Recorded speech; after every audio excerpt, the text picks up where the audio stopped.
5. Udyoga Parva. 1. The council hall in Virat. The wedding celebrations were all over. The Pandavs knew that there was now no more time to be wasted in this false sense of security.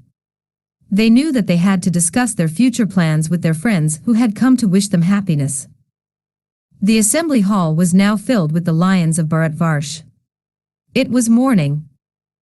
Everyone went early to the great hall of the king in the city of Virat. Drupad and Virat were the first to enter. They were the veterans of the group. By the side of Drupad were seated Balram and Satyaki. Very near King Virat were seated Yudhishthir and Krishn. Near them sat the sons of Draupadi, Bheem, Nakul, Sahdev, Arjun, the sons of Krishn, Pradyumna and Samba. The newlywed Abhimanyu sat near his uncle and father. The hall was a splendid setting for this galaxy of princes. They spent some time in talking on indifferent matters. Finally me talk veered round to the subject which was uppermost in their hearts, the future of the Pandavs, and the fate of the entire world. Krishn got up from his seat, and stood smiling. A hush fell on the audience. They waited in silence. Krishn began to speak. He said, "You are not strangers to the events that led to the exile of the noble Prince Yudhishthir, accompanied by his illustrious brothers and Draupadi, their dear queen. Still, just to refresh your memories, I will recount the circumstances. The deceitful Shakuni defeated Yudhishthir in a game of dice. He took from him his kingdom and all his belongings. The Pandavs were made to spend 12 years in the forest and 1 year in hiding. Their period of exile is now over. Though it would have been easy for them to defeat Duryodhan in a fight, the righteous-minded Pandavs did not adopt that course. They believe only in truth. They will never swerve from the path of dharma. They preferred to spend the 12 years in the forest and 1 in Virat according to the conditions specified. They have passed through dreadful times. They have undergone so much of suffering. This also is known to all of you. Now that the time of reckoning has come, it is up to all of you to decide on the future course of action of the Pandavs. It must be to the good of all mankind. It must not be harmful to anyone. Let us all try and find out a way which will be beneficial to the Pandavs as well as to Duryodhan. It must be in accordance to dharma. It must bring fame to everyone. It must not hurt the reputation of the Pandavs and their honor. The noble Yudhishthir will forego the kingdom rather than be unrighteous. He would rather live like a mendicant in a hovel than with a kingdom won by unfair means. This kingdom of the Kurus belongs to him. He has inherited it as his birthright. King Dhritarashtra knew this. That is why he gave him 1/2 of the kingdom. The half which was originally Kandavrasth was given to our Yudhishthir. It was later called Indraprasth by the Pandavs. This kingdom was magnified by the valor of the brothers of Yudhishthir. He performed the great Rajsya, and was acclaimed to be the sole monarch of the entire world. This beautiful land, this, I say, was taken away from him by Dhritarashtra's son. Arjun was not defeated in any fair war.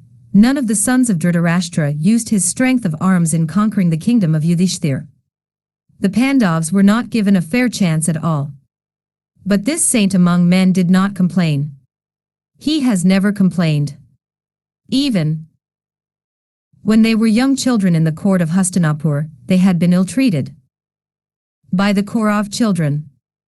I need not tell you about the infamous plot hatched at Varanavat. You know all about it. Even then Yudhishthir did not complain. It is against his nature to talk ill of others. Considering all these things, considering the injustice done to these heroes, considering the wickedness and crookedness of their cousins in Hastinapur, considering their avarice as against the selflessness of this prince among men, considering that we are all the well-wishers and friends of the Pandav princes, it is now very necessary to do something definite about this injustice. Steps must be taken to right this wrong done to Yudhishthir. I invite opinions from all the great personages assembled here. The Kauravs deserve to be killed. The Pandavs could have killed them long ago. But Yudhishthir and his brothers are righteous people. Yudhishthir does not like war. But if their kingdom is not restored to them even after they have fulfilled the conditions of the second game of dice, the Pandavs will have to wage war against the Kaurav host. Yudhishthir has many friends who will rally round his banner and lay down their lives for him if it is a question of war with the Kauravs. However, the intentions of Duryodhan are not known to us. Without a knowledge of his ideas, it is not possible to decide on the future course of action. I have a suggestion. Let some high-born person be sent to Hastinapur. Let him talk on behalf of Yudhishthir. Let him ask King Duryodhan in gentle words for the half of the kingdom, which is the due of Yudhishthir. If there are any more suggestions, we are all eager to hear them. Krishn sat down after speaking in this gentle yet powerful and impartial manner. Balram got up. Everyone looked at this handsome elder brother of Krishn, who looked charming in the blue silk he was wearing. He looked at them all and said, "You have all heard the words of my brother, Krishn." He spoke words full of them and full of meaning. His speech was impartial. It spoke well of our Yudhishthir, and I was pleased to note that it was not in any way disparaging to Duryodhan. The Pandavs want only their share of the kingdom. They want only half the Kuru land. They do not want the entire kingdom. I think the sons of Dhritarashtra should be thankful to Yudhishthir for this noble gesture on his part. The war can be averted if they take advantage of this chance to behave magnanimously. As my brother suggested, some responsible person should be sent to Hastinapur. He must go with the intention of pacifying Duryodhan. He must plead the cause of Yudhishthir. He must first salute the elders of the Kaurav court, the great Bheeshm, Dhritarashtra, the famous son of the Kuru house, Drona, his son Ashvathama, Vidur and Kripa. He must talk respectfully to Shakuni and to Radhaya. He must be very polite to Duryodhan and his powerful brothers. This messenger must be very humble and explain the views of Yudhishthir very gently. He must not antagonize Duryodhan. The king must not be provoked. Yudhishthir reigned on his throne. He forgot himself in the excitement of playing and lost his kingdom to Duryodhan. He did a foolish thing. He was repeatedly dissuaded from playing by all the Kauravs. But he would not listen. He is a poor player. He has no skill in the game. But he challenged Shakuni, who is an adept at the game. There were thousands of dice players whom he could have defeated easily. He did not choose any of them as his opponent. Yudhishthir challenged only Shakuni. He was defeated again and again. Even then he played.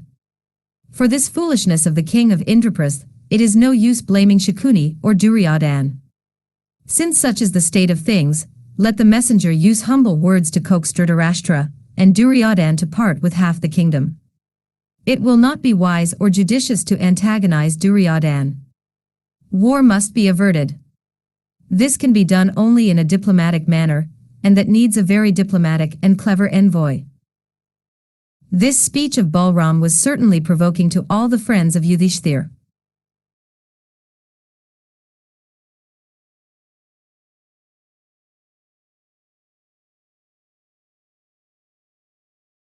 When the Pandavs had been to Prabhas during their Tirthyatra days, the words of Balram were not like these. He was then for fighting with the sinful sons of Dhritarashtra even before the 13 years were over.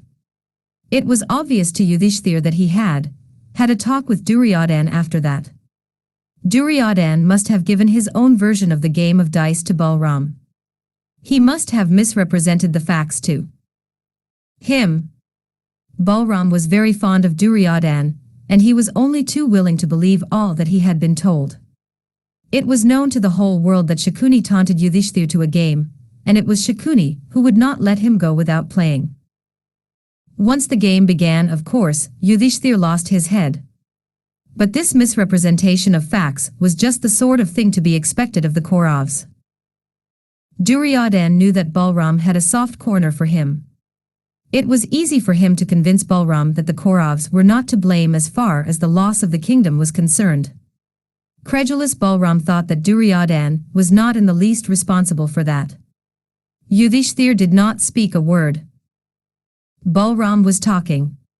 He had not yet finished his speech. In the middle of it, Satyaki sprang up from his seat. He spoke in an angry voice. He said, "A man's soul is mirrored forth in his words. From your talk we can see into your heart of hearts. There are in this world brave men and cowards too. Men can be classified as belonging to one or the other of the two types. From the same family can be born two types of men. Out of the same tree grow branches with fruits and without fruits. I am not so upset by your words as by the silence of these people who are listening to you without protesting. I cannot understand how anyone can think that Yudhishthir is to blame, and how such a person is allowed to talk in this large assembly. You dare to attach blame to the name of this saint among men. And you dare to think that your statements will pass unchallenged. How can it be said that the Kauravs won the game by fair means, when it is known that Yudhishthir is not a skillful player, and knowing that, they challenged him to play and they won? If the game had been played in the house of the king at Indraprastha, if the Kauravs had been invited by Yudhishthir and his brothers to Indraprastha for a game of dice, if they had then played and won, their winning could have been called fair. But the facts are different. The Kauravs summoned Yudhishthir to Hastinapur. There they challenged him, a Kshatriya, to play. He just had to play. And in that game he lost everything. They took his everything from him. Do you call that princely behavior on the part of Duryodhan? Yudhishthir has complied with all the conditions of the exile. He has lived these 13 years as he promised to. His father's kingdom is due to him. Why should he not demand it? Why should he ask for it humbly? Why should he demean himself and use soft words lest Duryodhan become angry? Even if he is in the wrong, Yudhishthir need not go and beg a favor of that Duryodhan. But we know that he is not in the wrong, not one bit. He has been wronged most cruelly by his cousins.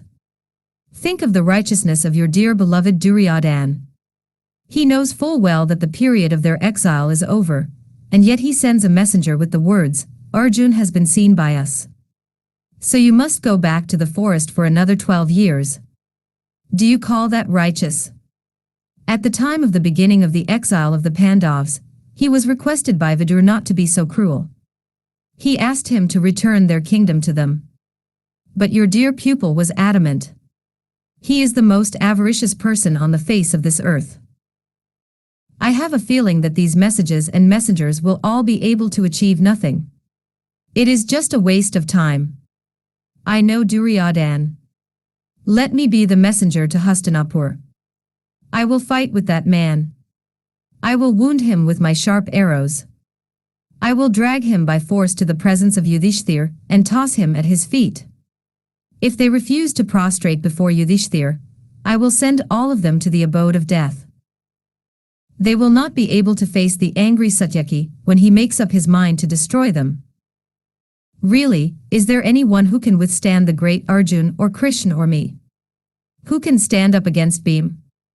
Who is there who can fight with Nakul and Sahadev, who will look like messengers of death? Who is strong enough to fight with the sons of Drupad, Shikhandi, and the fire-born Drishtadhum? Think of these 5 Pandavs and their son Abhimanyu.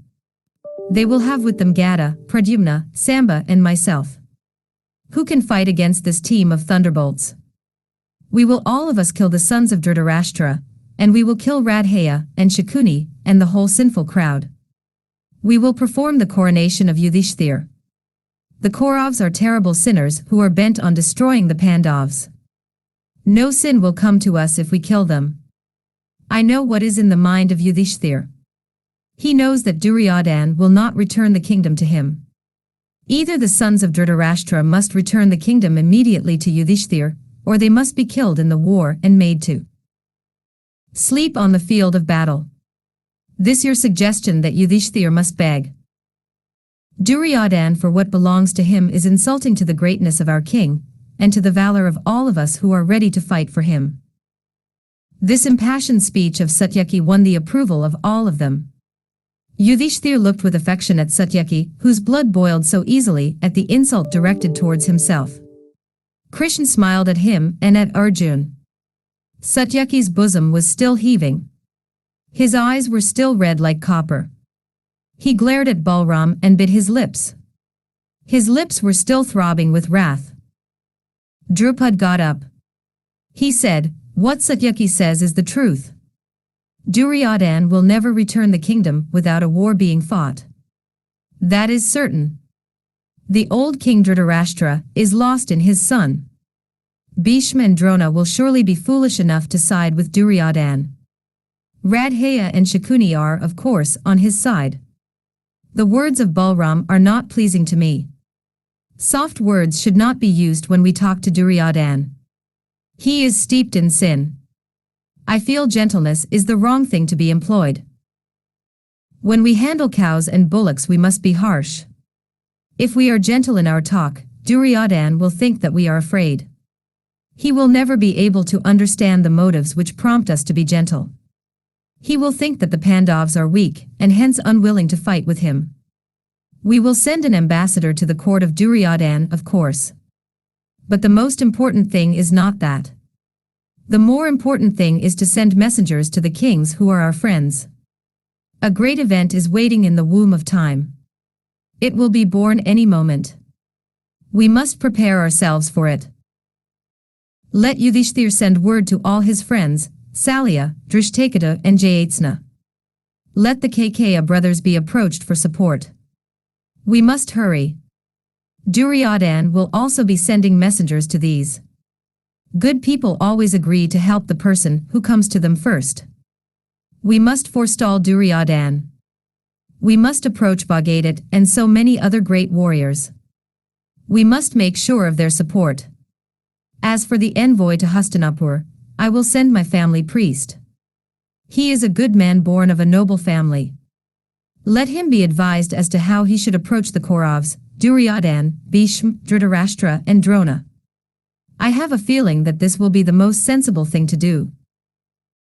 Krishna approved of the wisdom of Drupad. He said, "The words of Drupad are wise and full of meaning. They are full of feeling for the cause of the Pandavs. He has great foresight and he has military genius.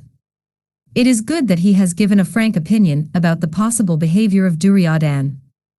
As for us, we are equally related to the Pandavs and the Kauravs. We have been invited to attend the wedding of our beloved nephew Abhimanyu. Now that the wedding celebrations are over, we wish to return to our Dwareeka.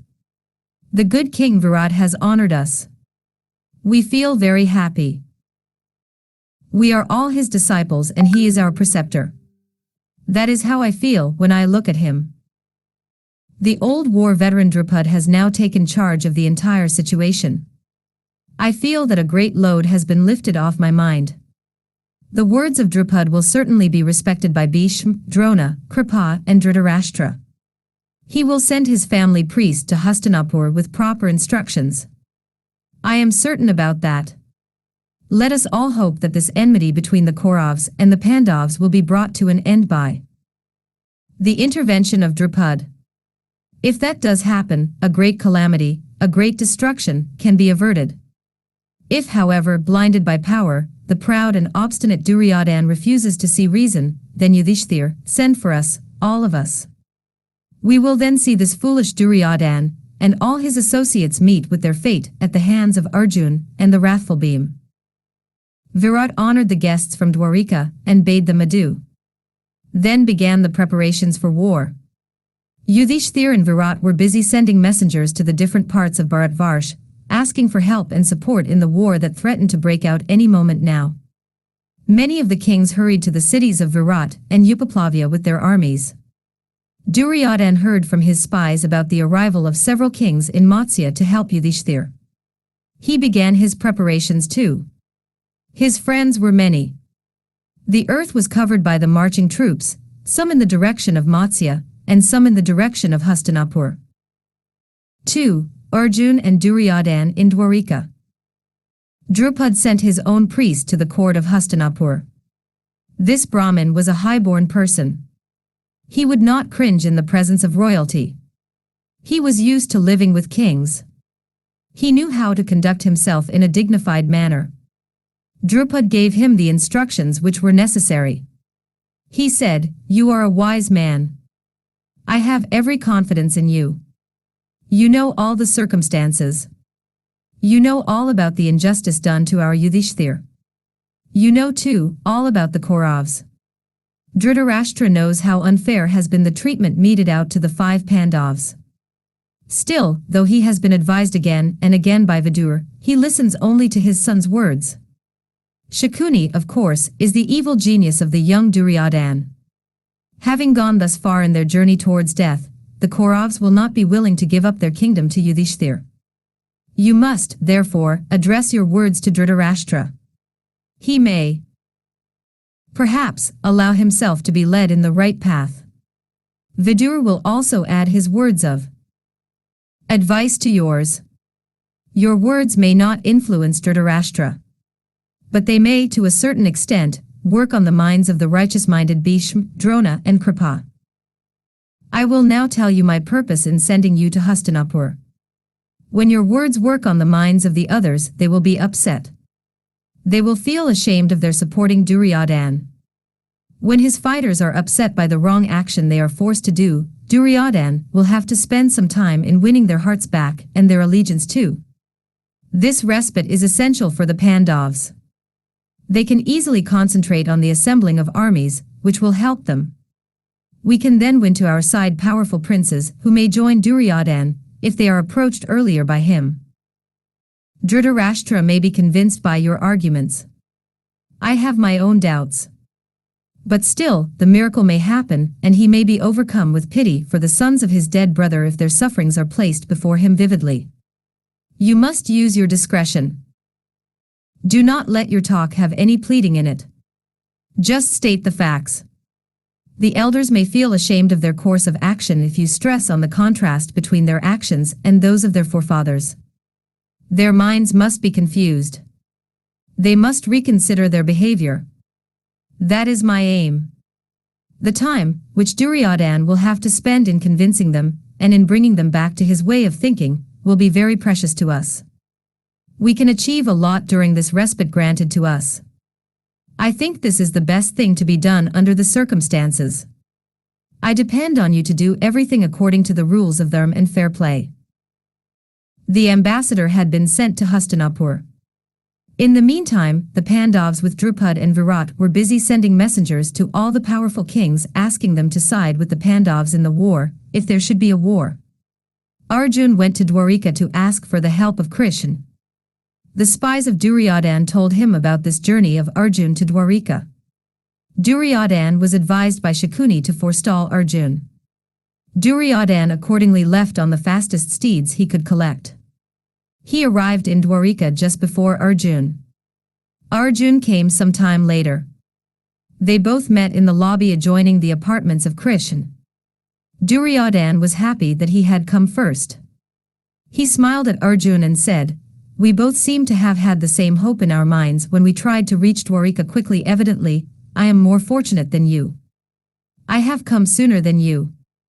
It is but right that Krishn should help me since I came first." Arjun said, "It is not important whether we come first or last. We must wait and see whom Krishn is willing to support. We have both arrived. It is up to the one who meets out our deserts to decide about everything. I am just not worried." Satyaki came there and said, "Krishn is sleeping. If you both wait until he gets up, you can meet him." He looked daggers at Arjun as if to say, "Look, what have you done? Could you not have come earlier? You have gone and spoilt everything by allowing this hateful person to ask Krishn first." Arjun smiled at him and passed into the apartments of Krishn. Duryodhan entered and he preceded Arjun. Krishn was sleeping.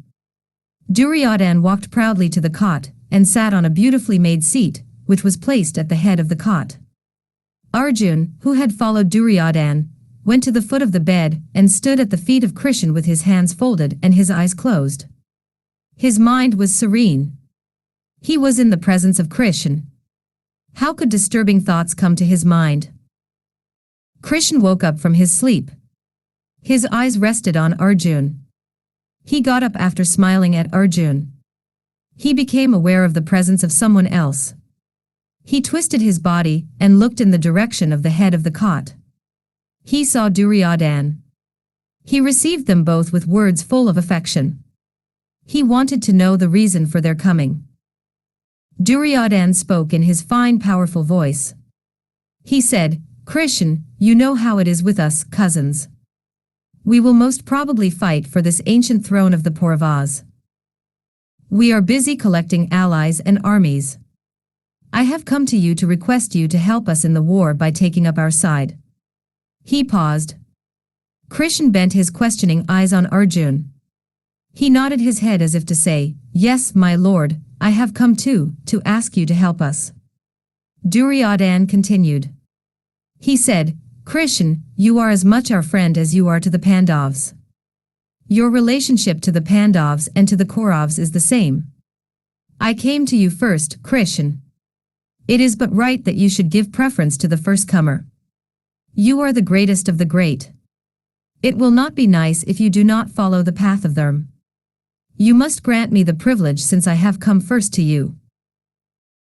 With a look of triumph, Duryodhan sat smiling, as though his wish had been granted already. If Krishn should become their champion, the Pandavs would do nothing. They were helpless without Krishn. It would not surprise him if the Pandavs agreed to go back to the forest rather than fight against Krishn. Thoughts like these chased each other in his mind. As if he divined his thoughts, Krishn spoke gently. He said, "Duryodhan, I quite believe you when you say that you came to me first. It does not need any repeated assertions to make me believe it. I do believe you. Of course you came to me first. But I am caught in a terrible dilemma. I was sleeping when you both came. I knew nothing of the coming of either of you. When I got up, my eyes chanced to fall on Arjun first. You came to me first, I saw Arjun first. Hence I think it is but right that I should help you both. You will have to choose. Since in any choice, the younger of two must be allowed to choose first, I will ask Arjun to choose first. I feel that I am doing the right thing." They both agreed to his suggestion. Krishn continued, "I have an army composed of terrible warriors who are my equals in valor. They are called the Narayans. They make up an Akshauhini. That will be one of the alternatives. On the other hand, you have me, just me. I will not fight. I have decided not to carry a single weapon. Now you have both the alternatives before you. Arjun, you had better think well before you make your choice. You have the army consisting of one Akshauhini on the one hand, and on the other, a weaponless, non-fighting Krishn." He smiled at both of them and waited for Arjun to speak. Arjun fell at the feet of Krishn. His eyes were blind with tears. He took Krishn's right hand in his and said, "You, my lord, I want you. I do not want anything else in this world. I want you." Duryodhan was very happy to get the large army from Krishn. He felt that, without the army, and without the weapons, Krishn could not be of much help to the Pandavs. They were as good as defeated. He thanked Krishn profusely, and left his presence after taking leave of him. A strange smile lit up the corners of Krishn's lips as he watched him, and his happiness. Duryodhan went to the presence of Balram and spoke to him. Balram said, "My dear Duryodhan, you must have heard from your spies that I spoke in favor of you in the assembly at the city of Virat. Later, I chided my brother for taking the side of the Pandavs. I tried to make him realize that we are equally related to both the parties. But Satyaki and Krishn are not impartial. They have gone against me. Now you tell me that Krishn is siding with the Pandavs. I am sorry to hear that. I cannot live without Krishn even for a moment. I cannot side with you and fight with my brother who is part of me. I have told Krishn already that I will not take sides in this war. I am sorry. I cannot fight. As for you, you are born in the illustrious family of the great Kaurus. You have been a great favorite of mine. You are brave, valiant and proud. Go and fight in a manner suited to your rank and race and becoming a true Kshatriya. Do. not bring shame on the house of which you are an ornament." Duryodhan embraced his guru. He left the presence of Balram with tears in his eyes. Balram felt very sorry for this unfortunate toy of fate. He knew full well what the fate of this prince would be. When Krishn decided to side with the Pandavas, the fate of Duryodhan was sealed. But the wheel of time moved on, relentlessly. No one could stop its course. The earth was doomed. The moment Arjun chose him, Krishn became the master of ceremonies. Balram saw it all with his inner eye. He knew it was no use thinking about it. With a shrug of impatience, Balram called for his bowl of wine. 3. Krishn, the charioteer of Arjun. After Duryodhan had left, Krishn asked Arjun, "It is a foolish thing you have done, my friend. Why did you have to go and choose me, weaponless as I am, against my powerful army? Your mind has become clouded by the recent happenings. I think it is a senseless thing you have done." Arjun laughed loud and long. He said, "My lord, what do I care what happens in the war? What do I care who fights on whose side? We want you. You have been our guide, our friend. Do you think I do not know you? You are trying to test me. I want you to take the reins of my white horses. With you as my charioteer, if I enter the field of battle, then the world will see, how dharma will be established on this sinful world. My lord, it will not be a whip which you will be holding in your blessed hand. It will be the scepter of dharma. You are, my lord, dharma itself, taking the form of man, to the great glory of the Pandavas. I will be known in after times as the man whom the Lord steered through the battlefield. My name will become immortal, because you will be called Parthasarathi. When the reins of my horses are in your hands, why should I worry? The reins of the chariot of life will be in your hands. Why should I worry about death? In this storm-ridden life of ours, we have been like a boat caught in the gale. You will be the one to man it to the shore. We have you. Where there is dharma, there is victory, and where Krishn is, there is dharma. We know it well. Please do not tease me. I know you. I want you. I have you. There is nothing else that I desire in this world. You will plow this land called Bharatvarsh. You will soak it deep with the blood of lusty Kshatriyas. On this land you are going to sow the seeds of dharma, truth, and kindliness. Because of you, this earth is to be cured of the poisons which are trying to choke the life out of her. Spring will be greener because of you. The rain clouds will be darker because of you. The tints of autumn will be more golden because of you. Winter will be purer because of you. I am happy because you will be with us forever and forever. These enemies of ours will be killed by you single-handed, or even by me for that matter. That is beside the point. The world will know that Krishn sided with the Pandavas. That is all I want." Krishn was very pleased with the words of Arjun. He took him by his right hand and led him inside the palace. Satyaki was waiting for them anxiously. Krishn smiled at him and told him all the events of the past hour. He said, "Look, Satyaki, this Arjun took my right hand in his and invited defeat for himself." With a sigh of relief, Satyaki said, "Thank God, everything has turned out according to our wishes. If you only knew how wild I was with Arjun for his coming here after Duryodhan." There was a moment's silence. Then Satyaki said, "Duryodhan has now gone to Balram. Krishn, what if Balram agrees to side with him? Kritvarma has already told me that he is going to take sides with Duryodhan." Krishn said, "Satyaki, do not worry. Balram has decided to stay away from the battlefield. He is not going to fight. He tried to dissuade me from joining the Pandavas. But I was adamant. He is displeased with me, but that is the important thing, he is not going to fight." After a few moments, Krishn said, "I can see Shakuni's crafty brain behind this haste of our friend Duryodhan. Shakuni knows that my friendship is very necessary for the Kauravas. He has therefore sent Duryodhan to me. But this simple man does not know that he has been granted the skin of the fruit, and that Arjun has got the kernel. It is all the work of fate. I am glad I was saved the embarrassment of saying nay to Duryodhan by the timely presence of Arjun. If I had not seen Arjun first, I do not know what I would have done. Satyaki said, I know what you would have done. You would have told him that you have already decided to help the Pandavs, that you have not approved of the actions of the sons of the old blind king. You were spared the speaking of these frank words, that is all. I know you, Krishn. Krishn smiled and said, today everyone seems to know me except me.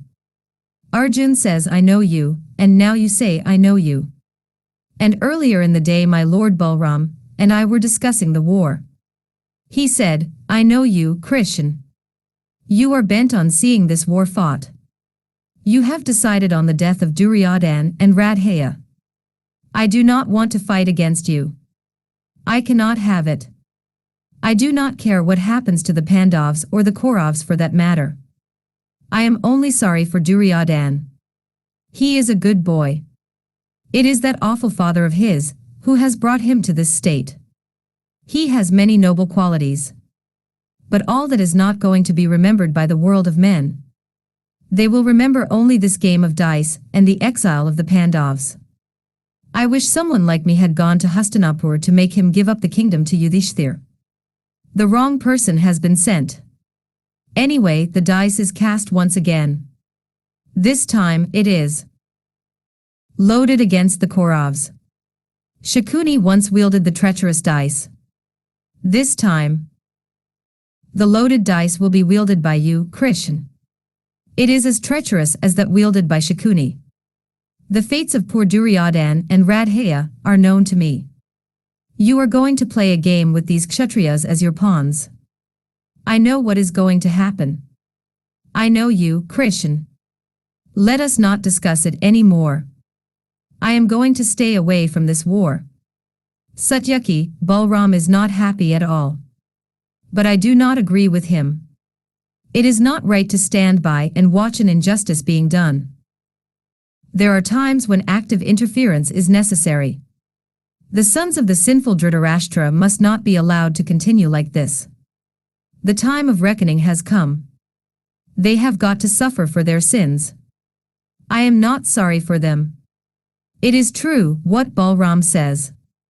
It is true that this one fault of Duryodhan has eclipsed all his good qualities. But that does not mean that Yudhishthir, the noblest among men, should suffer and suffer forever. What Duryodhan has done to the Pandavs and to the proud Draupadi cannot go unpunished. Bhim's oath cannot become false. These things have been predestined. It is up to us to see that the Pandavs win this war. The thought of war is as hateful to me as it is to Yudhishthir. I will try my best to avert it. But I know that all my attempts will fail. Still, I am going to try. But now, let us go to Upaplavya. Yudhishthir will be waiting very eagerly for our coming. 18 Akshauhinis. Salya heard that the Pandavs had finished their exile. He was planning to go and see them. Even as he was considering this, messengers from Yudhishthir reached his kingdom. Yudhishthir had asked him to side with him during the war which seemed inevitable. Salya was only too happy to help his nephews. He left his city with an army made up of 1 Akshauhini. He was accompanied by his powerful sons. He started for Upaplavya. Duryodhan heard that Salya had begun his march towards Upaplavya. He decided to please the great warrior. He made arrangements for the army to rest on the way in various spots.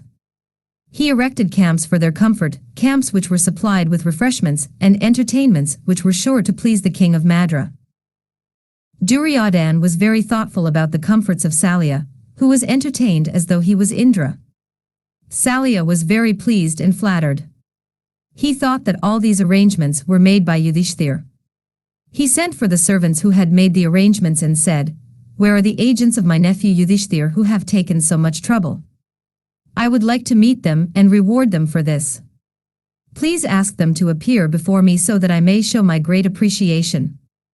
The servants did not know what they should say to this. They went to Duryodhan and told him everything.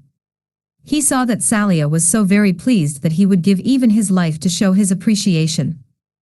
Duryodhan thought that it was time he revealed himself to Salya. Duryodhan went to the camp of Salya and announced himself. It was a great surprise to Salya when he saw that Duryodhan was responsible for everything. He was very pleased with him. He embraced him and said, "I said that I will reward the person who has taken such good care of me. My word stands. What can I do to show you my pleasure?" Duryodhan said, "Only one thing can please me, my lord. I am falling at your feet asking for a boon. Please side with me and help me in this war." Poor Salya did not know what to say. He had given his word. He had to keep it. He said, "My nephews Nakul and Sahdev, with the noble Yudhishthir, sent for me. I came with my army to help them. You have won my heart with this your love for me. I will please you. I will take up your side and I will fight with my nephews. But first, I must go to Yudhishthir and explain everything to him. I want to see him and give him my blessings.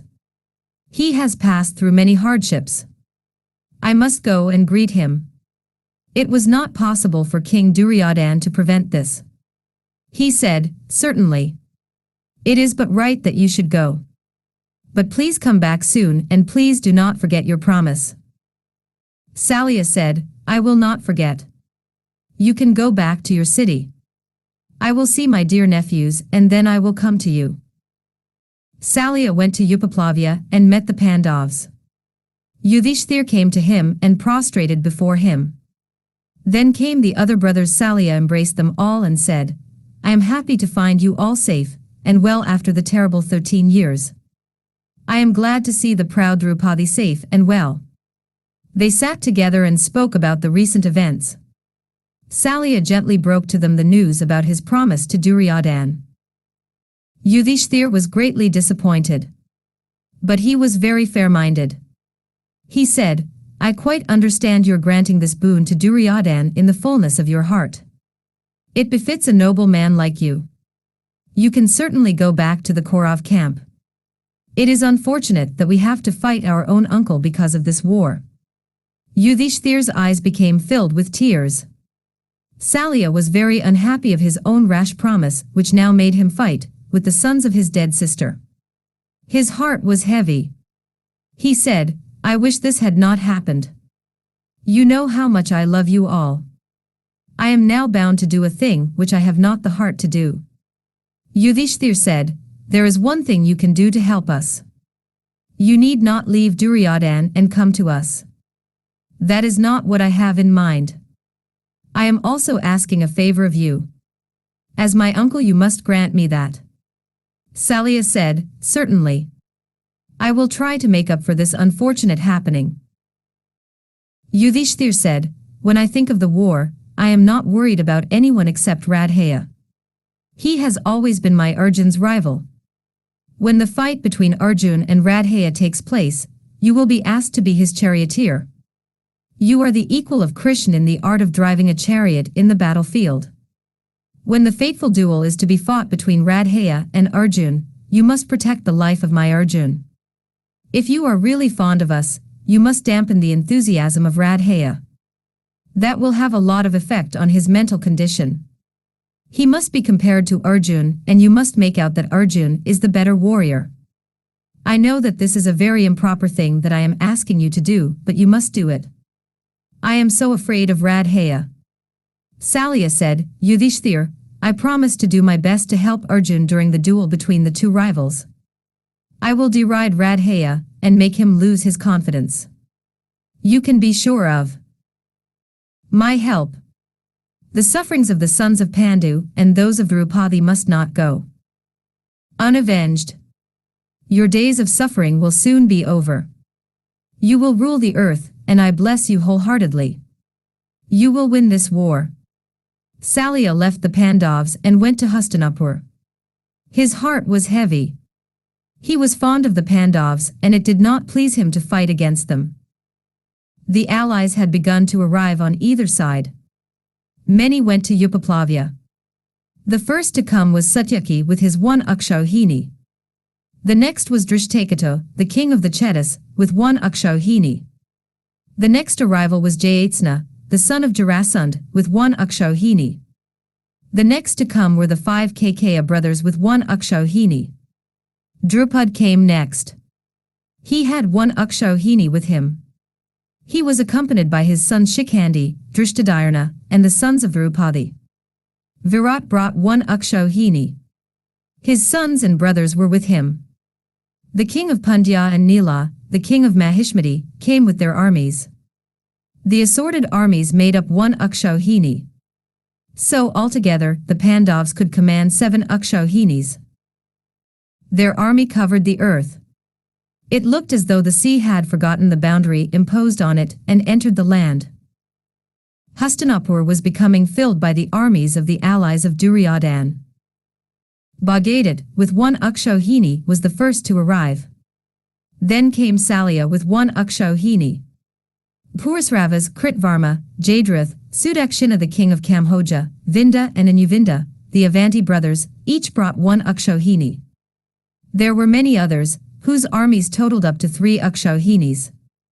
Altogether, Duryodhan had 11 Akshauhinis, as against the 7 of the Pandavs. Hastinapur and Virat were now crowded with these mighty armies. The Kaurav army was stationed along the banks of the river Ganga. 5. Dhritarashtra's reply to Yudhishthir. The Brahmin who had been sent to the court of Hastinapur reached the city. He went to the court of Dhritarashtra. Hearing that he had been sent on behalf of the Pandavs, Bheeshm, Vidur and Dhritarashtra received him with all honors. They were very solicitous about his comforts. They were very hospitable. He met them all in the great council hall where they had assembled to hear him speak. He said, "This is a great assembly. It is peopled by men who have known what the meaning of righteousness is. You all know the rules that bind a kshatriya and a king. You all know about the rights of kings also. It is known the world over that this king Dhritarashtra and Pandu are both the sons of the same father. This kingdom is the birthright of both of them. There is no doubt about it. Now the sons of Dhritarashtra have their kingdom. How is it that the sons of Pandu are not allowed to have theirs? The sons of Dhritarashtra have taken it all. They have tried again and again to kill the sons of Pandu. However, they were unable to do so. Their attempts did not meet with success. The Pandavs managed to get a kingdom of their own, and they expanded it by their own efforts. This was taken away from them by the deceit practiced by Duryodhan and Shakuni. This is also known to the elders of this court. Actually, it was countenanced by them. They and their dear queen Draupadi were made to suffer the greatest indignities in this same court. The Pandavs were made to spend 12 years in the forest and 1 year in hiding. The 12 years they spent with great difficulty. The 13th year had to be spent in menial service.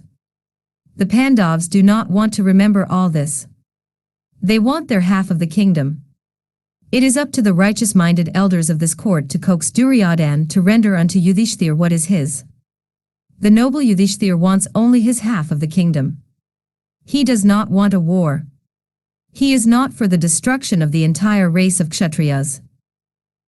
If, however, there is to be a war, because of this avarice of Duryodhan, the Pandavs want it to be known that they are not without help. Yudhishthir has 7 Akshauhinis at his disposal. Several kings are prepared to lay down their lives for his sake. They have Satyaki, Bhim, Nakul, Sahdev. There is Arjun who is greater than Indra himself. He has Krishn as his charioteer and his friend. Please make Duryodhan give them back their kingdom. Or else, ask him to be ready to face the anger of the Pandavs.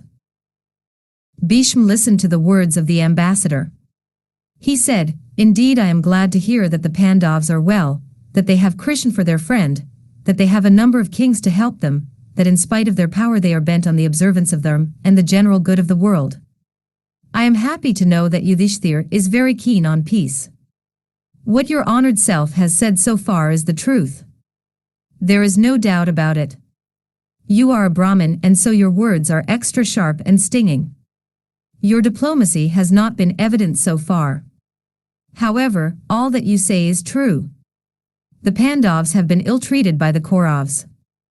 They have undergone immense hardships because of their cousins. Their sufferings are innumerable. They have a right to the land of their forefathers. Your statements about Arjun are also true. There is no one to equal him. We all know that. As Bheeshm was talking, Radhaya got up and said, "There is no end to this." He looked at Duryodhan and addressed the Brahmin. He said, "It is stupid and very foolish to repeat the same thing again and again. This year Yudhishthir was defeated in a game of dice by Shakuni, who played on behalf of Duryodhan. Yudhishthir went to the forest promising to obey certain conditions imposed on him. Now, regardless of the conditions, he wants the kingdom back. He is depending on the support he is getting from the Matsyas and Drupad, his father-in-law. Listen to me, wise man. I know our king Duryodhan. You cannot frighten him. He will not part with a angle foot of ground out of fear. If it is the right thing to do, he will give away the entire kingdom. All he wants is the observance of justice. The demand of the Pandavs is not just. They have not fulfilled the conditions. Let them wander in the forest for another 12 years according to the conditions.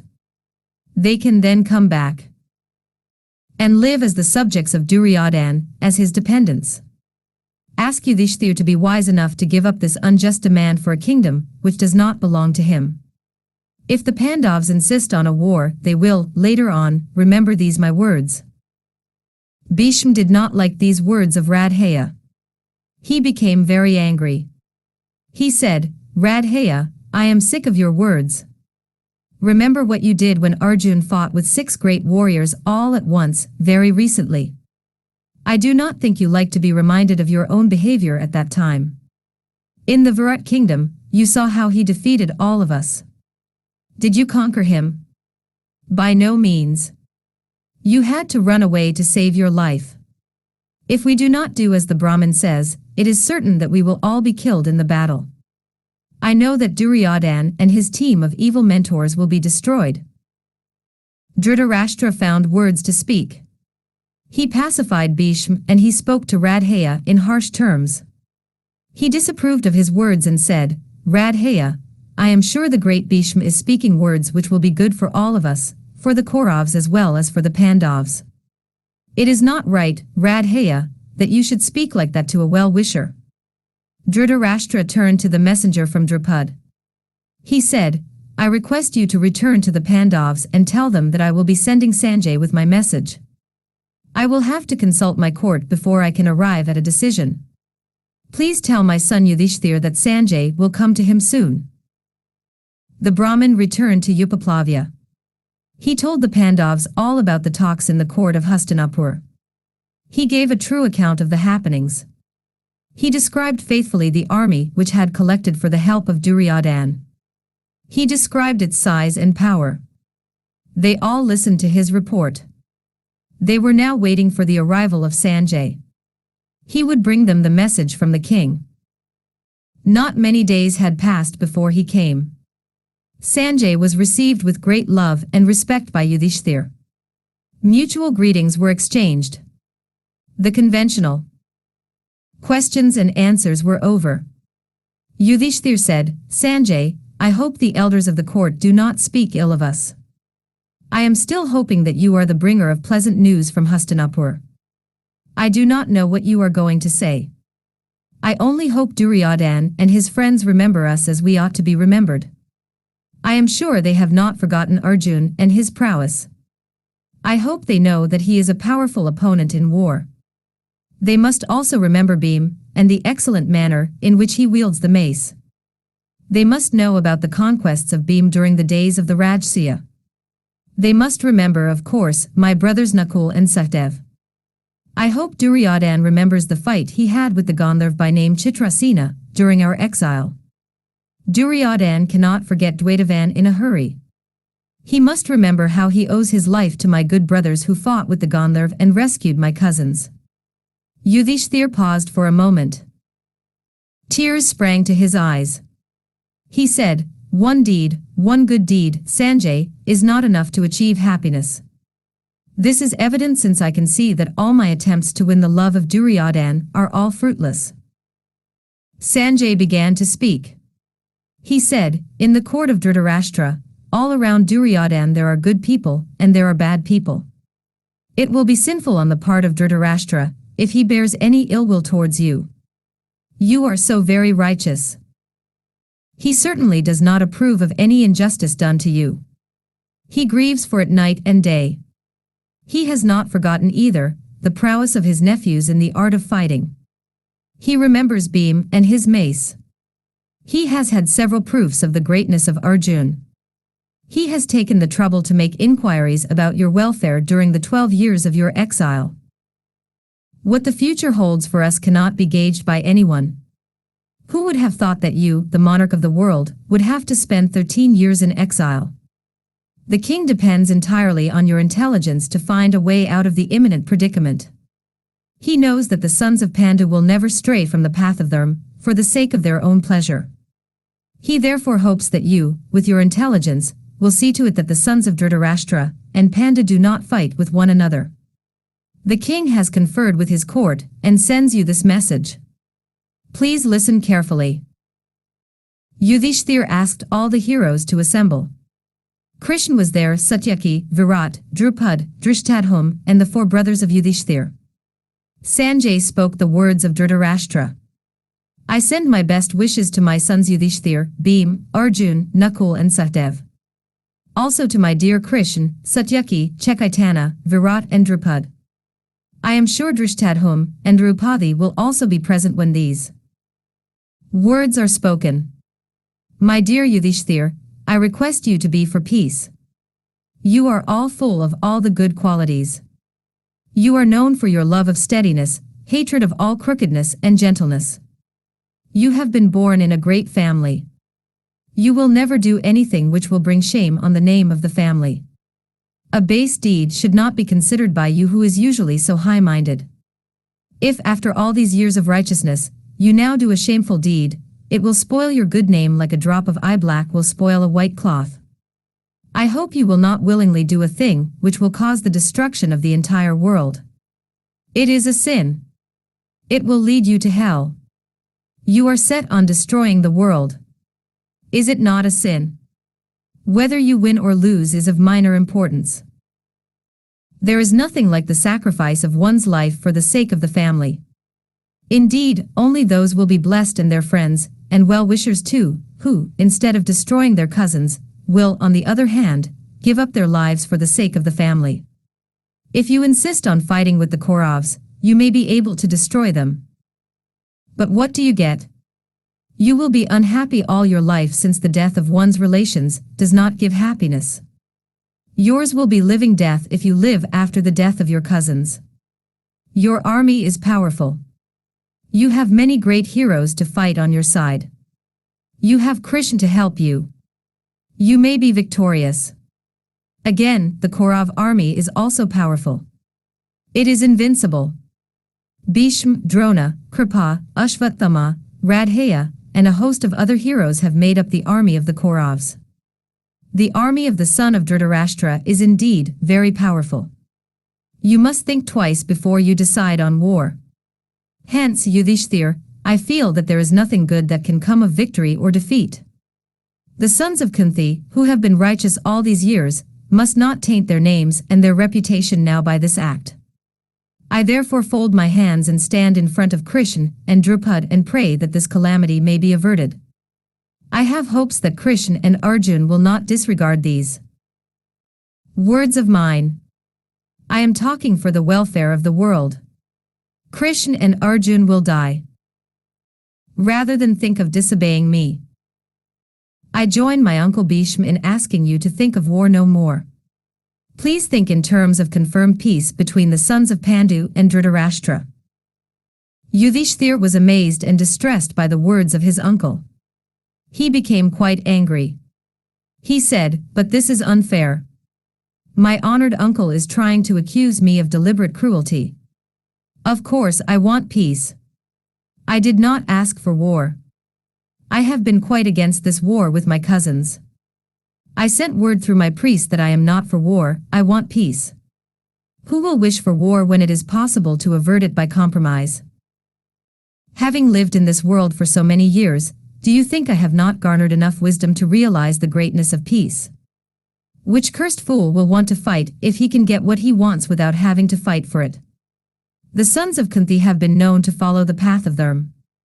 This is a fact that is known to everyone. I have realized one thing. Fire, when it is fed, does not get quenched. It is never satisfied. Its appetite grows with what it feeds on. The mind of Dhritarashtra is like fire. The more he has, the more he wants. If it had not been for this, we would never have had to wander in the forest like mendicants. Still, we have been magnanimous enough not to remember all that. The king is himself in trouble. He seeks protection in the nobleness of others, being bereft of that quality himself. I think he is doing a foolish thing. He was guilty of certain things towards us. Let him now be prepared for retaliation. The king has all prosperity. Why does he weep and moan?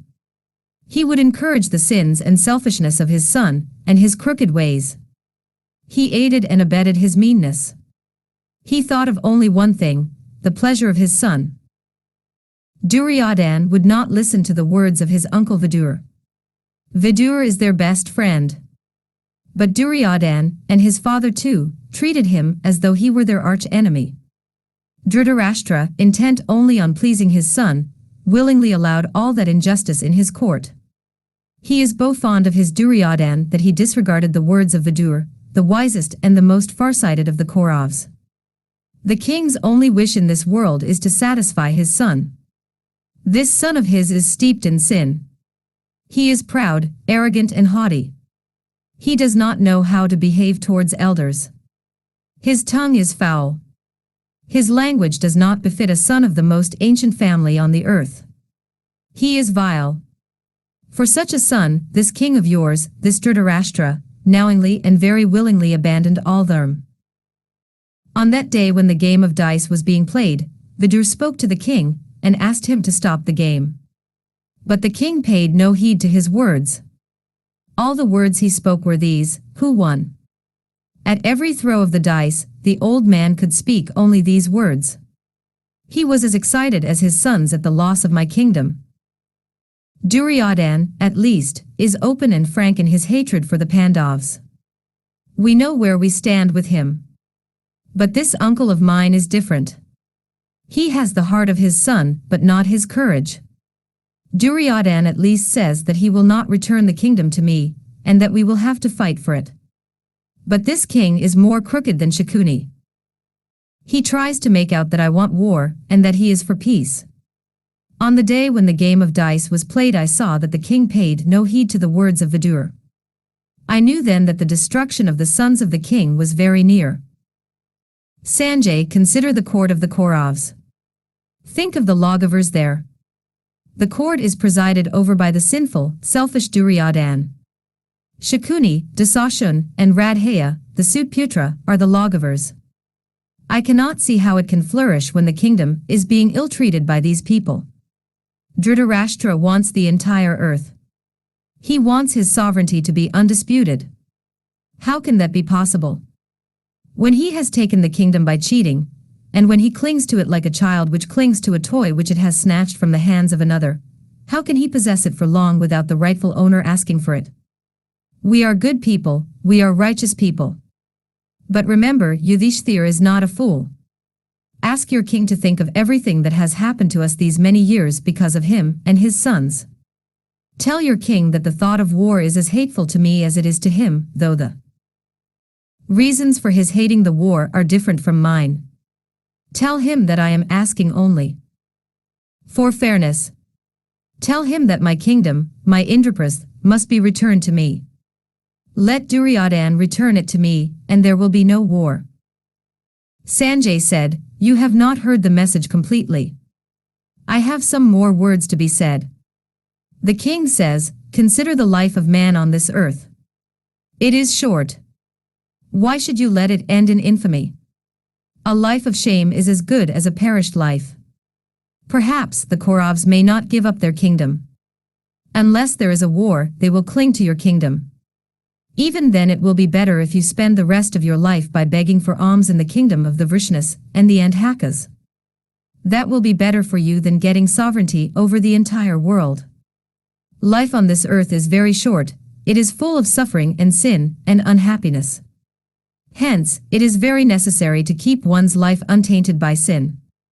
The instability of life is in contrast to the permanency of fame. Desire for the things of the earth makes a man lose all sense of fairness, and makes him commit sins, and prevents him from getting a good name. A man who wants immortality should kill all desire in his heart. The longing for wealth is a fetter. It is an obstacle in the path of a man's gaining immortality. Yudhishthir, you have spent many years in the company of men who have renounced the world. How is it you have not learned anything from them? Why do you still desire the things of this world? Give them up. This your desire for war is wrong. All these years of righteousness will go to waste if you persist in this sin. Concentrate on the acquisition of wealth for the next world and abandon those of this world. Even if you win this war and send the Kauravas to the abode of death, what do you achieve? Repentance. I tell you once again, life of man is very short. It is full of disease and it ends in death. You will become old and die soon. You may perform the great Rajasuya and the ashamed. All that glory will be eclipsed because of this action of yours. Desist from this. There is also this to be said. 13 years ago, when this so-called injustice was meted out to you, you should have fought with my sons. You had Krishn, Balram, Drupad, Satyaki and so many others to help you. You did not fight. In fact, you would not fight even when they tried to make you fight. Now, after 13 years, you are working yourself up into a fury. Having been patient so long, I am sure it will not be difficult for you to continue that patience to death. You lulled us into a false sense of security, and made us think that you did not mind the treatment you got. After all these years, why do you try to renew old wounds? A wise man will try to prevent others from fighting. But you seem to have taken leave of your senses. They say that wise people do not give way to wrath, since wrath is the greatest poison, which can cripple the mind. It has been said that the really wise man will control his wrath, swallow it as one would a medicine, and obtain peace. You may be able to kill Bheeshm, Drona, Kripa, Salya, the brothers of Duryodhan, and Duryodhan with his friend Radhaya. What pleasure are you going to get by their death? Tell me that. This world bounded by the sea will be yours. I grant that. But Yudhishthir, you will not be able to escape old age and death. I know you and your gentle mind. You will regret the killing of your cousins after they are dead. I ask you to give up your anger against me and my sons. I ask you to go back to the forest and spend the rest of your life there. Or live with your friend and cousin Krishn. You can live on alms collected in the kingdom of the Vrishnis. I ask you not to forsake the path of righteousness, which you had been following so long, and stray into the bypaths of sin. 6. Sanjay sent back to Hastinapur. Sanjay sat silent after delivering the message of Dhritarashtra. There was silence for just a moment. The Pandavas were stunned by the impertinence of the old blind king. Bhim got up from his seat and began to stride up and down. He could not sit down not after hearing this. Sahdev looked like a thundercloud. His breast was heaving rapidly. Arjun looked at Krishn. He would have taken his Gandiv in his hand and marched to Hastinapur at that moment. The old man Drupad was sitting, the picture of consternation. Sanjay looked at all of them and again at Yudhishthir, as if to ask him for a reply. Yudhishthir was too distressed to speak. After all these years of devotion to his uncle, after all these years of suffering because he wanted to be righteous, after so many temptations which he had resisted because he wanted to do the right thing, he now heard these many accusations of Dhritarashtra piled up in front of him like snowflakes piling up to form an avalanche. He was shocked and hurt that he should have been made to look a sinner in front of all who were near and dear to him. With wet eyes he looked at Sanjay and said, I suppose the king did think that all these accusations are true. I cannot express any opinion at all. It is not for youngsters to find fault with their elders. It is a privilege granted to age. My uncle is taking full advantage of his privilege. You are, after all, a messenger. I must not show my anger against you. You have just conveyed the words of our uncle to me. As for my reply, I leave it to Krishn. He has heard the message. Whether I should fight after this message from my uncle, or whether I should fight because of this message, should be decided by him. All my actions so far have been sanctioned by him. I have never done anything which has not had his approval. His disapproval means so much to me. Now he must decide my future for me. I abandon all them and fall at his feet. He is my refuge. He will man the boat of life to the shores. I am not in the least worried about anything so long as Krishn is with me. Krishn was touched by these words of Yudhishthir. He was as angry as thunder when he heard the words of Sanjay. He now spoke words full of wisdom and sense. He said, Sanjay, my first wish is the welfare of the Pandavs. If it can be possible, I would like the sons of Dhritarashtra to be long-lived. I do not at all understand the message of the king. Why does he attribute all the sins to his poor nephew, knowing full well where the blame has to be laid? You have followed the career of the Pandavs. You have seen everything. You know everything.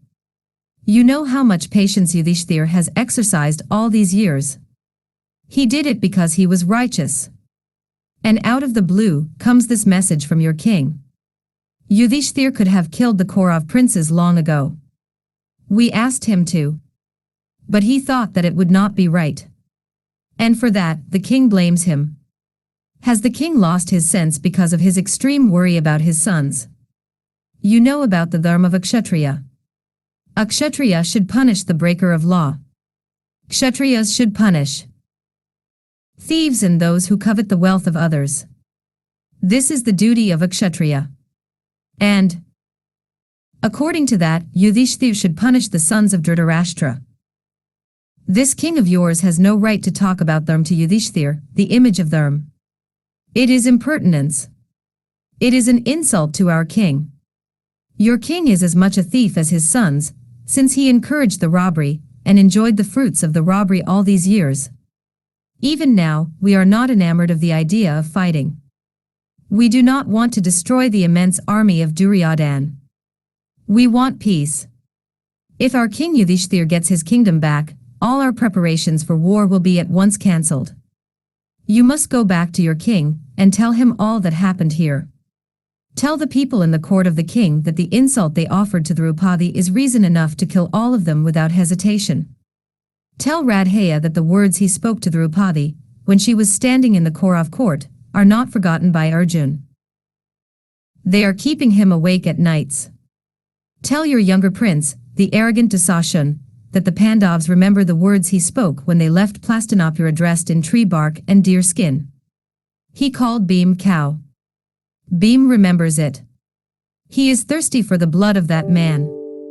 Tell Duryodhan that, waking or sleeping, Bheem can see just one thing, the plump thigh of Duryodhan. He has not, even for a moment, forgotten it. Sanjay, you know all that happened, and yet you bring us this message from your king.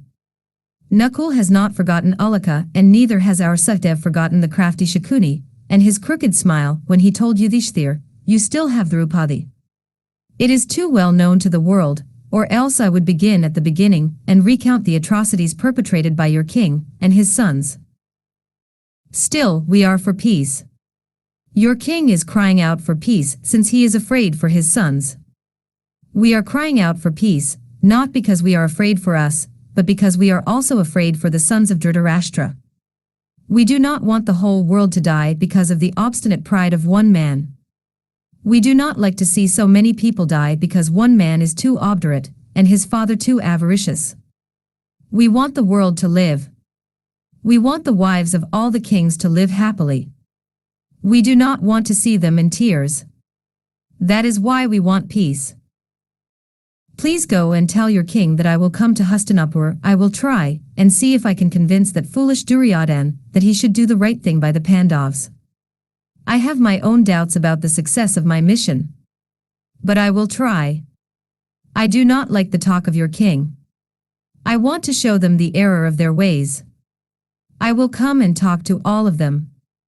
If I am able to achieve it, I will feel proud that I have been able to save the world from death. I would have saved the earth from the noose of death, which is even now tightening round her neck, thanks to the efforts of Duryodhan. Your king uses wrong words in talking to our king.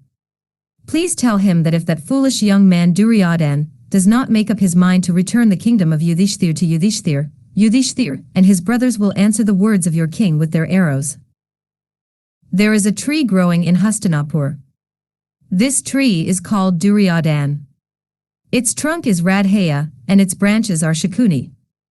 Dasashun is its flowers and fruits. The root of this tree is a man called Dhritarashtra. Having looked at that evil tree, look on this other tree. This tree is called Yudhishthir. Its trunk is Arjun. Bheem is its branches. Nakul and Sahdev are its flowers and fruits. The root of this tree of goodness, Sanjay, is myself. Consider this well.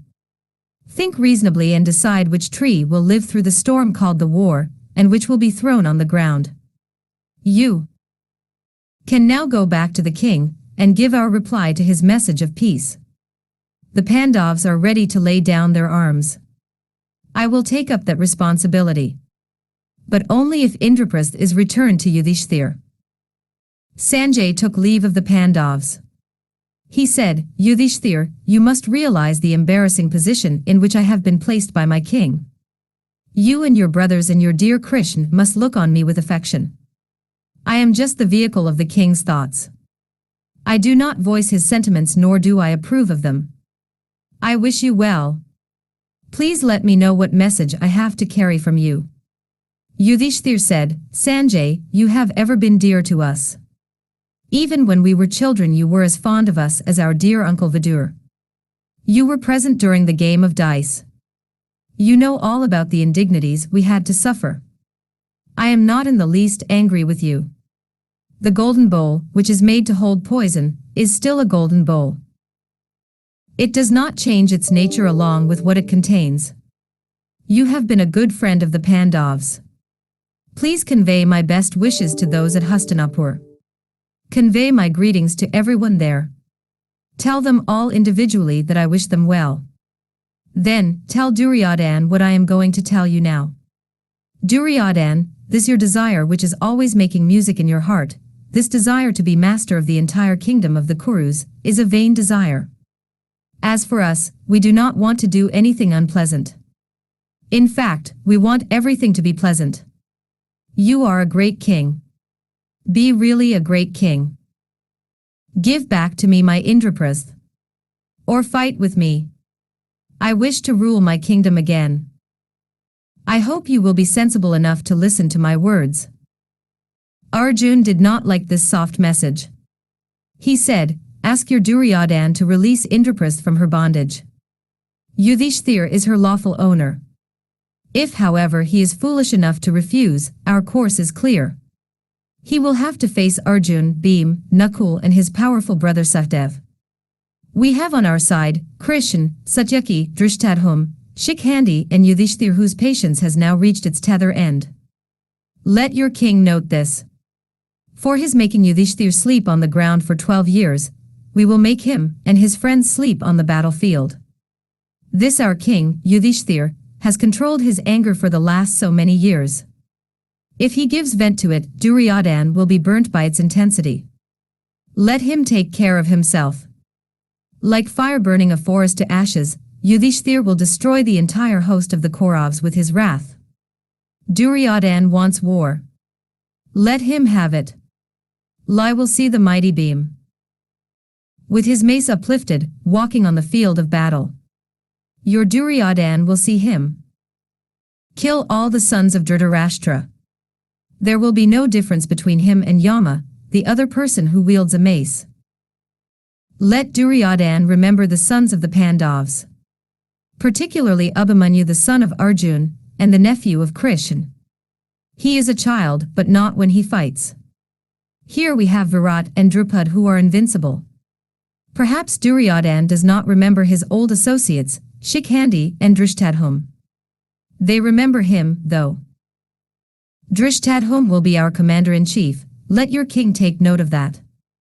It is evident that Duryodhan does not remember the great Satyaki, or else he would have thought twice before embarking on this voyage to the kingdom of Yama. Satyaki is the greatest of all our fighters. With him on our side, we are all able to sleep without any worry. Tell Duryodhan that I will be there. My chariot with its 4 white horses will be driven by Krishn. Think of that. Krishn will be my charioteer. Why should Duryodhan be so optimistic even after knowing this? Tell him that the Pandavas will be performing a great yagna. The preceptor for this will be Krishn. The Vedas that will be chanted will be the eternal music of the twang of my bowstring. The sacrifices will be the entire Kuru host, Shakuni, and last, but not the least, his dear friend, Radhaya. You can carry my message back to Duryodhan. Yudhishthir said, My dear Sanjay, you must try and convince the king that he should return my kingdom to me. Tell him about the injustice of the last so many years, ever since we were brought to Hastinapur, 17 days after the death of our father. Please try, all of you, to avert the death of the Kauravs. I do not want to be the cause of this dire calamity. If all other things fail, tell Duryodhan that even if he gives me just 5 cities, or rather, villages, I will be happy. Yudhishthir ignored the outraged eyes of his brothers and continued, Sanjay, tell him that I want Indraprastha, Vrikaprastha, Jayant, and Varnavat. These 4 I must have. The 5th I leave to Duryodhan.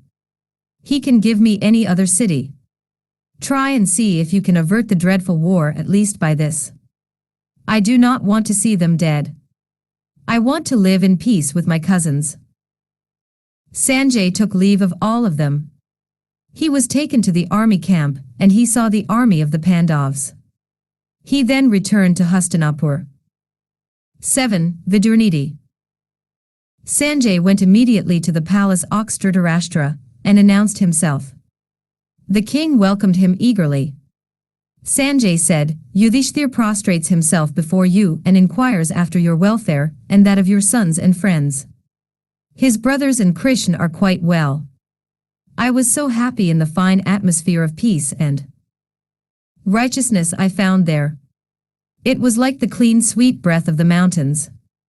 I do not like your behavior or your words. I had a most unpleasant piece of work to do because of you. You are unrighteous. Your sons are sinners. You are hoping to enjoy this earth in spite of this. I am surprised at your optimism. I gave your message to Yudhishthir. His reply is to be given to you in the court tomorrow. I want to go and rest. I am tired physically and mentally. Please grant me leave to go. Sanjay went away. The mind of Dhritarashtra was terribly upset by the words he had spoken. He was not told about the reply of Yudhishthir. The king's frame burned as if with fever.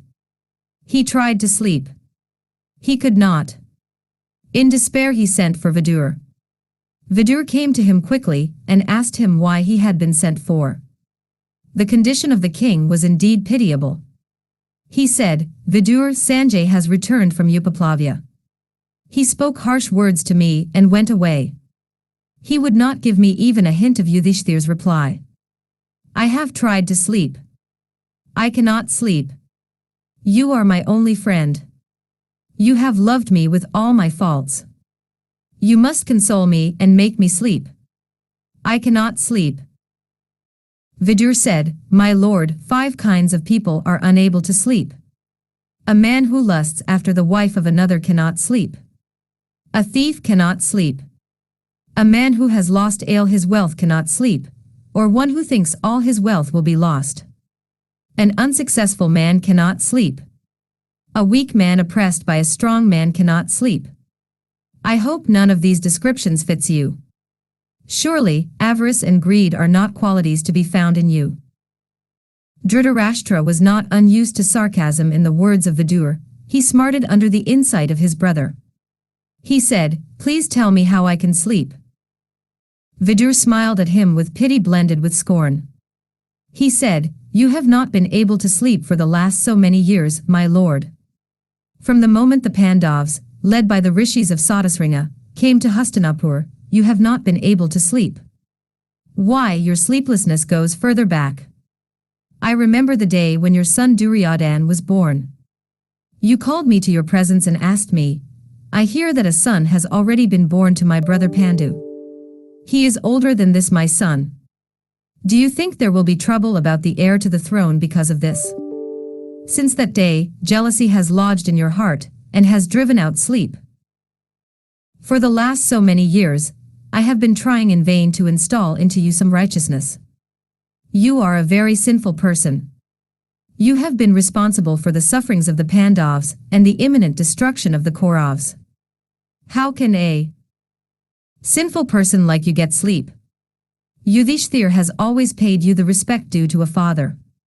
He considers you as his father. But you have always been behaving like a thief towards him. I am not surprised at this suffering of yours. You ask me to tell you how you can sleep.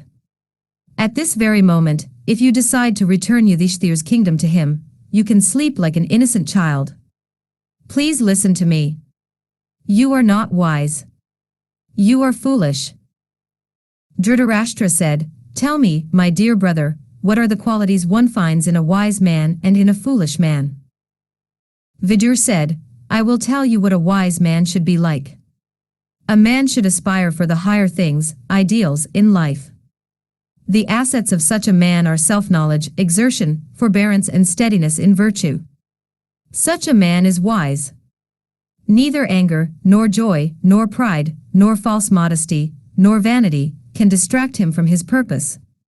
His actions are always done with the thought that they should serve both the worlds. Desire does not tinge his actions. Honest deeds delight him, and he loves what is good. He is unaffected either by honors or by slights.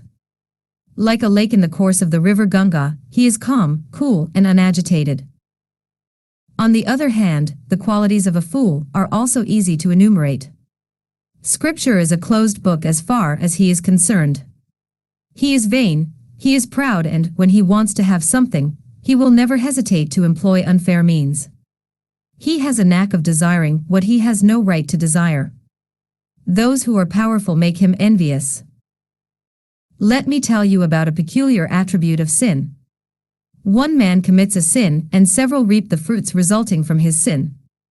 But in the end, the sin attaches itself only to the one man, while those many who enjoyed the fruits of his sin escape unscathed.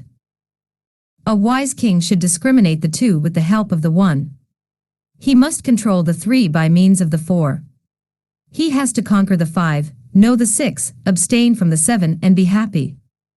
By one is meant the intellect, by two, right and wrong, by three, friend, stranger and enemy, by four is meant gift, conciliation, disunion and severity, by five the senses, by six, treaty, war, etc., by seven, women, dice, hunting, harshness of speech, drinking, severity of punishment, and waste of wealth. This means that one should know how to discriminate between right and wrong by the use of the intellect. Friend, foe or stranger can be won over by one of the four, gift, etc. The senses must be under control, and a king should be familiar with treaty, etc., which are essential.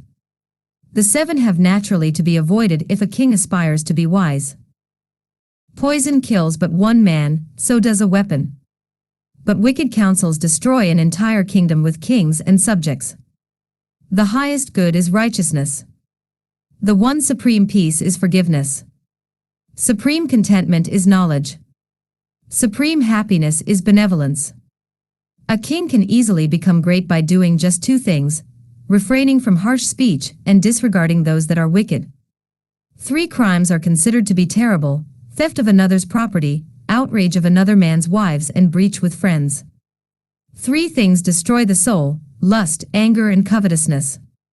3 are essential: a follower, one who seeks protection, and one who has come to your abode.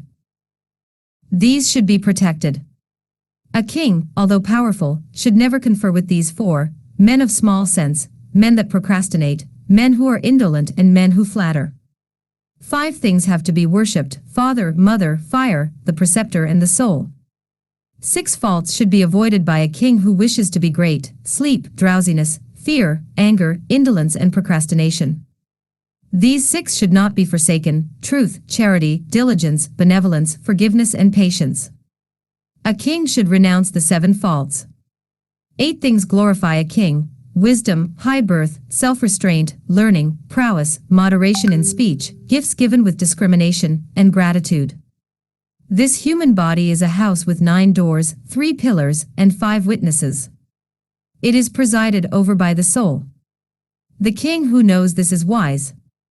These 10 do not know what virtue is: the intoxicated, the inattentive, the raving, the fatigued, the angry, the starving, the dejected, the covetous, the frightened, and the lustful. A man who does not grieve when a calamity overtakes him, who does his best all the while with his senses under perfect control, who bears misery with patience, is the foremost of men. One who bears no malice towards others but is kind to all, who does not talk arrogantly, who forgives a quarrel, is praised everywhere. A king who seeks prosperity should take only that which can be taken, and which will be beneficial. As the bee collects the honey without destroying the flower, so should a king take taxes from the people without injuring them. One should pluck flowers but one should not uproot the plants. A wise man should learn good behavior, good words and good acts from every side, as a gleaner collects grains of corn from the field abandoned by the reapers. Virtue is preserved by truthfulness, learning by application, beauty by cleansing the body, high lineage by good character. Mere lineage, in the case of one whose behavior is not good, cannot command respect. A king or a man who envies another's wealth, beauty, might, high lineage, happiness, good fortune and honors, suffers from an incurable disease. Good behavior is essential to man. Intoxication of wealth is much more to be censured than wine, for a man intoxicated with prosperity can never be brought to his senses unless and until he meets with a fall. Like the moon during the lighted fortnight, calamities increase for him who is a slave to his senses. The king who wishes to control his counselors before controlling his own self, or the king who wishes to subdue his adversaries before controlling his counselors, fights a losing battle, losing his strength. A king should first subdue his own self, regarding it as his foe. He will then never fail to subdue his counselors and later his enemies. Great prosperity waits upon him who has subjugated his senses, or controlled his soul, or who is capable of punishing all offenders, or who acts with discernment, or who is blessed with patience. One's body is the chariot, the soul within is the driver, and the senses are its steeds. Drawn by those excellent steeds when they are well trained, the wise man pleasantly goes through the journey of life in peace. The horses, however, if unbroken and incapable of being controlled, lead the unskilled driver to destruction in the course of the journey. Many evil-minded kings, because of their want of mastery over the senses, are ruined by acts of their own, lust for kingdom being the cause of their sin. To control speech is said to be the most difficult. It is not easy to hold a long conversation, utter words filled with meaning, and delightful to the hearers. Well-spoken speech is capable of doing so much good. Similarly, ill-spoken words cause evil. A forest pierced by arrows or cut down by hatchets may grow again, but the heart wounded by ill-spoken words can never recover. Weapons such as arrows or darts can easily be extracted from the body, but a word dagger plunged deep into the heart is incapable of being taken out. Word arrows shot from the mouth are terrible. Smitten by them, man grieves day and night. A learned man should not shoot such arrows, for do they not touch the very vitals of the others? The person, to whom the gods ordain defeat, has his senses taken away from him, and it is because of this that he stoops to ignoble deeds. When the intellect becomes dim and destruction is near, wrong, looking like right, strikes the heart firmly. The clouded intellect causes defeat. Ablution in all the holy spots and kindness to all creatures, these two are equal. Perhaps kindness to creatures surpasses the former. As long as man's good deeds are spoken of in this world, so long is he glorified in heaven. The gods do not protect men taking up clubs in their hands after the fashion of herdsmen. Unto them they wish to protect, they grant intelligence. There is no doubt that one's desires meet with success in proportion to the attention he pays to righteousness and morality. The Vedas never rescue a deceitful man from sin. Gold is tested by fire, a well-born person by his deportment, an honest man by his conduct, and a brave man is tested during a season of panic. He who is self-controlled in times of poverty, and friends and foes are tested in times of calamity and danger. Sacrifice, study, asceticism, gift, truth, forgiveness, mercy and contentment constitute the 8 different paths of righteousness. The first 4 of these may be practiced from motives of pride, but the later 4 can exist only in them that are truly great. Do that during the day which may enable you to pass the night in happiness.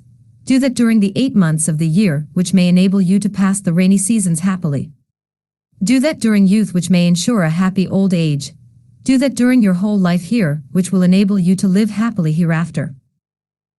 Untying all the knots of the heart by the aid of tranquility, mastering all the passions, observing true religion, one should learn to regard both the agreeable and the disagreeable like his own self. One should not return the slanders or reproaches of others. Strange to say, when a silent man suffers these reproaches, it is the slanderer that is consumed and the virtues, if any, of the slanderer find a home in the other man. Never quarrel with friends. Avoid the company of those that are vile and low. Never be arrogant and ignoble in conduct. Avoid speaking words that are fraught with anger. Harsh words burn and scorch the very vitals, bones and heart of men.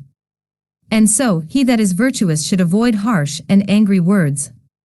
Silence, it is said, is better than speech. If speak you must, it is better to speak the truth. If truth is to be spoken, it is better to say what is agreeable. If what is agreeable is to be spoken, it is better to say what is consistent with morality.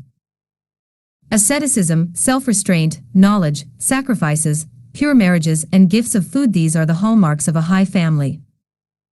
Men die and are reborn again and again. Repeatedly they wither and grow. Oftentimes they ask and are being asked. Again and again they lament and are being lamented. Happiness and misery, plenty and dearth, gain and loss, life and death, are all shared by all in due order. A self-controlled man should neither be elated nor should he grieve. Anger is a kind of bitter, acrid and hot drink, and it is painful in its consequences. It is a kind of headache born not of any physical illness. The wise can swallow it, and never those who are wanting in wisdom. Excess of pride, excess in speech, excess in eating, anger, the desire for enjoyments, and intestinal disorders, these are 6 sharp swords which cut off the period of life allotted to creatures. It is these which kill, and not death. Kings are said to have 5 different kinds of strength. Of these the strength of arms is considered to be the most inferior kind. The acquisition of good counselors is regarded as the 2nd kind of strength. The acquisition of wealth is the 3rd kind of strength. The strength of birth which one naturally acquires from one's sires and grandsires is the 4th kind of strength. That, however, by which all these are one, and which is the foremost of all kinds of strength, is called the strength of the intellect. One who never gives way to anger, one who regards pieces of mud, stone and gold as all of the same value, and he that stands aloof from what is agreeable and disagreeable, like one perfectly withdrawn from the world, is a real yogi. Intelligence, tranquility of mind, self-control, purity, absence of harsh speech, and an unwillingness to do anything displeasing to friends, these 7 are regarded as the fuel to the flame of prosperity. Virtue is everlasting, pleasure and pain are transitory. Life is, indeed, everlasting, but its particular phases are transitory. Forsaking those which are passing, betake thyself to that which is everlasting, and let contentment be thine, since contentment is the greatest of all acquisitions. Illustrious and mighty kings have ruled this mighty earth so full of wealth and glory and joy. All of them have become victims of the universal destroyer. They went away leaving behind them their kingdoms and their immense pleasures. The son, brought up with anxious care, when dead, is taken up and carried away by men to the burning grounds. With disheveled hair, and with piteous cries they cast the body into the funeral pyre, as though it were a piece of wood. Others enjoy the wealth of a dead man while birds and fire feast on the elements of his body. Only two things go with him to the other world, his merits and his sins. Throwing away the body, relatives, friends, and sons retrace their steps like birds abandoning the tree without flowers or fruits. The man cast into the funeral pyre is followed only by his own actions. Therefore should men, carefully and gradually, earn the merit of righteousness. The soul is spoken of as a river, and life is also spoken of as a river. In the river of life the waters are the five senses. Its crocodiles and sharks are desire and anger. Making self-control the boat, one should cross the eddies which are represented by repeated births. In the river which is the soul, religious merit makes up its sacred bath, truth, its waters, self-control, its banks, kindness, its waves. He that is righteous purifies himself by a bath in this river, for the soul is sacred, and the absence of desire is the supreme merit. Dhritarashtra said, Vidur, tell me more about the soul. Tell me how, with this body of mine, I can meet with that ancient and eternal one. Tell me what death is. Vidur said, My lord, I am born in the Sudra order and, therefore, do not venture to say more than what I have said already. That ancient and eternal Rishi Sanatsujata will talk to you on those subjects. I will call him to you. Vidur meditated on the great Rishi. Realizing that he was called in mind by Vidur, the great Rishi came there. Vidur said, There is a doubt in the king's mind which can be cleared only by your revered self. Please speak to him. Dhritarashtra asked the Rishi his doubts concerning death, and the quest of the Brahman. Sanatsujata said, I will give you my opinion. The learned are of opinion that death results from ignorance. Ignorance is death, and so, knowledge, the absence of ignorance, is immortality. Death does not devour creatures like a tiger, its shape itself is undiscernible. Besides this form of death, some imagine Yama to be death. This, however, is due to the weakness of the mind. The pursuit of Brahman or self-knowledge is immortality. The imaginary god Yama holds his sway in the region of the Patris. It is at his command that death, in the form of wrath, ignorance and covetousness, arises among men. Swayed by pride, men walk in paths that are unrighteous. None among them succeeds in attaining to his real nature. Their understanding clouded, and themselves swayed by passions, they cast off their bodies and repeatedly fall into hell. They are always followed by their senses. It is thus that ignorance receives the name death.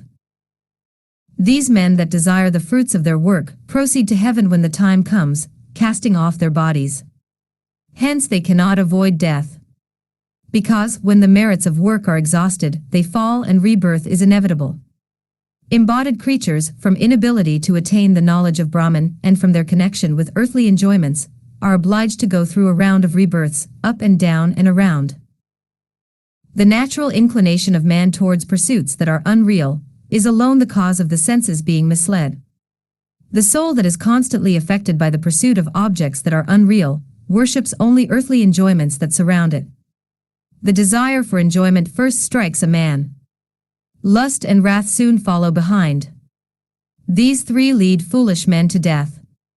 They, however, that have conquered their souls, succeed by self-restraint to escape death. Ignorance, assuming the shape of Yama, cannot devour the man who kills desire by self-restraint. What can death do to a person whose soul has not been confounded or misled by desire? For him death has no terrors. Therefore, if the existence of desire, which is ignorance, is to be destroyed, no wish, not even the slightest one, is either to be entertained or pursued. The soul which is in the body, when it is associated with wrath and covetousness, when filled with ignorance, is said to meet with death. Knowing that desires arise on the way, if a man relies on knowledge, he need entertain no fear of death. Even as the body is destroyed when brought under the influence of death, death itself is destroyed when it comes under the influence of knowledge. Dhrita, what is the object of asceticism? Mana. There are, I have heard, two kinds of mana, restraint of speech and meditation. Which is superior? Can a person of learning attain to a state of quietude and achieve emancipation by mana? How is it to be practiced here? Sanat, the object of asceticism or mana is to attain to that which is beyond the reach of language or the mind. True mana consists, not in merely restraining speech, but the absolute restraint of all the senses and the mind. The aspect or form or nature of mana must necessarily be the loss of all consciousness of both the objective and the subjective, and the concentration of all consciousness on Brahman alone. When such a state is reached, Brahman is reached. Brahman is the Vedic symbol Aum, representing the gross, the subtle and the causal. Mana is obtained by the gradual merging of the gross in the subtle in the causal, and the causal into Brahman. There are 6 kinds of renunciation, and they are all commendable. The first is, never experiencing joy on occasions of prosperity. The second is, abandoning of sacrifices, prayers and pious acts with a desire for the merits arising from them. The third is, abandoning desire, or withdrawing from the world. The fourth is, one should not grieve or allow oneself to be afflicted by grief when one's actions fail, or, when anything disagreeable happens, one should feel no pain. The fifth kind consists in not soliciting even one's sons, wives and others that may all be very dear.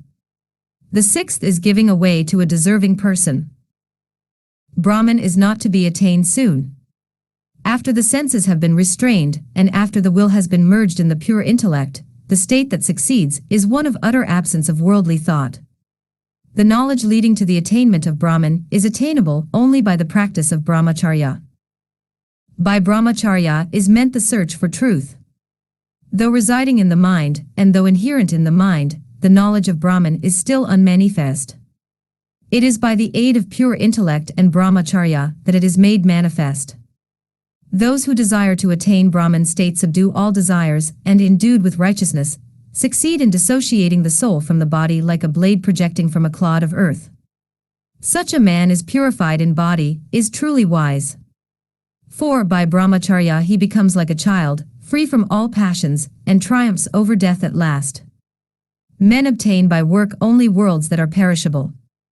However, he that is blessed with knowledge attains the state of Brahman which is everlasting. Dhrita, you say, my lord, that a wise man perceives the existence of Brahman in his own soul. Tell me what the true form and color of the omnipresent and eternal Brahman is. Sanat, neither on earth, nor in the sky, nor in the waters of the ocean, is there anything like it. Neither in the stars, nor in lightning, nor in the clouds, is its form to be seen. Nor is it visible in the atmosphere, nor in the devas, nor in the moon, nor in the sun. Neither in the Rik, nor among the Yajus, nor among the Atharvans, nor in the pure Sama, is it to be found. Incapable of being compassed, and lying beyond the reach of the limited intellect, even the universal destroyer, after the dissolution, is destroyed in it. Incapable of being gazed at, it is subtle as the edge of a razor, and it is grosser than the mountains. It is the basis upon which everything is founded. It is unchangeable. It is this visible universe. It is vast. It is delightful. Creatures have all sprung from it, and are returned to it. Free from all kinds of duality, it is manifest as the universe. It is all-pervading. Men of learning say that it is without any change, except in the language used to describe it. Those who are acquainted with that in which this universe is established are blessed indeed. 8. Sanjay in the Kaurav court. Led by Bheeshm and Dhritarashtra, the Kauravas entered the great assembly hall one by one. Then came Sanjay. He greeted them all. He conveyed to them all individually the respectful greetings of Yudhishthir. Dhritarashtra asked him to tell them about the happenings at Upaplavya. Sanjay gave them a detailed and vivid account of everything. He gave them the messages of Krishn, Yudhishthir and Arjun. He did not omit a single word, nor did he spare them a single detail of the varied expressions on the faces of the men there who had been listening to the message of Dhritarashtra. No one spoke during this recital. It was over. Bheeshm spoke to Duryodhan, My dear child, you are trying to drown yourself. You have not realized the power of this combination, Krishn and Arjun. It is said by the knowing ones that they are Nar and Narayan. Do not persist in your mad determination to fight the Pandavs. They are invincible. On the one hand they have Dharma on their side, and on the other they have Krishn. Everyone will listen to your words. Tell them that you are not for war. Please do it. You are depending on the wrong persons to steer you through this war. You have the evil-minded Shakuni, you have the sinful and impertinent Dasashun, you have this low-born Radhaya, who has been handicapped by the curse of Bhargav. He has another curse to weaken his prowess. That is the curse of the Brahmin. He has also given up his Kovach and his Kundalas too. How can you hope to win? Radhaya was terribly hurt by these words of Bheeshm. He said, Duryodhan, this grandfather of yours is bent on hurting me whenever he can. It is not right. I have never been false to the duties of a Kshatriya. I may not be a Kshatriya, but my actions are those of one. My birth is not of such importance as my loyalty to my friend. I have never injured the son of Dhritarashtra. I have always considered that he is my lord and master. To please him, I will do anything. I will slay the Pandavs single-handed. I know that I can. Bheeshm sneered at him. He would not even talk to Radhaya. He looked not at Radhaya but at Duryodhan and said, For the last so many years this man has been talking only about how he is going to kill the Pandavs. So far, we have never had a chance to see this bravery of his. He is not even 1/16th as good as Arjun. Depending on this man you have dared to insult the great Pandavs. You have committed a grievous fault. You should not have so much faith in the valor of this man who is not so good as he thinks. You saw how he behaved during the fight with the Gandharv in Dwareeka. You saw how he fought when we all raided Virat. Radhaya has failed you miserably. Yet, you will not hear a word against him. I am sorry for you. Duryodhan did not bother to reply. He hated these words of his grandfather. He loved Radhaya as Krishn loved Arjun. It was friendship which could not be understood by anyone. It had about it something divine. Duryodhan always resented his grandfather and his words since they were usually more than vehement against his friend. These scenes were frequent in his court. His friend was very unpopular with all the elders of the court. His father was the one exception. He loved Radhaya. But that was because Radhaya loved Duryodhan. No one loved Radhaya except Duryodhan. So, every time someone insulted him, Duryodhan's affection for Radhaya grew. He now turned his face away from his grandfather. Bheeshm stopped talking and sat down. Duryodhan had the knack of insulting people by a look, by the raising of an eyebrow, by the sneering twist of the corner of his lip. He used this weapon very often. It would silence the old dotards as nothing else could. Drona spoke, What the noble Bheeshm said is right. It is not wise to be so foolhardy. The words of Arjun and Krishn are not just words. They speak the truth when they say that they will destroy the Kauravs. We must make peace with them. Arjun learnt archery from me. I know his prowess. He now knows more than I do. He has obtained weapons from all the gods. He has now got the Pashupata from Lord Shankar. Of all the military tactics, the most foolish thing is to underrate the opponent. This is just what is being done. Please take heed. The king now asked Sanjay to continue his recital. Sanjay told them about the words of Yudhishthir, his parting words. He then described the army which had been collected. He told them about its strength and power. As he was talking, he saw, once again, in his mind's eye, the army. He was suddenly overcome with fainting. Sanjay fell down senseless. There was a jot of concern at the fainting of Sanjay. It showed, more clearly than words, the terrible aspect of the army of the Pandavs. He was revived. With wild and frightened looks the poor charioteer of the king continued his recital. He spoke about the strength of the Pandavs and their allies. Dhritarashtra listened to it with a sinking heart. He was terrified. He said, "When I listen to you, my heart trembles with fear for the lives of my sons. I am so scared of Bheem and his oath. I have not been able to sleep for the last so many nights. I know for certain that Bheem will kill all my sons. I know that my son, my Duryodhan, will die with his thigh broken. I know that Duryodhan will lie bleeding on the battlefield. I can imagine Bheem plowing through our ranks with his mace uplifted. He will look like the river Ganga in flood, in the rainy season, overflowing her banks and uprooting all the trees on her banks. I can see everything that is to happen. I am afraid. I am not so afraid of the brothers of Yudhishthir as of Yudhishthir himself and his angry looks which he will bend on my sinful sons. This my son will not listen to reason though everyone is advising him. He will not listen to the words of Vidur, who is reputed to be the wisest of men." These words of the king enraged Sanjay. He said, "Your words against your son, my lord, are not correct. You are the real sinner and not Duryodhan. The wise and gentle Vidur has been speaking to you for the last so many years. But you have not listened to his words of advice, not even once. I was there when the game of dice was being played. Vidur then spoke to you and not to your son. He asked you to stop the game.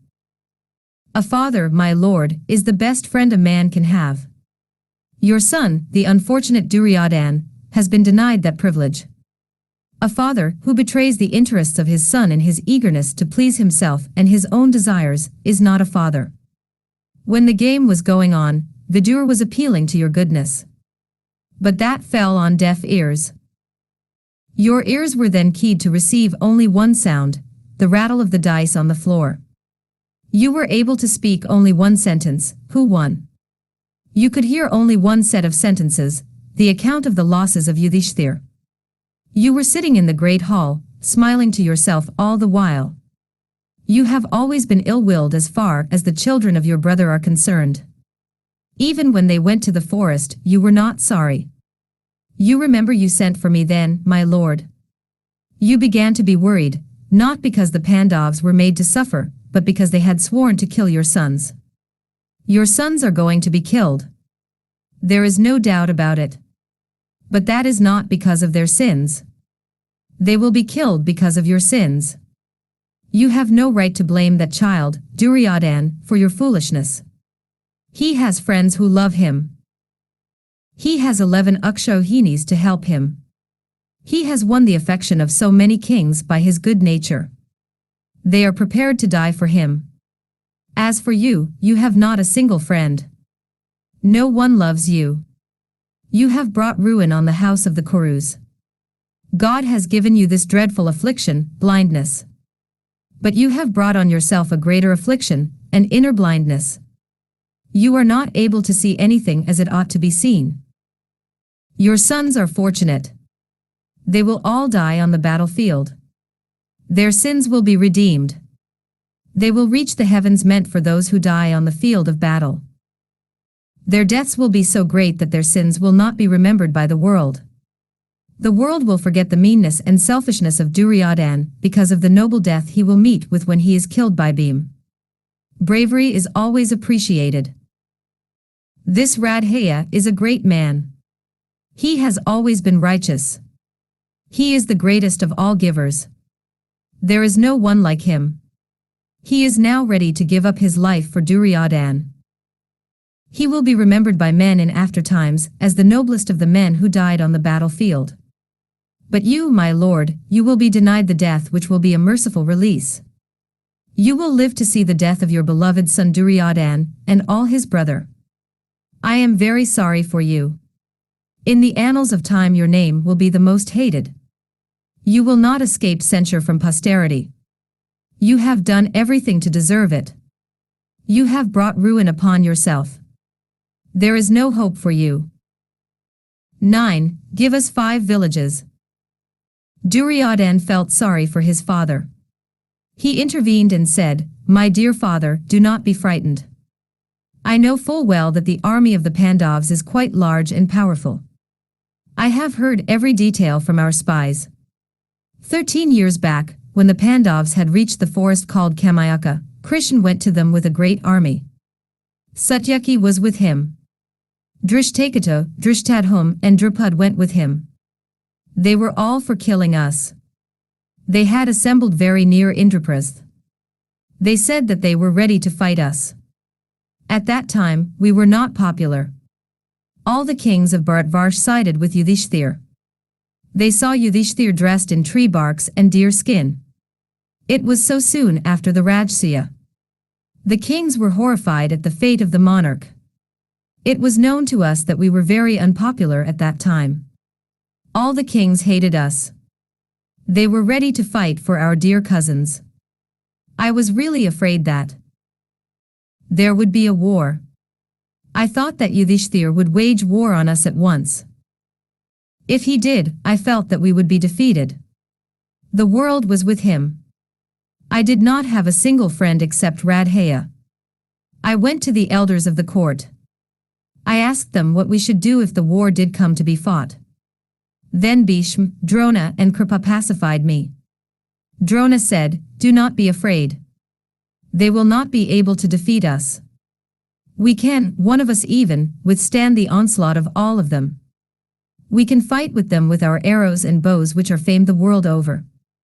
Bheeshm fought with a host of princes when he brought wives for your grandfather, Vishatravirya. When this great Bheeshm is on your side, why should you be afraid? My dear father, when all the kings of the world were on their side, even then, Drona said that we could defeat the Pandavs. But now, the circumstances have been altered. They are not so powerful. I now have more friends than they have. My supporters are many. The Pandavs are without many friends now.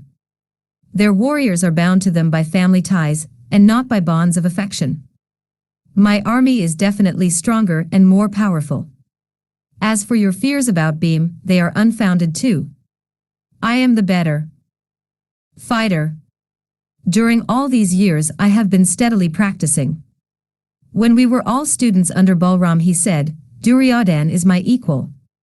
He is the greatest of fighters with the mace. He is far superior to all the others. I am definitely superior to Bheem. He knows it, Krishn knows it, and Arjun knows it. Actually, I am rather looking forward to this fight with Bheem. It will be thrilling to hit him with my mace and split his head into two. I can do it easily. I have never loved Bheem. His fighting too is very crude. He has not got the skill. His strokes have not the swing and polish which mine have. Balram has said so. I will defeat Bheem easily. I can kill him. Once Bheem is killed, the spine of the Pandav army will be broken, and it will fall to the ground. They will have nothing left to live for. Even I can kill that vain and conceited Arjun. Look at my army, father. I have the great Bheeshm. He has been granted the boon that he can die only when he wants to die. He is divine. He is no mortal like the others. Look on Drona. He has been born not like ordinary man. He is the son of Bharadvaja. Ashvathama has been born by the grace of Shankar. He cannot die. Neither can Kripa die. With these immortals on our side, why should we worry? Each one of them can, individually, defy the gods of the heavens. Arjun cannot fight any of them. I have Radhaya. He has been declared to be Parasurama's equal by the Bhargav himself. There may be people here who may want to disagree with me. But I maintain that he is the equal of Bheeshm, Drona, and Kripa. Grandfather says that he is not powerful since he has given away his Kovach and Kundalas. Not at all. Indra begged of him his earrings which were so beautiful. In return for them Radhaya has got Indra's Sakti which can kill the most terrible enemy. Why should I be worried when I have so much help? My grandfather is enough to kill all of them. Our victory is as clear as the palm of my hand. Let me put some courage into your fainting heart by telling you the names of the heroes who will be fighting for me. Bheeshm, Drona, Ashvathama, Kripa, Radhaya, Balaka, Brihadrath, Bhagadat, Salya, Sala, Vinda, and Uvinda, Jadrith, my brothers led by Dasashun and Shakuni. I have 11 Akshauhinis as against their 7. I have absolutely no worry about the future. Duryodhan spoke with great confidence. He had thought out everything and everyone admired his clear thinking and his clear talking. Duryodhan continued. What can this Virat do when we have the Trigardas? Susharma can defeat him again and again. The enmity of the Trigardas against Arjun is so great that they have taken an oath to kill him or be killed by him. They are the Samsaptakas. I have considered the strength of our army and of theirs. I feel that we are better in every way.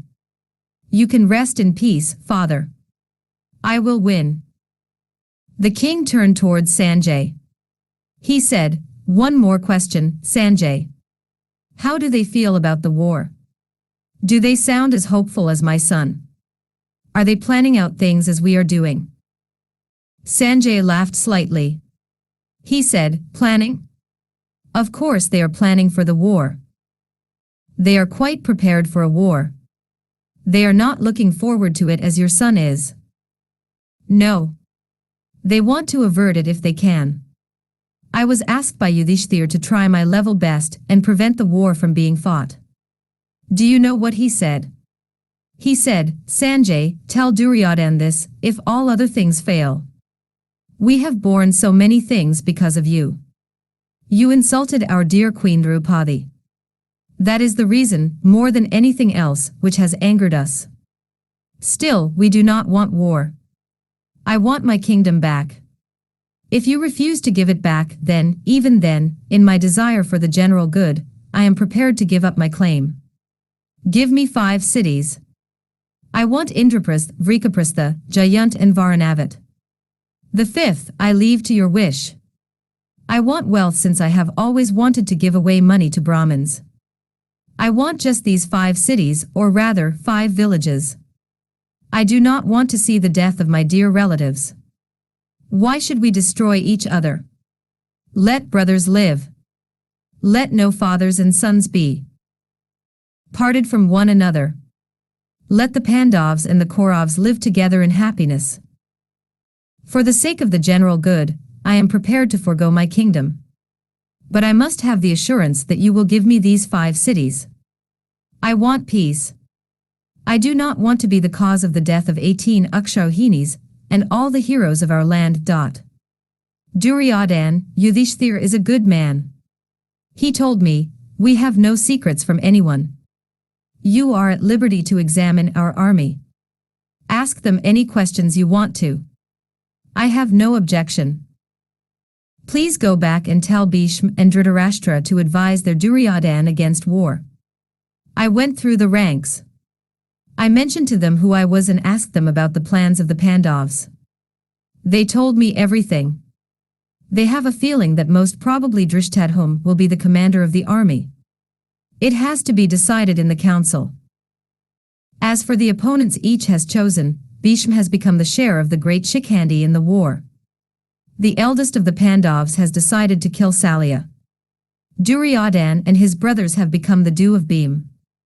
Arjun has taken as his share Radhaya, Ashvathama, Jadrith and other kings who may come to their help. The powerful Kakaya brothers have taken it upon themselves to kill their cousins who have joined Duryodhan. The Mallavas and the Salvas have decided to fight the Trigardas. They may not be able to kill them, but they have decided to harass them as much as they can. The king Brihadbala of Kosala, the sons of Duryodhan, and our Dasashun are chosen by Abhimanyu as his victims. The sons of the Pandavs are to support Drishtadhum in his fight against Drona. He is going to kill the great Acharya. Chaitanya has hopes of meeting Somadatta in a single fight. Satyaki has his eyes on Kritvarma. He has not forgiven him for joining the Kauravs. Satydev, of course, has set his mind on killing Shakuni. Nakul has Uluka, the son of Shakuni, as his share. This is the general outline of their plans. There will be many alterations when the war is being fought. But they have everything ready. Dhritarashtra began to whimper again. His son got really annoyed. He said, "My dear father, please do not lose confidence. I am more powerful. Can you not see that they are now just beginning to be afraid?" Dhritarashtra would not be convinced. He knew that the words of Sanjay were true. He said, "War is not desirable. It is wrong, as Yudhishthir says. It is not right that we should enjoy his half of the kingdom. Please give it up. You and I will be praised by all the good men in the world. Let us try to save our reputation. All the kings assembled here would rather not fight. They are here because peace seems to be against your grain. If you agree to make peace with the Pandavs and return their kingdom to them, every one of these warriors will bless you. I am certain about it." Duryodhan began to lose his temper. He said, "Very well. I do not want anyone to fight unwillingly. Let them all go away from here. I have Dasashun and I have Radhaya. 3 of us can manage to rout the army of the Pandavs. I cannot hear any more talk of this peace with the cousins. I will not return their kingdom to them. I will not give even the land covered by the tip of a needle. That is certain. I mean to fight." There was silence for a moment when he said this. As an afterthought, Duryodhan said, "They are getting afraid already. Yudhishthir says that he will be satisfied with 5 villages. I can of course afford to give it. I can afford to give him his half of the kingdom. It is because I do not want to give it that I am so adamant. If I give him these 5 villages, then I might as well admit that I am in the wrong. I was all these days under the impression that Yudhishthir was brave and wise. I cannot understand this his request for 5 villages. It is ridiculous." Vidur got up and said, "Yudhishthir is not a fool. He has asked you for these 5 villages in particular. He could have asked for just any 5. Why should he have mentioned the names? I will tell you. He knows full well that you are not going to listen to anyone. He knows that he will have to fight for his kingdom and kill you all for the sake of that kingdom. This request of his for 5 villages is just a reminder to you and to the elders of this court, in particular, about the sufferings of the Pandavs. Even one of the names is significant. Take Varanavat. It reminds everyone of the infamous plot at Varanavat when you and your uncle instigated Puruchan to build the palace of Lak. It was a dastardly plot to kill your cousins. Yudhishthir wants to remind you and us about it. Then comes the name Indraprasth. That is the next injustice done to them. You must remember that your father decided to give them half the Kuru land. This was after their wedding Draupadi. The half which was given to them was the barren land called Kandavprasth. They got the help of Indra to make it fruitful. That is why Yudhishthir mentions Indraprasth as one of the villages he wants. Then comes Jayant. Surely you could not have forgotten the hall you built after you came back from the Rajsya. Jayant is a suburb of Hastinapur, and there was built the hall, which was the excuse which brought the Pandavs to Hastinapur. Yudhishthir wants us to remember that the game of dice has not been forgotten by him. The 4th is Vrikaprastha. That was where Bheem was fed with poisoned food by you. That is the place adjoining the coppice Pramanavata. That is where the Pandavs spent the first night of their 12 years' exile. He has allowed you to choose the 5th village yourself. It makes up the rest of the injustices done to them by you. Now, can you see how angry and sarcastic Yudhishthir can be if he wants to? This is just his way of saying, after all this, you want us to be patient. My uncle says that I am bent on war. Which man will be patient after all these things have happened to him? It is possible to avert the war only if my kingdom is returned to me. That is the message of Yudhishthir to all of you. Dhritarashtra was terribly upset by the words of Vidur. He saw the wrath of his nephew. The request for 5 villages was a poison barb which went right into his heart and hurt him terribly. He tried once again to talk about the greatness of the Pandavs.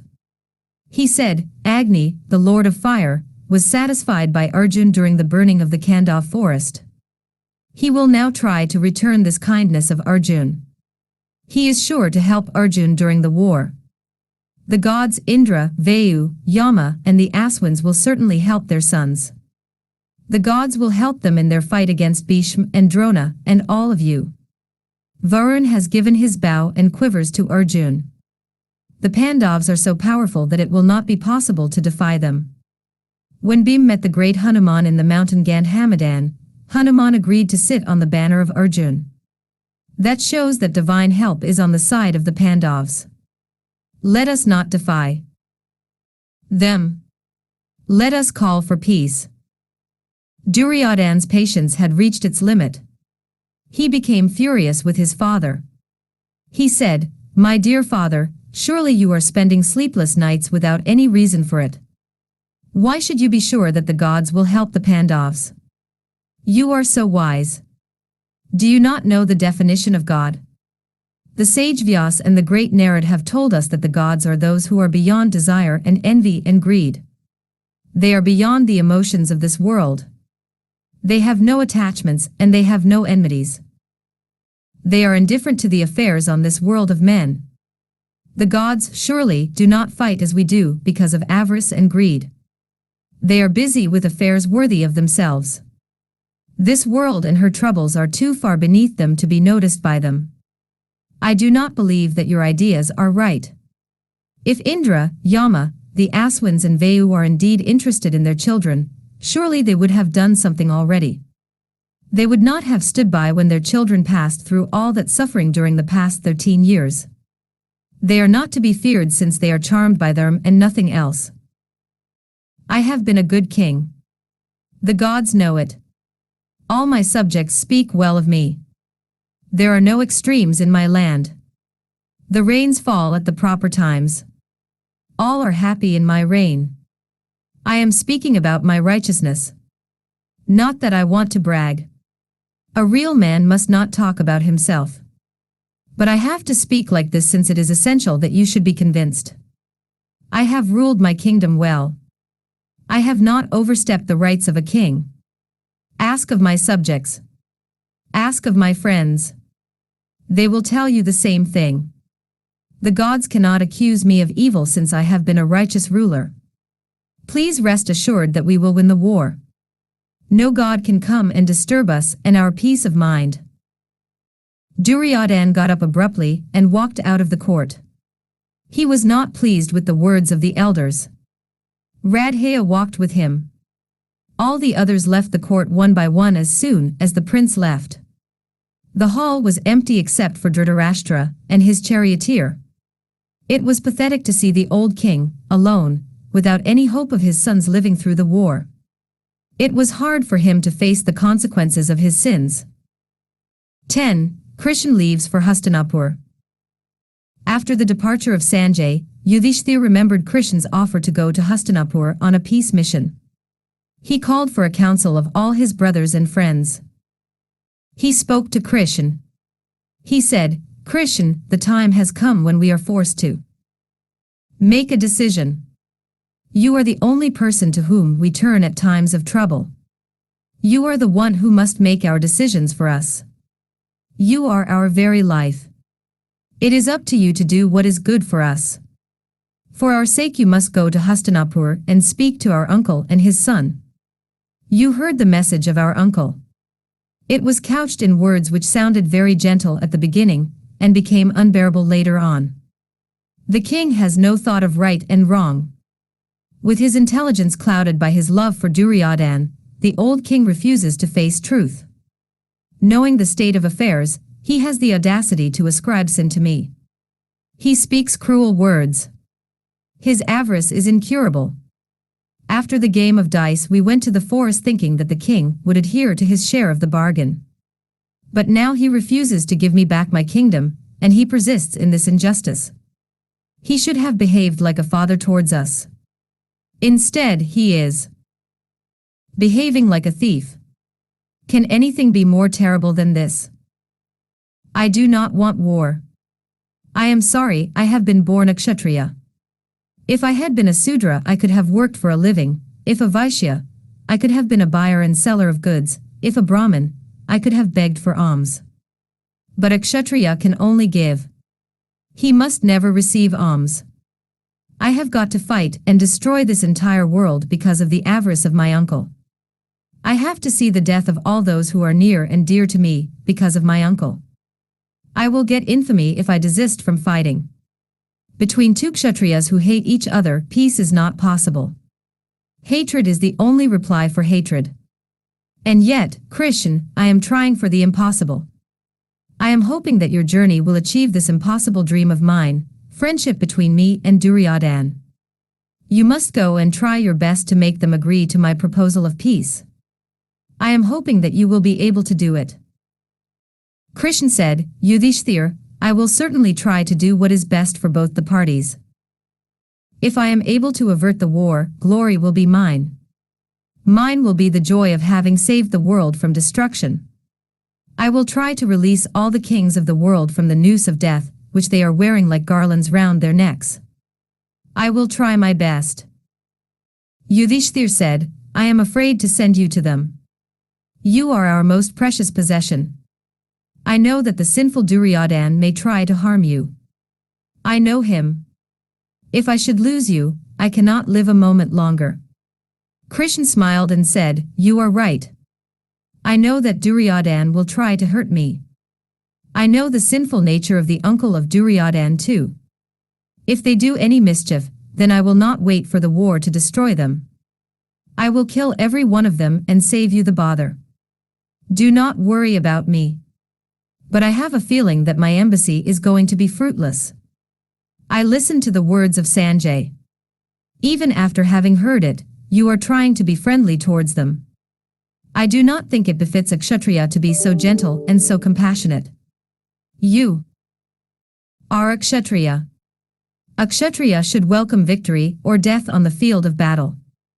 Do not be overcome by this weakness, Yudhishthir. It is not proper that you should think of them as your relatives. You must not feel guilty about it. A Kshatriya has no relatives. He has either friends or enemies. There is no third category in the lexicon of a king. Even for a moment they have not thought of you as a relative, a cousin, a brother. Not even the elders of the court. They have been quite indifferent about the fate of a good and gentle person like you. They all of them, ought to be killed for this. When the game of dice was being played, when Draupadi was dragged by the Dasashan into the court, when Radhaya and his friend insulted her, and you with the harshest words imaginable, when the 5 of you with Draupadi walked in the streets of Hastinapur, when all these things happened, I say, the elders of the Kaurav court did nothing to stop the actions of those sinners. I cannot understand your love for them. You consider them worthy.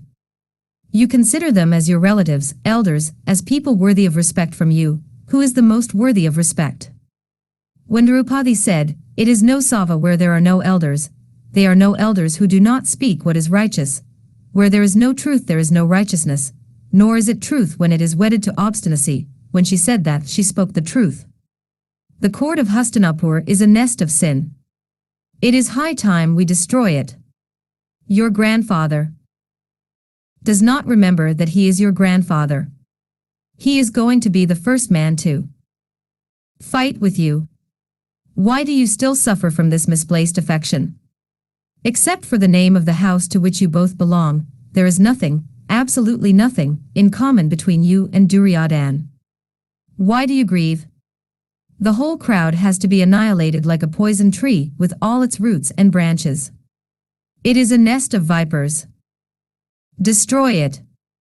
I am going to Hastinapur. I know that there will be no peace between you and your cousin.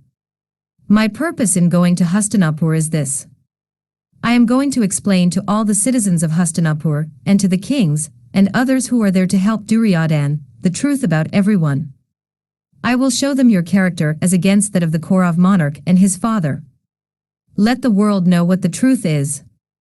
Let them know the nobility and the goodness of the man whom they are going to fight. I will do my best to represent your cause to the people in general and come back having achieved what is good for you. I know that Duryodhan will not part with the kingdom. During my absence, please make arrangements for the war. With my return, the war will begin. Bheem spoke. He said, Krishn, if you can bring about peace between the proud Duryodhan and the Pandavs, I will be very happy. Do not try to frighten Duryodhan with the power of the Pandav army. He is very proud and very arrogant. Try and use gentle words while talking to him. He is obstinate. He will never give up his ideas. We used to be playmates once. I know him. Please do not enrage him and cause the death of the kings of the world. I agree with my brother. There is nothing like peace. Please make it possible for us to live in peace with them. Please convince our dear grandfather that they should abandon the idea of war. The best thing is to avert war. I am sure my dear Arjun will agree with me and understand my feelings. A moment of silence, then Krishn burst out laughing. He laughed loud and long on hearing the words of Bheem. It was the last thing Lai expected. This plea for peace from Bheem was something he could not grasp. It was impossible to believe it. He would sooner believe that fire had lost its heat and become cool as snow. Krishn wanted to rouse the spirits of Bheem and rekindle the spark in him. He said, What is this I hear, Bheem? Till yesterday you were all praises for war. You were looking forward to killing the sons of Dhritarashtra. During the last 13 years you have not had a single night of sleep. You have never had peace. You were always speaking words of wrath. You would sigh like an angry serpent and wring your hands in helpless fury against your brother who would ask you to be patient. Your mind would be fuming as the fire does though covered by ashes. You would never mix with the others. You would sit alone like a weak man oppressed with a great burden. People would think that you were mad when they heard you talk to yourself.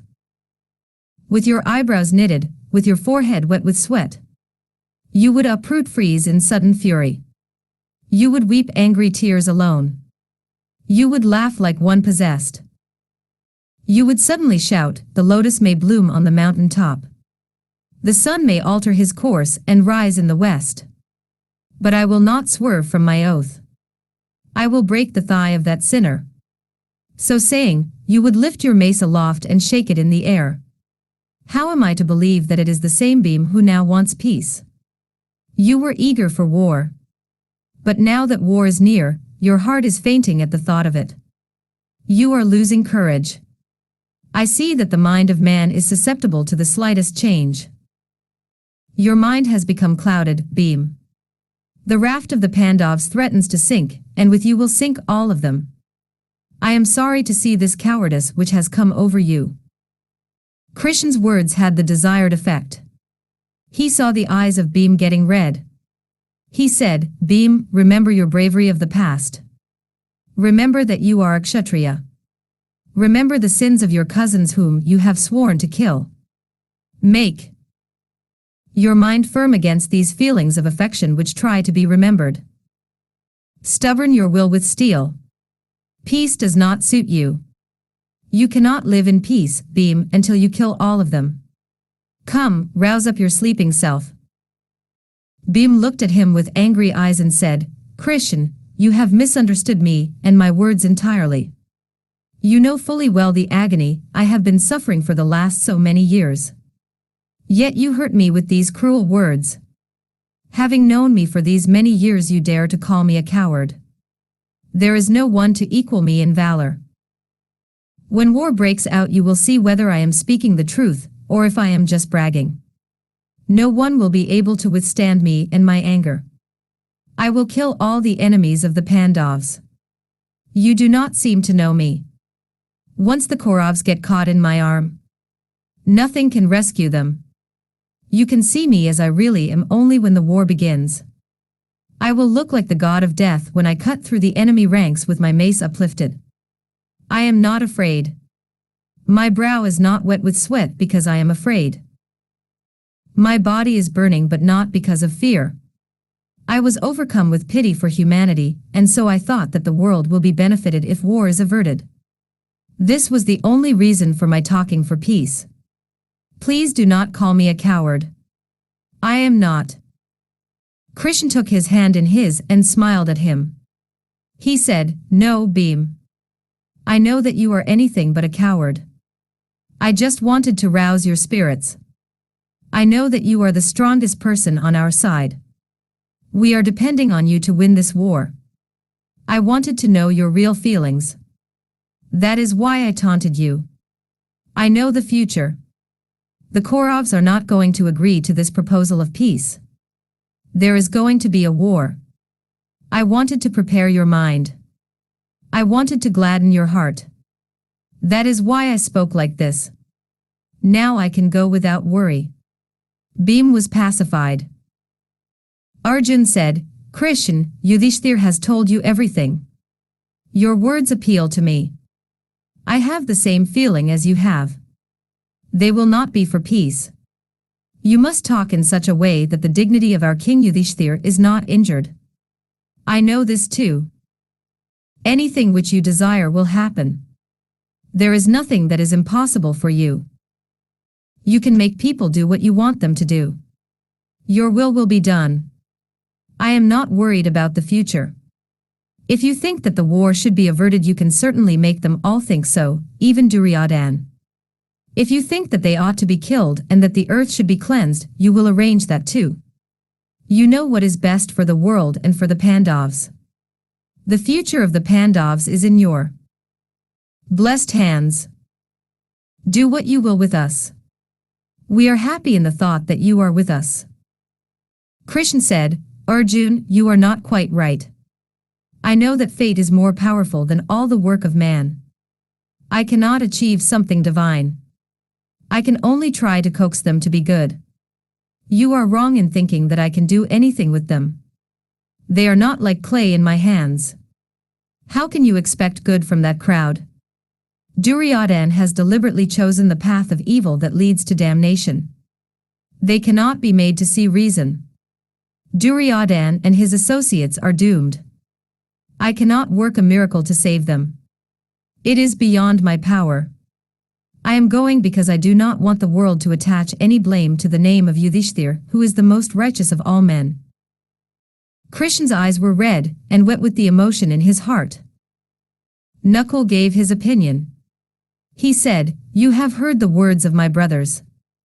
I will now tell you what I feel. I request you to do as you think will be suitable. The thoughts of man change according to the change in circumstances. We had one set of ideas and thoughts when we were in the forest. There we were living like the rishis. We did not think much of the kingdom we had lost. It did not mean much to us then. When we were in Virat, our thoughts were bent only on the end of the exile, the end of the year, and the end of our troubles. But now that it is all over, the thoughts of the kingdom we lost are predominant in our minds. We have decided that the kingdom must be given back to us. We have therefore collected 7 Akshauhinis with your help. We are now prepared to fight for our rights. Tell Duryodhan gently first and then in harsher terms, our conditions. Frighten him with the size and power of the army we have collected. Let him hear the names of the heroes who have come to help us. He will certainly be frightened. Who will dare to meet all these in war? When you are going, I am sure you will achieve what is good for us, for our beloved brother and king, Yudhishthir." Sahdev had been listening to all of them. He sprang up from his seat now. He said, "I want you, Krishn, to go and talk in such a way that war and only war will be the result. Even if the Kauravs ask for peace, war it will be. Having seen our dear queen in Hastinapur in the court of those sinners, how can anyone desire for peace with the sons of that Dhritarashtra? Only death can be the answer to Duryodhan. If my brothers Yudhishthir, Bheem, Nakul and Arjun are for peace, let them have peace. I, for one, will fight a duel with Duryodhan and kill him. Tell him the words I have spoken now. Tell him that he cannot escape death." Satyaki said, "Sahdev speaks the truth. Death is the only thing for Duryodhan. Krishn, you saw the Pandavs in the Kamayaka forest dressed in tree barks and deer skin. Having seen them like that, how can you rest in peace until this injustice is avenged? The Kauravs have got to be killed, every one of them. Satyaki was still standing. A cheer rose from all when he spoke these words full of affection for the Pandavs, and the words, "Well done, excellent," resounded in the tent of the Pandavs. Krishn looked at Draupadi, who had been listening to all that was being said. With her eyes filled with tears she said, "Glory to Sahdev and Satyaki, who are the only two Kshatriyas I can see." She turned to Krishn and said, "You know everything, my lord. I do not have to refresh your memory. I will give you my message. You must not use gentle words or pleadings when you speak to Duryodhan. Only good people should be won over with gentleness. You must punish him. Throw the staff of destruction in the direction of that sinful crowd. See to it that a war is fought. I am not for these vain talks on peace. I want war. I want the entire family of the Kurus to be destroyed. The elders who stood by when I was insulted must all die, every one of them. I do not want you to make Duryodhan see reason. I am not surprised at Yudhishthir asking for peace. What pains my heart is the talk of Bheem and Arjun. And Nakul. You are my only refuge, my Krishn. Please save me from the indignity of being a friend to the Kauravs. I must see them dead. If ever you have held me dear in your heart, if ever you have felt sorry for me and my plight, I charge you on that love of yours for me, to make this war just inevitable. You must insult Duryodhan, taunt him, anger him. Do anything so long as you achieve my purpose. I must have war." She stopped talking.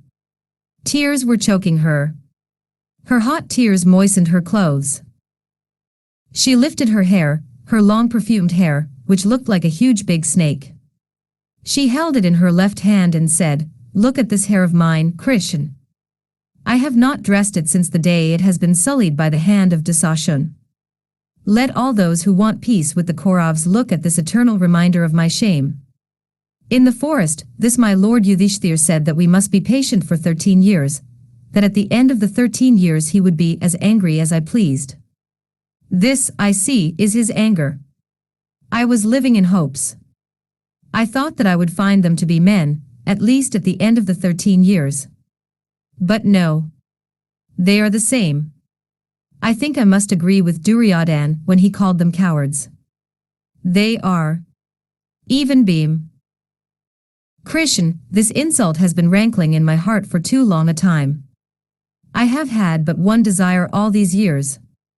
I want to see that jeweled hand of Dusashan to be severed from his body and fall on the ground. Till I see that hand which grabbed my hair. Lying on the ground, my mind cannot rest. This is the one desire which has been lodged in my heart all these years. It is burning me like fire. Only you can help me to have my revenge. I will not see you come back from Hastinapur without declaring war." Krishn looked at her tear-stained face and said, "Do not weep, Draupadi. Do not weep. Soon, very soon, you will see the queens of all the kings of this world weep, since they would have lost their everything. All the kings will die. I know it. Do you remember my promise to you in the Kamayaka forest? Again, in Upaplavya, when we met after your exile was over, you worshipped me with milk and wild honey. Do you not remember my words then? I have not forgotten my promise to you. The time has come when the sinful Duryodhan and his associates have to die. With the help of Nakul, Sahdev, Bheem and Arjun I will destroy the world. My words are not spoken in vain. I will see to it that they are all killed, Draupadi. Come, wipe your eyes and smile, keep on smiling. The days of weeping are over." The next day, soon after the sun had risen in the east, the preparations for Krishn's journey to Hastinapur began. His chariot was equipped with all his weapons. Yudhishthir led him to the chariot. Krishn took leave of all of them. Yudhishthir helped him into his chariot. He made Satyaki accompany Krishn. The Pandavs went with the chariot some distance, and then bade farewell to Krishn and Satyaki. 11. Hastinapur prepares herself. Dhritarashtra heard from his spies that Krishn was on his way. He sent for Bheeshm and Vidur. He wanted Sanjay to come too. Drona was there and Duryodhan. Dhritarashtra said, "The great Krishn is coming. He is coming to our Hastinapur to talk about the war. He is a great man. He must be honored. We must please him in every way. His good wishes are very necessary for us now. Please make all arrangements to receive him properly. Make his journey pleasant throughout. If you please him, my son, he will be favorable to you." What does Bheeshm say? Bheeshm and the others approved of his suggestions. Duryodhan made all the arrangements. He reported to the king that all the arrangements had been made as per his wishes. The king told Vidur, "Krishn will halt at the place called Kusasthala tonight, and arrive in Hastinapur tomorrow. You must personally supervise the reception that is to be given to the greatest of all men. I want to give him many gems and costly gifts. I want to give him a chariot and horses and 1,000 things. He deserves all this and much more too. I am eager to please him. Do you not approve cf my idea?" Vidur smiled to himself. He said, "Krishn is the greatest person that has been born on this earth, or that will ever be born on this earth. I am amused to see the childish way in which you are talking. You ask me, do you not think it is fitting that we should give gifts to Krishn? My dear brother, he deserves the entire world. That is not the point. I have been with you ever since we were children. I know you through and through. You cannot conceal anything from me. You are thinking up methods by which you can bribe that great man. How is it you have become suddenly so very generous? You are prepared to give so much to this man who is to talk to you and your son about the Pandavs. You have not the heart to part with even 5 villages as far as the Pandavs are concerned. You suddenly come out with the suggestion that we should give costly gems and horses and chariots, and so many things to this messenger from those nephews of yours. You cannot win Krishn over to our bride so easily as all that. His life is bound up in that of Arjun. You think you can buy that great man by your cheap wealth. Please do not insult him. I can tell you, nothing, no amount of coaxing or pleading, can part him from Arjun and the Pandavs. If you are genuinely interested in pleasing Krishn, do what he asks you to do. Honor him by granting him his wish. He is coming here with the hope of making you and your son realize the horrors of war, of the injustice done to the Pandavs, of your avarice, of your heartlessness in making the kings of this entire world bleed for the sake of your selfishness. Krishn is coming to do good to the house of the Kaurus. He wants peace. If you agree to his proposals of peace and stop these preparations for war, your welcome will be a real welcome to Krishn. I wonder if you will do it. I can only hope. You are the father to those fatherless children. Is it, after all, so difficult to show some affection to those poor orphans?" Duryodhan was listening. He said, "What uncle says is right. Without a doubt Krishn is fond of the Pandavs. Gifts should be given with discretion. There is a time for everything. Father, this idea of yours is stupid. Krishn is no fool. He will laugh at you. Also, he will think that we are frightened, and that we are afraid, and that we are trying to win his favor. It does not become our dignity to cringe before him like this. It will also be an insult to Krishn. He is the greatest of the great. He should not be insulted by these paltry gifts. Nor is our aim going to be served by him. Let us honor him. But please abandon this foolish plan of yours. The world will laugh at you." Bheeshm said, "Whether he is honored or not is immaterial to Krishn. Even if anyone is foolish enough to insult him, he will not take it as an insult. He is too noble to notice these things. He is a truthful man. Nothing can be hidden from him. He is fighting for truth. He is for righting the wrongs done to the Pandavs. He will be most pleased if he hears words that are to his liking. That is what you must do." Duryodhan said, "This grandfather of mine will always talk about the Pandavs. I have formed a plan by which I can make the Pandavs my slaves. I will imprison this friend of the Pandavs. If I do that, what can they do? They will be helpless. I think this plan is an excellent one if only I can carry it out." Dhritarashtra was horrified at the suggestion. He said, "No, no. Please do not think of that. It is a very wrong thing you are planning to do. Krishn is an ambassador. He is a relative and he is dear to all of us. It is a sin even to think of imprisoning him." Bheeshm was disgusted with Duryodhan. He told Dhritarashtra, "This son of yours is losing his reason. He is just courting misfortune. He is full of sin, and so are his friends. He will always ignore the words which are spoken for his good. He is now trying to imprison Krishn. This man does not please me. I do not want to listen to any more words from him." Bheeshm got up from his seat and walked away without speaking a word more. In the morning, Krishn arrived in Hastinapur.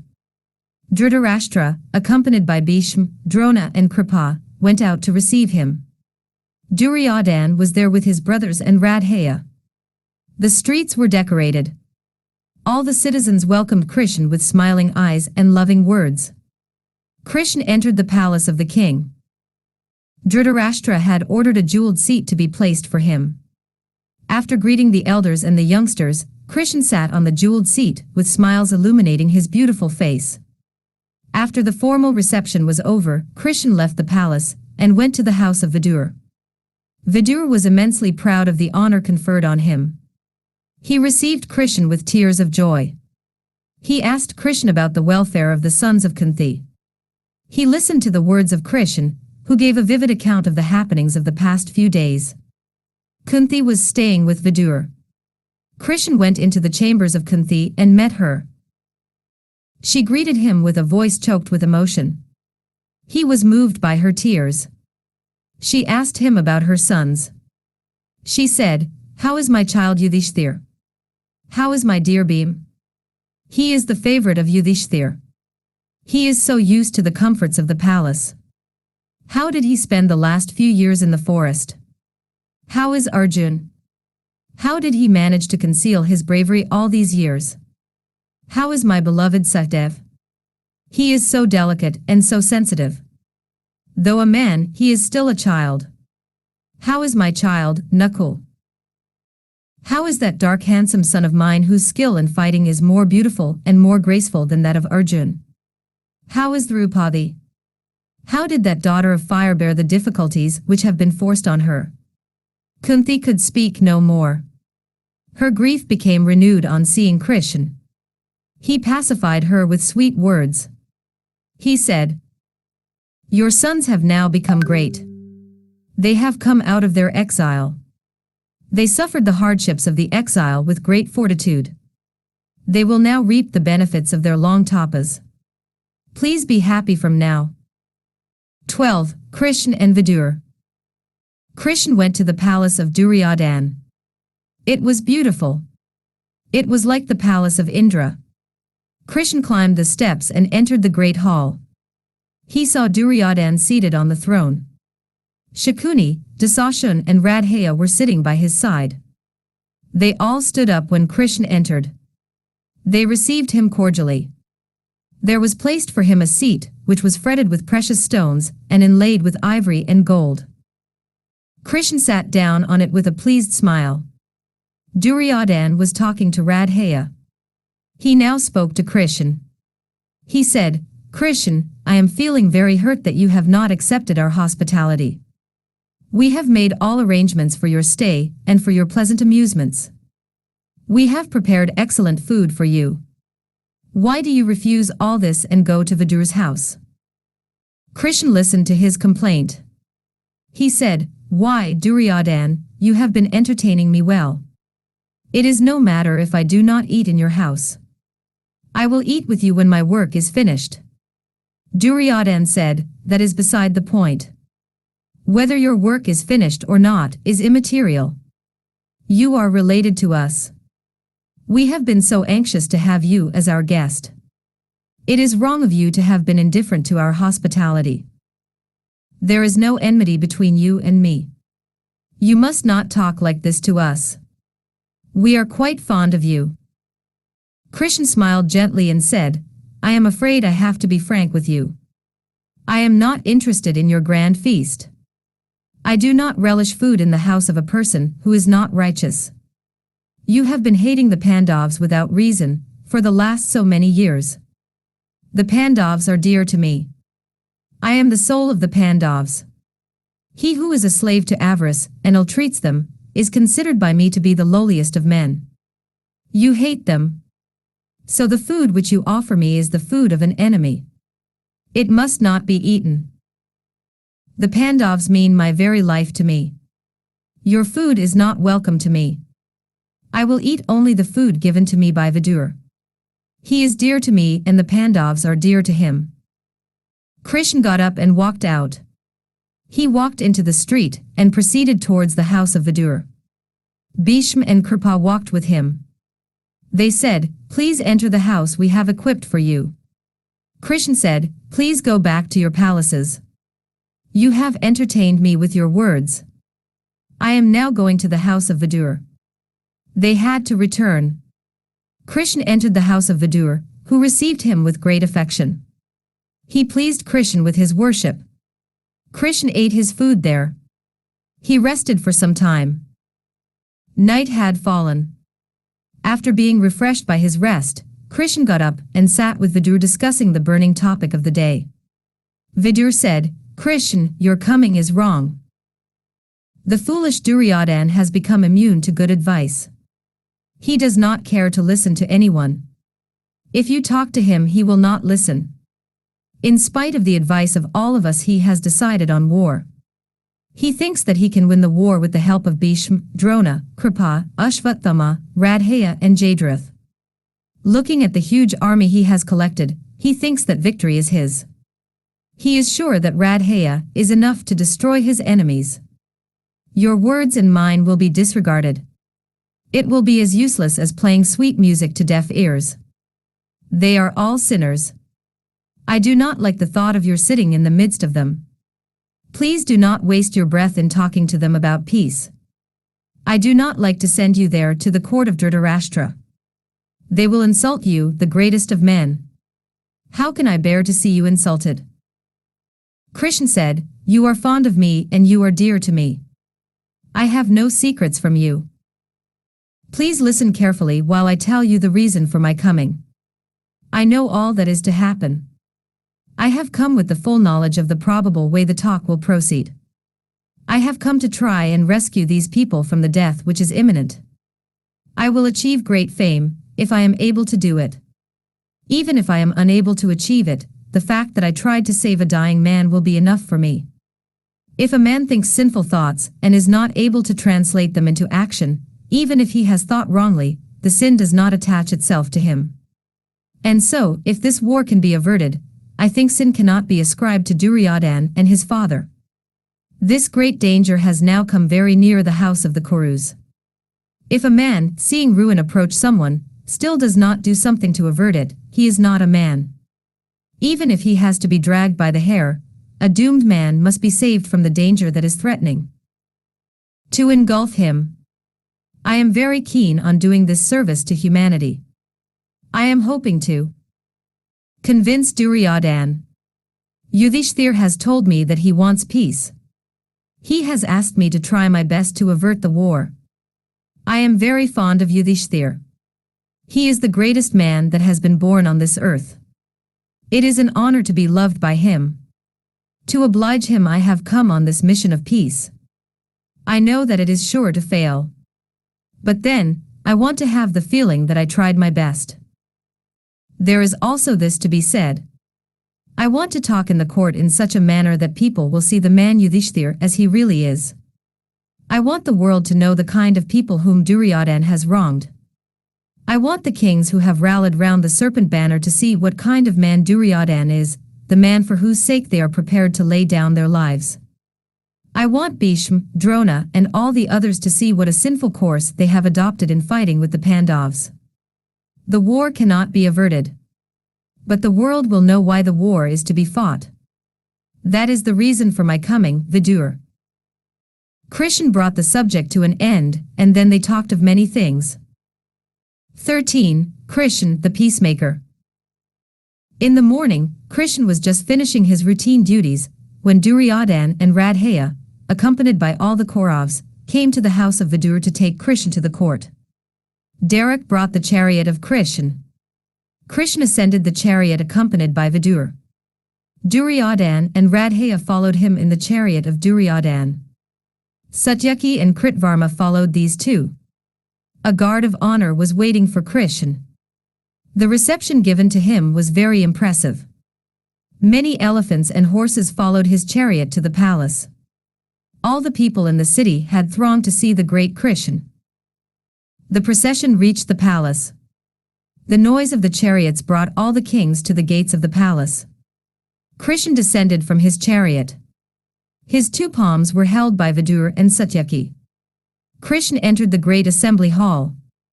Radhaya and Duryodhan led him into the hall. Kritvarma followed Krishn. Dhritarashtra and the other elders of the court got up from their seats and honored Krishn. They waited for him to sit down. He was led to a seat made specially for him. Just before he sat down, Krishn chanced to see Narad and other rishis waiting to watch the happenings in the court. He told Bheeshm that rishis were waiting to enter the court. Bheeshm hurried to them and brought them with great respect to the court. All of them were requested to sit on special seats, and then, with a smile, Krishn sat down. Dasashun led Satyaki to a richly covered seat. Vivimsati, a brother of Duryodhan, did the same thing too. Kritvarma. Not too far away from Krishn sat the two friends Duryodhan and Radhaya. They shared the same seat. Shakuni was there near them. Vidur was seated on a seat which was touching that of Krishn. All eyes were turned towards Krishn. They looked and were not satisfied. He was so charming that the eyes were happy to rest on him. His glory lent a brilliance to the great hall. With his favorite jewel Kaustubha on his chest, with his favorite yellow silk draping his dark body, Krishn looked like a dark mountain lit up by the yellow rays of the rising sun. For a moment there was intense silence. Suddenly Krishn broke it with his voice like the rumbling of distant thunder. He looked at Dhritarashtra. His words were addressed to the king. He said, "I have come to Hastinapur to prevent the death of so many heroes. I have come to bring about peace between the Kauravs and the Pandavs. I do not have to say much. You know everything. This your family is famous. The house of the Kurus is the noblest house in this Bharatavarsha. The scions of your house have been reputed for their great qualities. They have all been endowed with kindness, sympathy, truthfulness, generosity, and love of justice. Having been born of such an illustrious race, it is not right that you should be the first person to be so different. It does not become a son of the house of Kurus to do what you are doing. Your sons, my lord, have left justice behind them and are proceeding in the path of sin, like butchers. They have no discipline. They have no respect for elders. They are avaricious. They behave wrongly towards their kinsmen. This should have been known to you already. They have now, knowingly or otherwise, reached a dangerous stage. It is dangerous to them and to the world. Because of their indifference to the advice of good people, they are threatening to destroy the world. If you really want to, my lord, you can control them and ask them to make peace with their cousins. Even a difficult thing can be achieved if the will is there to do it. This peace is in your hands. Please be firm with your sons. Establish your authority. All the people here in this great assembly know how necessary it is for you to assert your authority. The Pandavs and the Kauravs will be saved if you interfere in time and do something. Please be warm and guileless towards the sons of Pandu. If this peace is made, there will be no one to equal you. Think of yourself being guarded by the Kauravs and the Pandavs. If you have the protection of the Pandavs, there is nothing that you have to fear. With Bheeshm, Drona, Kripa, Radhaya, Vivimsati, Ashvathama, Vikarna and Somadatta on one side, supported by Jayadratha and Duryodhan, you will have the added support of Yudhishthir, Bhim, Nakul, Sahdev, and Arjun, Satyaki and Abhimanyu. Think of the wonderful army of yours. You will be honored in this world and in the next world as the greatest man born of the house of the Kurus. You will be lord of the world as you are now. Nothing can oppose you. No one can. If you are friendly with the Pandavs, they will conquer for you the world and all its riches. You can be lord of all that. Instead of that glory, you are courting infamy and destruction. What do you get by this split between the two branches of the same tree? What do you gain by this slaughter of the armies on both sides? With your sons killed in the battle by the great Pandavs, what are you going to achieve? Your sons are powerful fighters, but so are the Pandavs. Please avert the ruin threatening the world. I cannot contemplate without a shudder the war between these cousins. All the kings who have assembled here are bent on dying. Can you not save them all? Please save the world. The Pandavs are good and full of affection for you. Let your sons and their cousins live in peace. Remember the time when they came to you in distress. They had just lost their father. They have lived as your children. It is but right that you should be a father to these orphans. When they are in trouble, it is you that should comfort them. Do not kill the natural affection that should be present in your heart. You called them to Hastinapur. You sent them on an exile which lasted so many years. They have suffered so much. They still think of you as their father. You must take advantage of this opportunity and make up for all your past wrong actions. You are familiar with all the rules of conduct. It is but right that you should observe them now. You and your sons are not doing the right thing.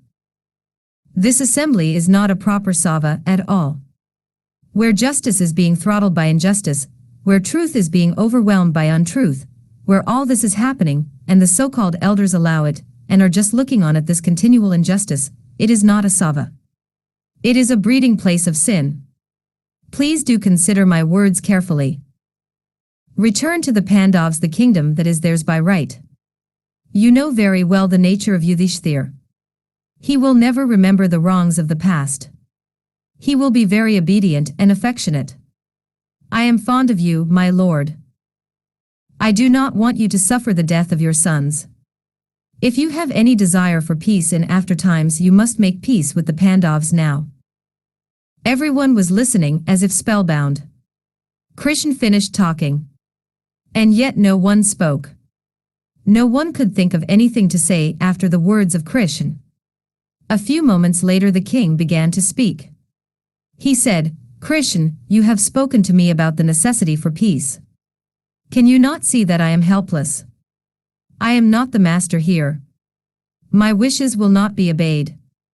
My sons do not care for me and my words. If you can try and convince Duryodhan and Radhaya, I will be happy. They will not listen to any words of advice from anyone. Duryodhan is too willful. His mother Gandhari has tried to talk to him. Vidur has tried his best. So has our Bheeshm. It is all to no purpose. If you can succeed where others have failed, I will be eternally grateful to you. Krishn turned to Duryodhan and said, Duryodhan, listen to my words. You are a descendant of the great house of the Kurus. You are rich and you are endowed with all the great and noble qualities which are characteristic of that race, the race of the Kurus. Why then do you behave like this? My dear Duryodhan, only those born of a low family, only those who are of a small nature, will be avaricious and cruel. How is it that you are trying to behave against the traditions of your family? The behavior of good people is ever in the path of truth. Only evil-minded people will behave in an abnormal fashion. This behavior of yours is wrong. It will bring eternal disgrace to you and to your name. Please save your soul. Even now it is not too late. Please rescue your brothers and your dear friend from eternal shame. You can do it if you make up your mind. You will be gladdening the hearts of so many people here. Your father, your grandfather, your guru, and all your friends will be so very happy if you agree to make peace with the Pandavs. Gladden the heart of your mother Gandhari, who is the noblest of all women. Your father is willing to make peace with the Pandavs. Why do you still hesitate? Do not disregard the advice of your elders. There are 3 kinds of people in this world. The first class is made up of those who are righteous by nature. The second class of people have only profit in view. Even if you belong to the second class, it will be profitable to make Urus with the Pandavs. You are hoping to be lord of the world. You are hoping to be that with the help of Radhaya, your brothers and Shakuni. It will be more to your advantage if you have the brave Pandavs as your companions. They are definitely superior to your supporters. There is no one to equal Arjun or Bheem. This your grandfather, and all the mighty heroes on your side, cannot equal Arjun in prowess. If you make friends with them, they will surely establish you as the Yuvaraja. Your father will continue to be king. They will be happy with their share of the land of the Kurus. They will not encroach into your territory. Why do you not make them your supporters in war with others? No one can dare to defy you if you have the Pandavs as your allies. Think it over. There is a third type of man. He enjoys doing what is wrong. I do not want to believe that you belong to the third type. Can you not recognize fame and glory when they are waiting to be yours? Why do you persist in this enmity? Why are you so blind to the advantages of peace? Make up your mind. Shed off this sinfulness as the serpent does its old skin. Emerge out of it with new brilliance. Give half the land to the Pandavs and save the world from annihilation. Krishn had finished his talk. Bheeshm spoke words of the same import. He said, "My child, please do not be obstinate. Listen to the words of Krishn. It is not a good thing to disregard his words. He has spoken words full of meaning. Do not bring ruin on this beautiful and glowing Bharatvarsh. With your extreme ego, you are trying to destroy the world. Do not sadden the heart of your noble mother with this your behavior." Drona too spoke words of gentle persuasion. Vidur said, "I do not feel sorry for you. I am only sorry for Gandhari and your father who have to suffer sorrow in their old age. They will be childless. They will be just helpless and friendless in this wide world. They will suffer for their sin of having for son a sinner and egoist like you." Bheeshm and Drona spoke again. They said, "So long as this Krishn and Arjun do not enter the battlefield, so long as the bow of Arjun, the Gandiv, is not making music on the battlefield, so long as Yudhishthir does not look on your army with his burning eyes, you have hopes of living. Bheem, with his eyes red with wrath, will cause havoc in your ranks. Nakul and Satdev with Drishtadhum will destroy your army. Please take heed and avert this calamity. Everyone is for peace. Make peace with the Pandavs, return their kingdom to the Pandavs and live." 14. Duryodhan's anger. Duryodhan had listened to all these speeches. At last he turned his eyes towards Krishn. He said, "Krishn, you have been talking all this while to me. You talk as though all the blame is to be placed on my shoulders. I have been watching. Your good self, my father, my grandfather, my Acharya, and Vidur, all of you seem to think that I am to blame for everything that has happened. I do not see what I have done to deserve so much censure. I really have tried to see. But I cannot find that I am in the wrong. Let me tell you what happened. Yudhishthir played the game of dice willingly enough with my uncle. He lost his kingdom to Shakuni. How is it that I am blamed for that? It is not my fault that he played a bad game. You must have heard that I returned the kingdom and everything else to Yudhishthir immediately. Is it my fault that he lost it all again in the second game that was played? They lost and went to the forest according to the conditions. They are now thinking up many reasons to blame me for their foolishness. Now they have joined the Panchals and collected an army. They are trying to pick a quarrel with me. We have not hurt them in any way. There is no reason for this war which they have declared on us. As for us, we cannot be frightened. Even if Indra comes to fight with us, we are not scared of him. We will not bow down to him in fear. I cannot see anyone strong enough to defeat us in battle. Bheeshm, Drona, Kripa and Radhaya are on my side. No one can face them in battle. I am only following the dharma of a Kshatriya in preparing to fight with those who are quarreling with us for no reason at all. If I have to, I will die on the battlefield hurt by arrows, or we will make them sleep on a bed of arrows. The dharma of a man who is a Kshatriya is just that.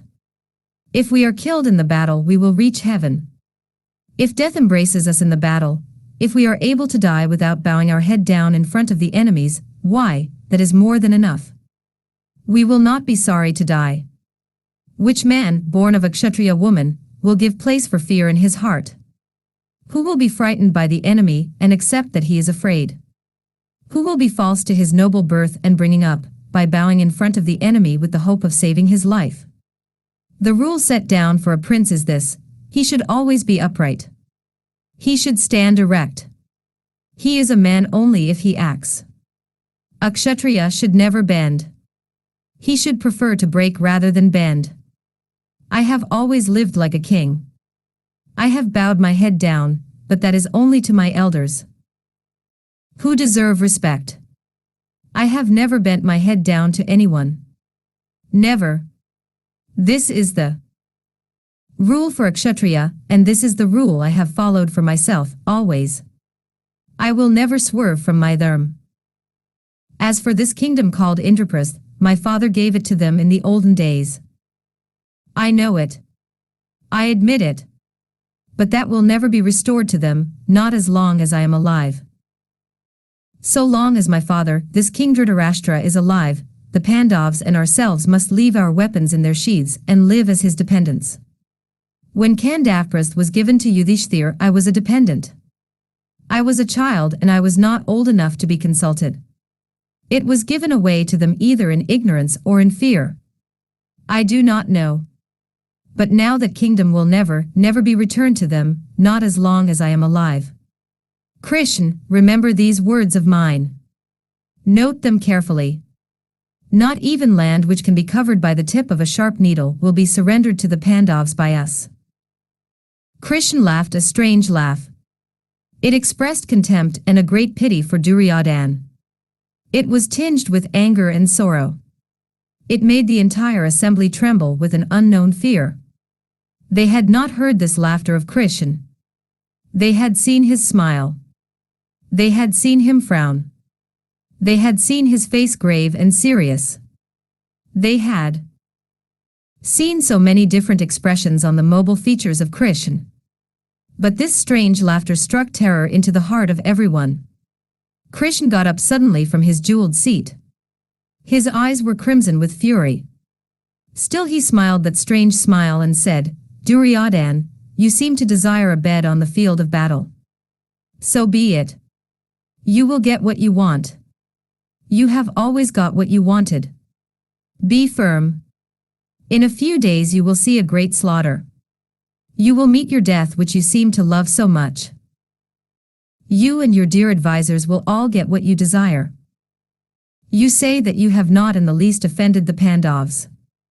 You dare to say that in this assembly of wise people who have been familiar with every sin of yours. Let the wise ones hear and decide for themselves whether your words are true or false.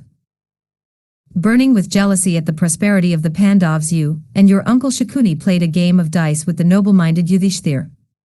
How can that good man win in this treacherous and infamous game played by your evil-minded uncle? This game is known to rob man of clear thinking. It is the cause of dissension between those who are fond of each other. Such a game you played to deprive them of their belongings. Yet you say that you did them no wrong. Which good man will insult the wife of his brother with the words you spoke? These men here, these, I say, who are sitting here, were sitting in that assembly too. They have also heard the words you spoke. You had Draupadi dragged to your sinful court by this brother of yours. She is dearer to the Pandavs than their very lives. All of them were silent then. They did not speak a word then, since Yudhishthir would not let it be known that the Pandavs overstepped the path of dharma. All these elders were present when you spoke insulting words to the Pandavs when they were setting out to the forest on the exile. Which good man will behave towards his own people as you have done? You, your brother Duryodhan, and your friend Radhaya spoke words which cannot be forgotten in a hurry. They were such terrible words. When the Pandavs were children, you attempted to have them burnt with their mother in Varanavat. This attempt of yours was not successful. But that does not mean that no one knows about it. The whole world knows about it. The Pandavs had to live in hiding for a year in the city called Ekachakra, in the house of a Brahmin. They had to beg for a living.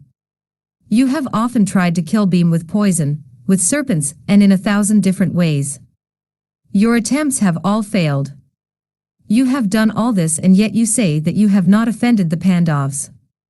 You refuse to give them their birthright. You will do it only when you are forced to do it. You will fall from this secure position, and you will be parted from your wealth and your kingdom.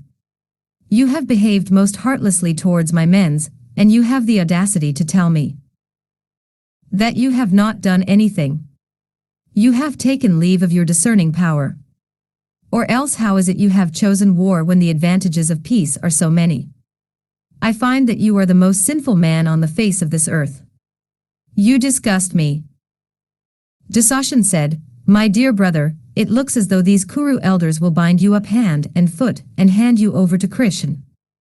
They are forcing you to make peace with Yudhishthir. This grandfather of ours, Drona, and your father, and of course Vidur, are sure to bind up you and me and Radhaya and give us up to Yudhishthir. Duryodhan heard these words of his brother. Angry like a serpent, Duryodhan sighed in fury and stood up suddenly. He paused for a moment and he walked out of the great hall. He did not care for any of the great men who had assembled there. He passed them all by without even bothering to look at them. He passed Krishn with his head held high. He strode away from the hall like a lion walking past the lesser animals of the forest. His pride was great. His arrogance was even greater. His ego was incurable. He could not submit to anyone. He would not listen to anyone. He would not sit any more in the court which had dared to pass judgment on him, the great Kaurav monarch. With him walked out all his brothers, all his counselors, and all the kings too. The hall was emptying itself rapidly. Bheeshm was watching the exit of Duryodhan and all his followers. He was sorry for this unfortunate grandson of his. He was angry too. He said, Krishn, I can see that their hour is come. I tried to avert it. But it is not possible. This man is doomed. The Kshatriya clan is doomed. The time is ripe. They will all have to die. Krishn looked at all of them and said, I blame all of you for this. You are all of you, guilty. You should have bound up this sinner long ago and kept him in captivity. The time has come when you should do it. I am saying this for your own good. When my uncle Gons was harassing everyone, I killed him. I wanted to save the name of the family. I do not think I did wrong in killing my uncle. Please bind up these four men, Duryodhan, Duryodhan, Radhaya and Shakuni. Give them up to the noble Pandavs. The wise say that for the sake of the family one can be abandoned, for the sake of the village, the family is to be abandoned, the village for the sake of the community. For the sake of saving one's own soul, everything should be abandoned. This is the only way to save the Kshatriyas from death. I hope you will all listen to me and do what I suggest. Dhritarashtra heard these angry words of Krishn. He spoke to the wise and gentle Vidur. He said, Go, my child, and bring Gandhari to the court. With her, I will try to coax my son. She may lie able to point out the right path to him. If she can do it, we may be able to avert the great danger that is threatening us. Vidur went at once and brought the noble queen to the court, which was almost empty. Gandhari was wise and far-seeing. She knew the difference between right and wrong. She was a great woman. Dhritarashtra spoke to her. He said, Gandhari, your son has gone too far in the path of sin. He does not pay heed to the words of anyone. He has left the court without any regard for anyone here. Gandhari heard the words of her husband. She said, Vidur, bring my son to the court. She then spoke to her husband. This kingdom does not deserve to be ruled by a man who is full of avarice. My son Duryodhan is full of avarice. But my lord, you, more than my son, have to be censured for this unfortunate happening.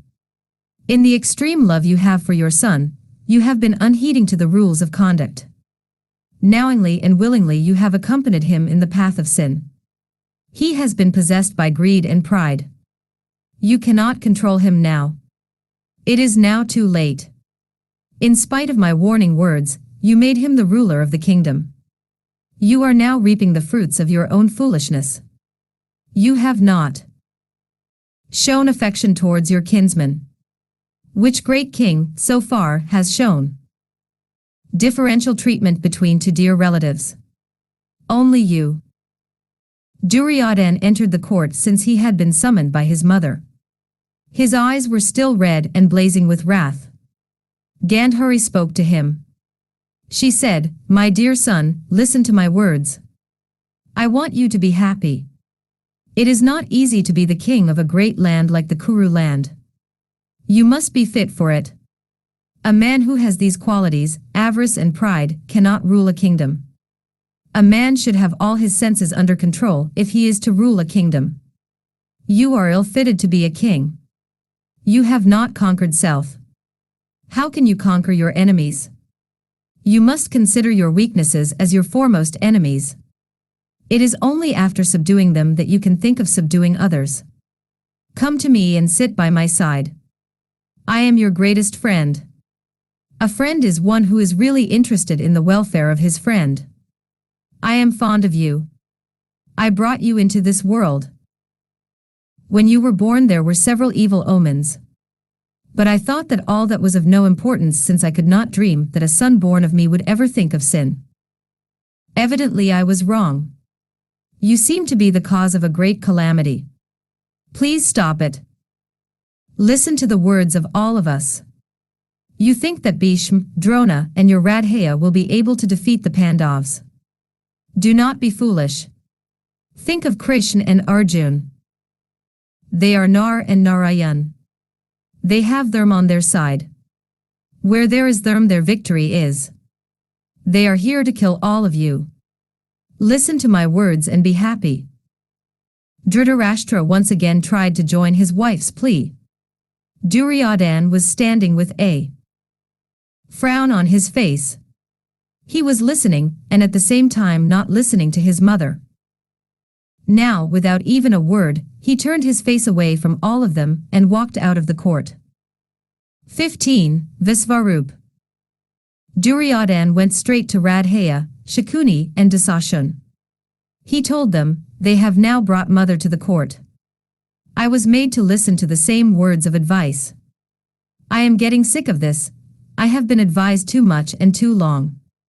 It is time we put a stop to this.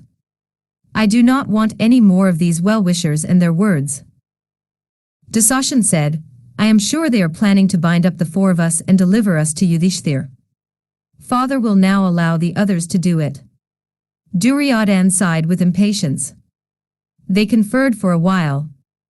The king said, This Krishn is advising them to bind us up. Let us do the same thing to him before he does it to us. We will make Krishn our captive. I have been thinking on this for a long time. We will tie up this tiger. When the Pandavs hear about this, they will lose all their spirit. They will be like snakes whose fangs have been removed. If we can achieve this, the Pandavs will turn their face away from war. Let us hurry and do it. Satyaki was prepared for something of this sort. He could guess the intentions of these sinners. He found out for certain what the plot was. He hurried to Kritvarma and said, "Your dear friend and his friends are planning to capture Krishn. We must hurry up. You must go immediately and collect our army. Before you come, I will enter the council hall and tell Krishn about their plan." Satyaki rushed to the hall. He broke the news to Krishn, Dhritarashtra, and Vidur, and the others were there. Satyaki said, "Look on the madness of your son, my lord. He is trying to hold fire in a piece of silk. I think he is either a fool or a madman to think of it." Vidur was horrified. He began to lament the fate of the sons of the king, and the sorrow of the old king in his old age. Krishn smiled and pacified him. He said, "Do not fear. It is not so very easy to capture me. Your son has done everything sinful. This is but the final act. Let us wait and see." Dhritarashtra was in a panic. He sent for Duryodhan. He came. The old father said, "Steeped in sin as you are, I never thought that you would descend to this. What madness is this that you are planning? You are trying to capture Krishn, the greatest of men. How can you dare to do such a thing? The gods cannot do it. The sages have not been able to do it. You are more foolish than a child which tries to catch the moon with his hands. You do not know who he is. You can more easily catch the wandering breeze with your two hands, or the sun with your two bare hands. It is easier to hold the weight of this earth with your hand. But you cannot capture this great man." Krishn smiled at Duryodhan and said, "You poor fool, you think that I am alone and that you can capture me. I am sorry for you and your inane thoughts." Even as they were talking, the hall was being filled up slowly. Krishn said, "Look, they are all here, the Pandavs, the Andhakas and the Vrishnis, the 12 sons and the 11 Rudras, the 8 Vasus. You can see all of them." Krishn laughed loud and long. His face had taken on an unusual radiance. Even as he was smiling, the form of Krishn began to glow like lightning. All the devas emerged out of his body. They could be seen. But by the side of Krishn, whose form had now assumed a terrifying aspect, they looked smaller than the thumb of the hand. On his forehead could be seen Brahma, the creator. On his huge chest could be seen the 11 Rudras.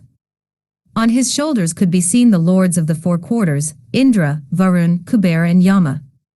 Agni could be seen glowing from his mouth. The Adityas, who were 12 in number, and the Vasus and the Asvan twins, the Maruts and all the gods of the heavens could be seen in his form. Out of his left hand could be seen the heroes on the side of the Pandavs. Balram was seen to emerge from his left hand, and on his right could be seen Arjun with the Gandiv in his hand. Behind him were Bhim, Nakul, Sahdev and Yudhishthir. All the heroes of the Vrishni and Haka clan were seen standing by his side with their arms and armors. The arms of Krishn were many. They held all the weapons. There could be seen the reputed Sankha called Panchajanya, the Chakra called Sudarsan, the Gada called Kamadaki, and the sword by name Nindana. Fire could be seen flaming out of his eyes and his nostrils. His aspect was terrible. It looked as though death, which has no shape, had now decided to take shape and reveal to the world her dread form. No one had the power to look on this unique spectacle. The human eyes were dazzled by the splendor and terribleness of Krishn. Many eyes were closed. But the eyes of Bhishma, Drona, Vidur and the great rishis who had assembled there would not close even for a moment. They were drinking him with their eyes. The Lord had given them power to stand before him and look at him with their human eyes. There then happened a miracle. The king Dhritarashtra, who was blind, was now granted eyes to see Krishn. He was looking and still looking. He had the great good fortune of seeing the Lord when his eyes were opened. Heavenly music could be heard everywhere. Flowers rained incessantly. Dhritarashtra looked at Krishn. Tears ran down his aged cheeks. He prayed to Krishn.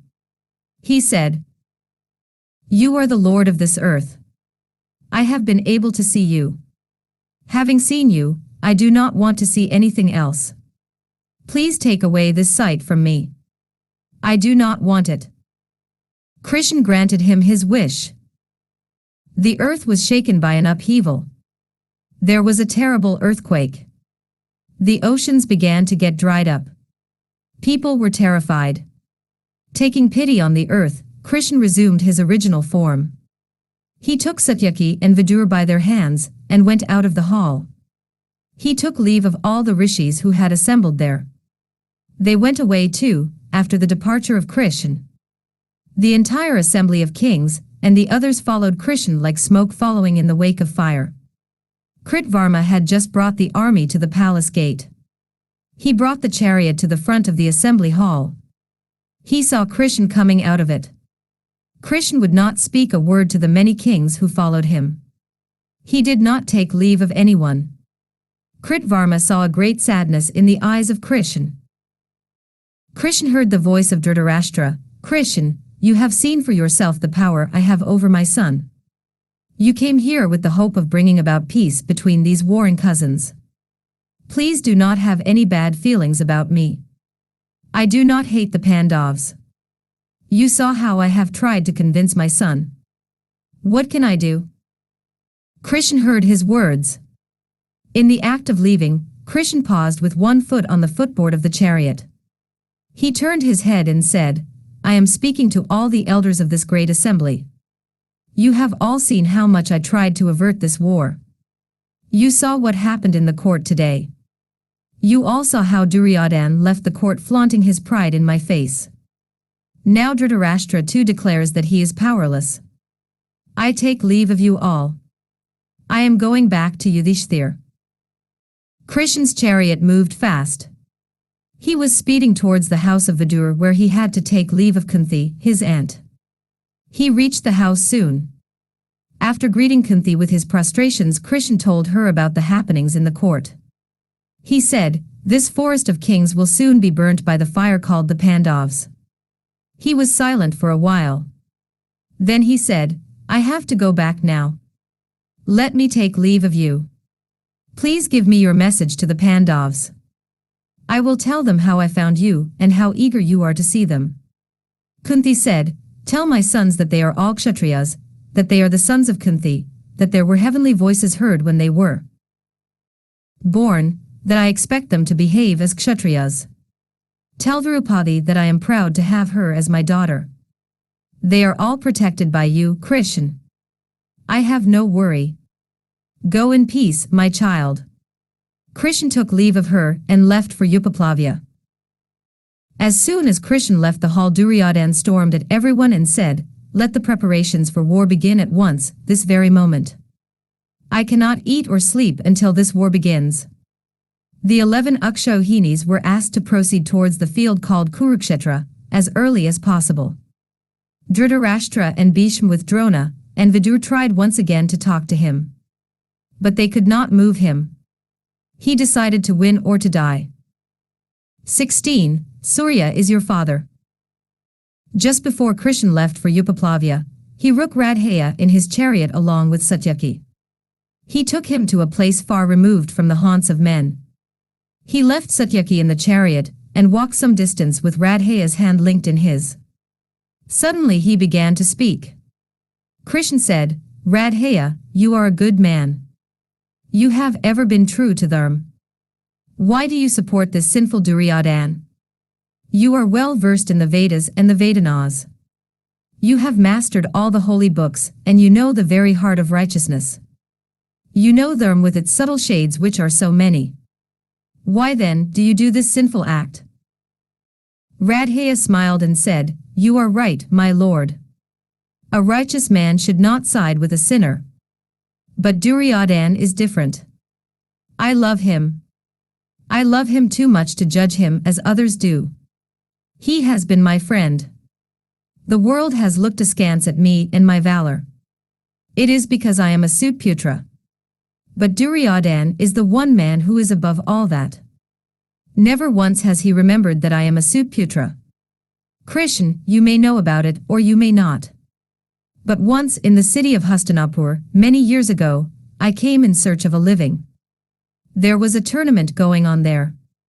The princes had just finished their training under the great Drona. This same Drona had refused to teach me anything since I was a Suputra. I went to Bhargav for my learning. You must know that I was cursed by him too because I was a Suputra. Well, as I was saying, the princes of the Kaurav house had just finished their training under Drona.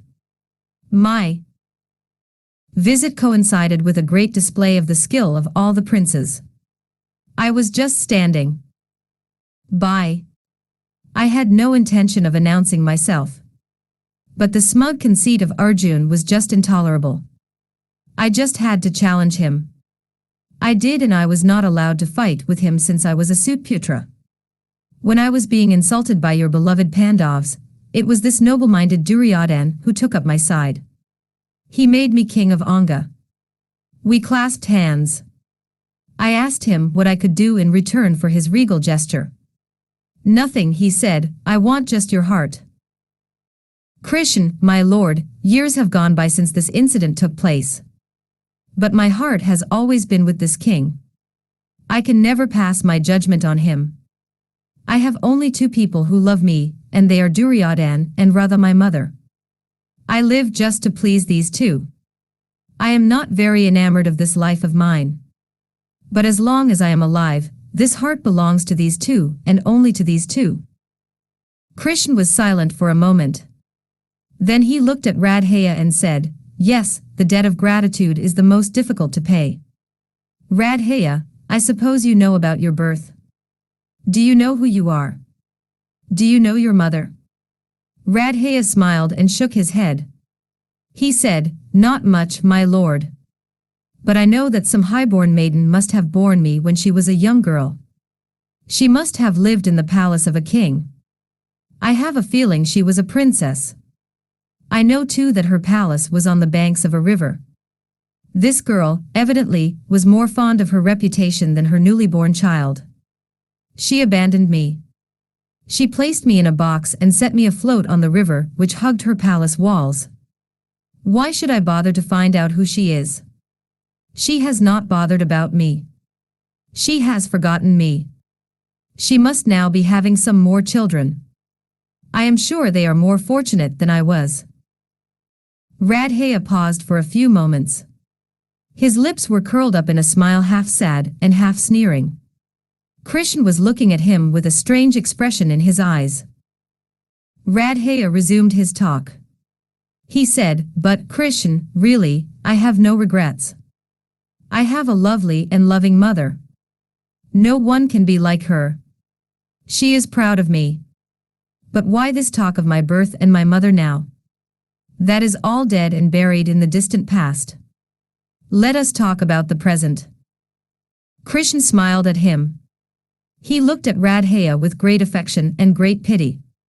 His eyes were wet. His voice was very gentle. He said, Radhaya, you are right. Your mother was a high-born maiden. When you were born she had to abandon you because she was afraid of the censure of the world. She was a princess. She has children now, more than one. But her heart is empty. She thinks of only you, the beautiful child born with the Kovach and the Kundalas whom she abandoned long ago. Her heart is aching for you. Radhaya was amazed to hear this. He said, but that means that I am not a Suputra. I am a Kshatriya. Can this be true? You talk as though you know who my mother is. Krishn, do you know her? Is she alive? Can I see her? Tell me everything. I am eager to know who I am. Please do not keep up this suspense. Krishn took Radhaya's hand in his. He made him sit down. He said, Radhaya, prepare yourself to hear the truth. Your mother is the mother of 5 sons, 5 heroes who have no equals in this entire world. Radhaya's heart was beating fast. His breath was coming in gasps. He said, 5 sons. 5 heroes who have no equals in this entire world. Surely you do not mean the Pandavs. His frame was trembling with emotion. He looked at Krishn. Krishn was trying to speak as softly as he could. He said, "Yes, Radhaya. They are the Pandavs. The Pandavs are your brothers. Kunti is your mother. You are her eldest son. Your birth happened before she was married to Pandu." Radhaya gasped out, "My father. Who is my father? Please tell me that." Krishn said, "This God whom you worship every day, this God whom you have chosen as your Ishtadeva, this Surya is your father." Radhaya fainted away. Several moments passed. Radhaya woke up. He turned his pathetic eyes towards Krishn. He said, "Indeed, I am the most unfortunate of all beings. Surya is my father. The great Kunti is my mother. The 5 Pandavs, the noble Yudhishthir, the mighty Bheem, the chivalrous Arjun, the handsome Nakul, the wise Sahdev are all my brothers. And I have been a Sutputra to the world all these years. Why, Bhargav with his inner, I must have known who I am. That is why he cursed me. God, how can I get used to the idea that the Pandavs are my brothers?" Tears flowed from his eyes. There was no way of stopping them. So they sat silent, Krishn and Radhaya, for a while. Suddenly Radhaya wiped his eyes with his forearm and said, "Krishn, my lord, you must have known this truth for the last so many years. Why was I not told? Why do you tell me all this now? Ignorance was bliss. For the last so many years I have been wanting to know who my mother is. Now you tell me. Why did you tell me now? I was very happy hating the Pandavs. Now you have come and upset my mental balance. Why did you do it? You must have a reason for this action of yours. Why did you tell me now? Why?" Krishn's eyes were full of compassion. He said, "I wanted to save you from certain death, Radhaya. I want you to live. You know all about them. You know that a son born to a woman when she was a maiden becomes, by law, the son of the man she marries. Accordingly, you are a Pandav. You are the eldest of the Pandavs. You are a Pandav on your father's side. You are a Vrishni, my cousin, my relative on your mother's side. Come with me now. I am going to Yudhishthir. Your brothers will fall at your feet. All the kings who have assembled to help the Pandavs will honor you as the eldest Pandav. You will be crowned by them as their king. You will be the king and Yudhishthir will be the Yuvaraja. He will lead the white horses of your chariot to your presence and lift you to your seat. The dark and beautiful Draupadi will belong to you, since you are a Pandav. Yudhishthir will get into the chariot after you. The mighty Bheem will hold the umbrella over your head. Your younger brother Arjun will be your charioteer. He will hold the reins of your horses. Nakul, Sahdev and I will be walking behind your chariot. My dear Radhaya, you are a great archer. You are like Arjun in that. You are very righteous. You are like Yudhishthir in that. You are very affectionate. You are like Bheem in that. Your mastery over the art of fighting is so very graceful. You are like Nakul in that. You are very handsome and very wise. You are like Sahdev in that. I am surprised that no one has noticed all these days. Your dark days are over, Radhaya. Come with me. I will make you king of the world. More than that, you will find 5 brothers and a mother who has been longing for you. Come." Radhaya looked long and steadily into the eyes of Krishn. He said, "In your affection for me you have told me about my brothers. I am certainly a Pandav according to law. Kunti gave birth to me. All that is true. But, my lord, she threw me away. She did not want me. Atiruth found me floating on the river Ganga, and he gave me to his wife Radha. She took me into her bosom with affection. Her breasts were full of milk when she took me in her arms. She became my mother. I feel that she is my mother and not Kunti. Without being my father, Atiruth has given me the affection of a father. He is my father. My heart is bound up in them. I cannot disengage my heart from that bondage. Not all the wealth of this world, nor heaps and heaps of gold, nor any newly found joy nor fear can make me swerve from the path of truth. I cannot be false to myself. I owe a debt of love to Duryodhan. He is my friend. I have followed a certain pattern of life. I have formed my friendships and my loves and my enmities. My friendship with Duryodhan is the greatest event in my life. Hard in its wake follows my enmity with the Pandavs. I have sworn to fight to a finish, a duel with Arjun in the war. No amount of temptation can lure me to be false to my friend. Your temptation is great. You dangle in front of me a name, great fame, and a wealth of affection from 6 noble souls. But you cannot tempt Radhaya. I am very jealous of my name and my reputation, Krishn. If I do not fight this promised duel with Arjun, what is to become of my name? My fame? I am keen on only one thing, a good name. I know you mean well. You want to save me, and so you are calling me. The Pandavs are protected by you.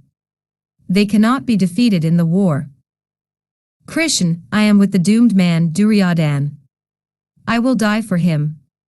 That will be glory for me. I cannot have the affection of the great Pandavs. But then, I have never been fortunate. I have been the chosen target of fate. The one pleasure to which I was looking forward was the duel with Arjun. In your affection for Arjun, you have now ruined my morale. Knowing that he is my younger brother, how can I fight with him? But I must fight. Krishn, you knew that I would not abandon my friend. Why then, did you have to tell me the secret of my birth today? I wish I could be angry with you for this you're doing. Yet, I cannot be. I feel that you are also interested in me, and in my welfare. If you are really and genuinely interested in my welfare, in my getting a good name, will you do me just one favor? Krishn, who had been listening with his eyes downcast, looked up suddenly. His eyes were bright with unshed tears. He said, "Certainly I will do it." Radhaya took the right hand of Krishn in his and said, "Promise me that you will keep this a secret till my death. If the noble and righteous-minded Yudhishthir knows that I am his brother, his elder brother, he will not accept the kingdom for himself even if he wins it. He is a righteous man. Let him be king. I know that he will be monarch of this world. He has Krishn to guide him through life. He has Arjun to fight for him. His commander is Bheem. Nakul and Sahdev are the chief fighters on his side. I know that he is going to win. Ours is a lost cause. But Krishn, unsuccessful life, like love unreturned, has its own rainbow. You cannot have a rainbow in life unless there are tears to be lit up by the setting Sunday. Mine is such a life. I am hoping for this rainbow to light up the last few days of my life and illuminate my path to dusty death. Krishn, you are now trying to cloud my mind with these new affections thrown in my path. But my path is clear to me. Krishn, perhaps, this is the last time we meet as friends. We are parting from each other. We will meet again on the battlefield. I may be able to cross the great ocean called the war. If I do, why, I will meet you. But I know that I will not be able to live through the war. I will be killed. I am hoping to reach heaven because of my death on the battlefield. I know very well that I will die on the battlefield. I am sure of the fact that the Pandavs are going to win this war. What makes you so sure? Asked Krishn with a smile. Radhaya said, I know it. The war which is to be fought on the field called Kurukshetra is a sacrifice. You are the master of ceremonies and Arjun is the star performer. The other brothers will all be puppets in your hands. You are going to move them hither and thither. The end is clear to me. The sons of Dhritarashtra and all of us, Bheeshm, Drona, myself and all. The kings of the earth are meant to reach the heaven meant for those who die on the battlefield. I have also been having dreams, Krishn. I am good at reading meanings into dreams. My dreams tell me clearly that the Pandavs are going to win this war. I saw Yudhishthir eating sweetmeat payasa from a golden bowl. I saw Bheem standing on a mountain top glaring at the world spread out in front of him like a cloth. I saw you and Arjun glowing with an unearthly glow. I saw Nakul, Satdev and Satyaki dressed in beautiful white silks with garlands and jewels on their necks and arms, looking at me with smiling faces. I saw all of us on the side of Duryodhan traveling towards the south. I know, Krishn, that we are all going to die very soon. I am not worried about that at all. I have been warned enough about this end of mine. I know that the end of the sacrifice will be near when you see me killed by Arjun, when Duryodhan lies bleeding on the field, with his blood reddening the lips of Bheem, when Drona and Bheeshm fall on the field of battle killed by the sons of Drupad, when Duryodhan falls down with his thigh broken by Bheem. I know that all this is going to happen. I can see the entire picture before my mind's eye like a picture unfurled in front of me. I am not sorry for myself. On the other hand, I am looking forward to the end of the war. I am impatient for the end. I am tired, Krishn, tired of this life. I want to reach heaven. Because heaven holds all for which I sigh. I will meet you in heaven, my lord. There I will meet my brothers too, and my father and my mother. It will indeed be heaven. But now we must part. Krishn embraced the great Radhaya and wrung his hand lovingly. Radhaya brushed away his tears and smiled a sad smile. Together they walked back to the chariot.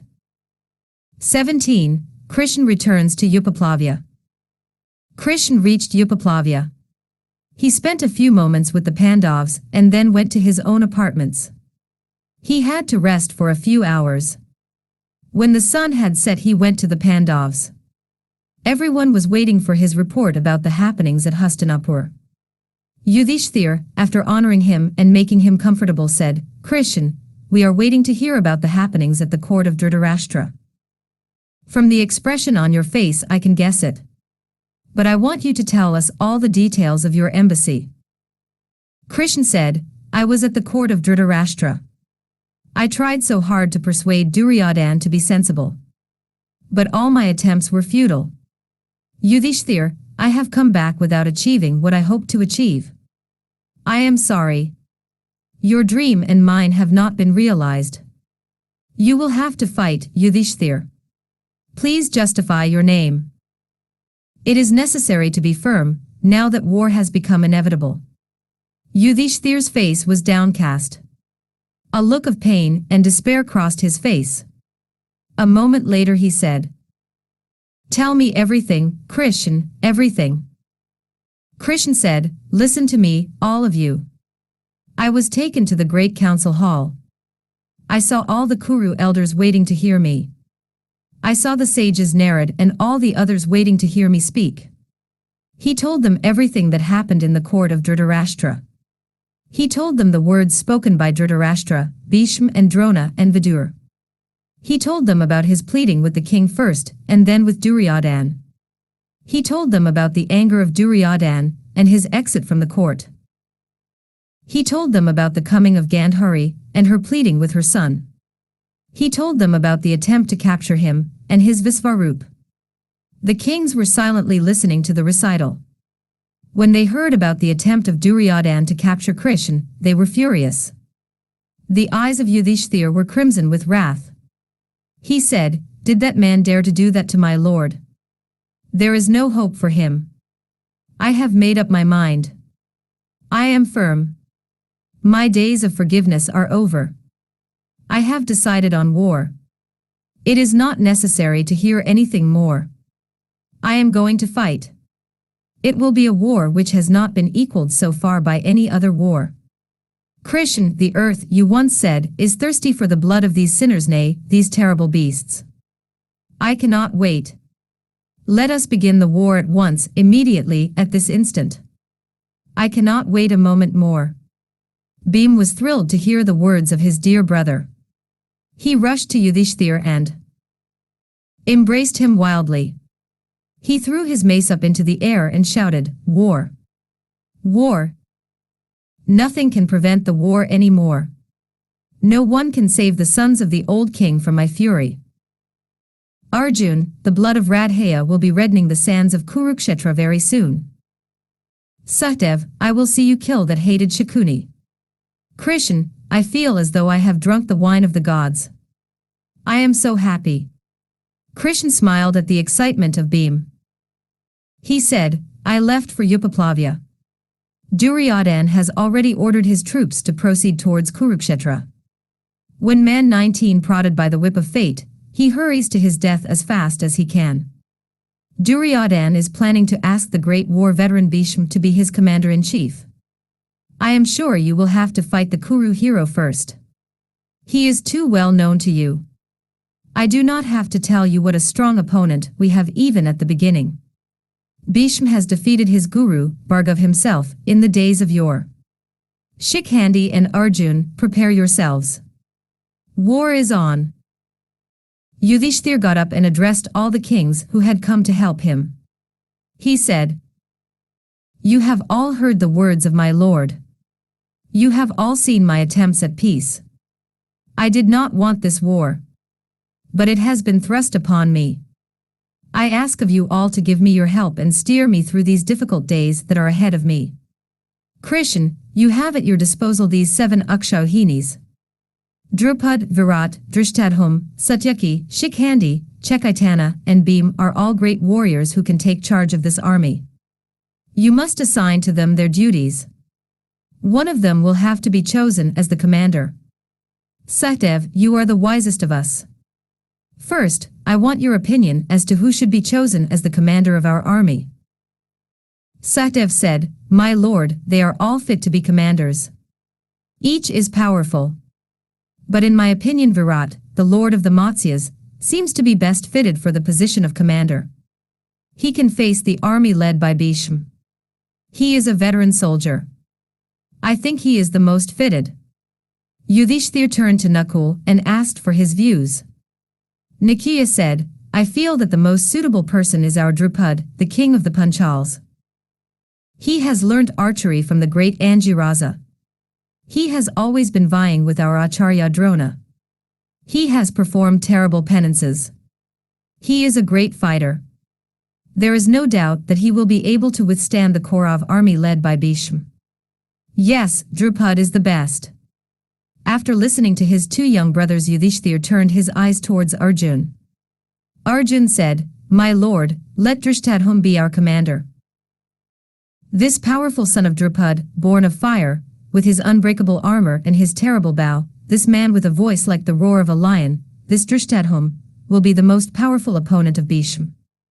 At a look from Yudhishthir, Bheem stood up and said, In my opinion Shikhandi is the best suited. He has no equal. He is the most powerful fighter on our side. He has decided to be the death of our grandfather. He can easily defy Bhargav himself. After these words of his brothers, Yudhishthir said, I am of opinion that Krishn is the best suited for the role of commander. He may not have weapons, he may have weapons.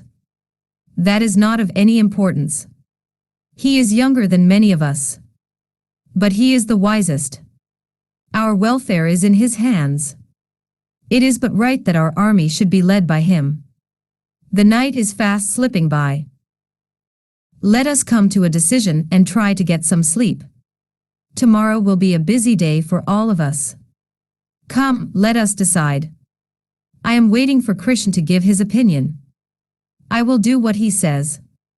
Krishn said, as Sahdev says, they are all efficient in the art of fighting. It is difficult, almost impossible to come to a decision. They can fight with the army of Indra. Why then should we worry about this army of the Kauravs?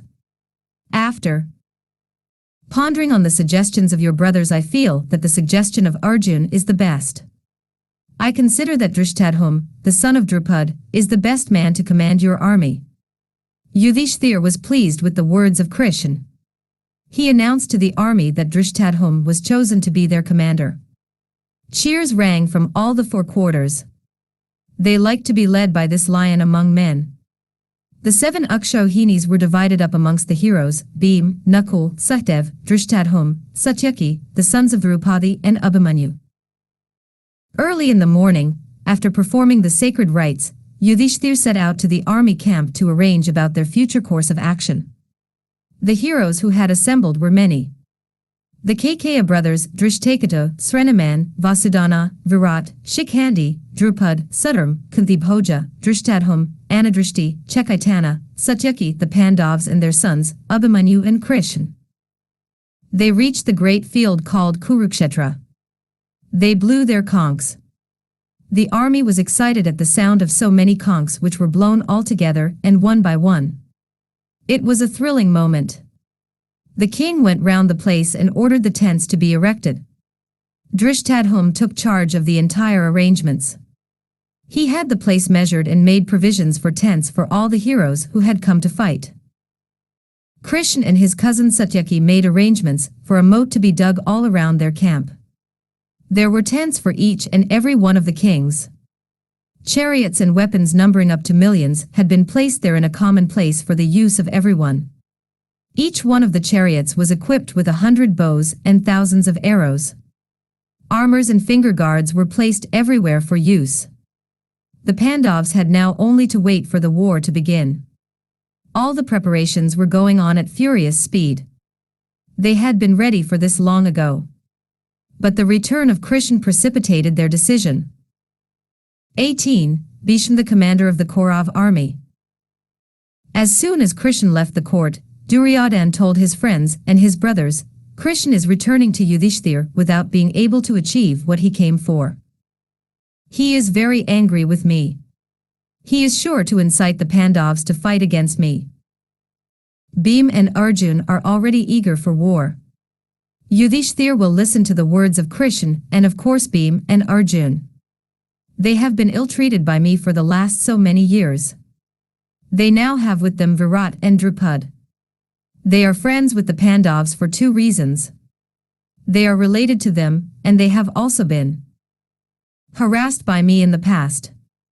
They will all be looking forward to this war. Dasashun, Radhaya, please hurry and make all preparations for war immediately. Please let it be announced to the troops that they are to march out of Hastinapur tomorrow. The next morning the Kaurav army began its march towards Kurukshetra. The long night was over. Early in the morning Duryodhan went to inspect the army.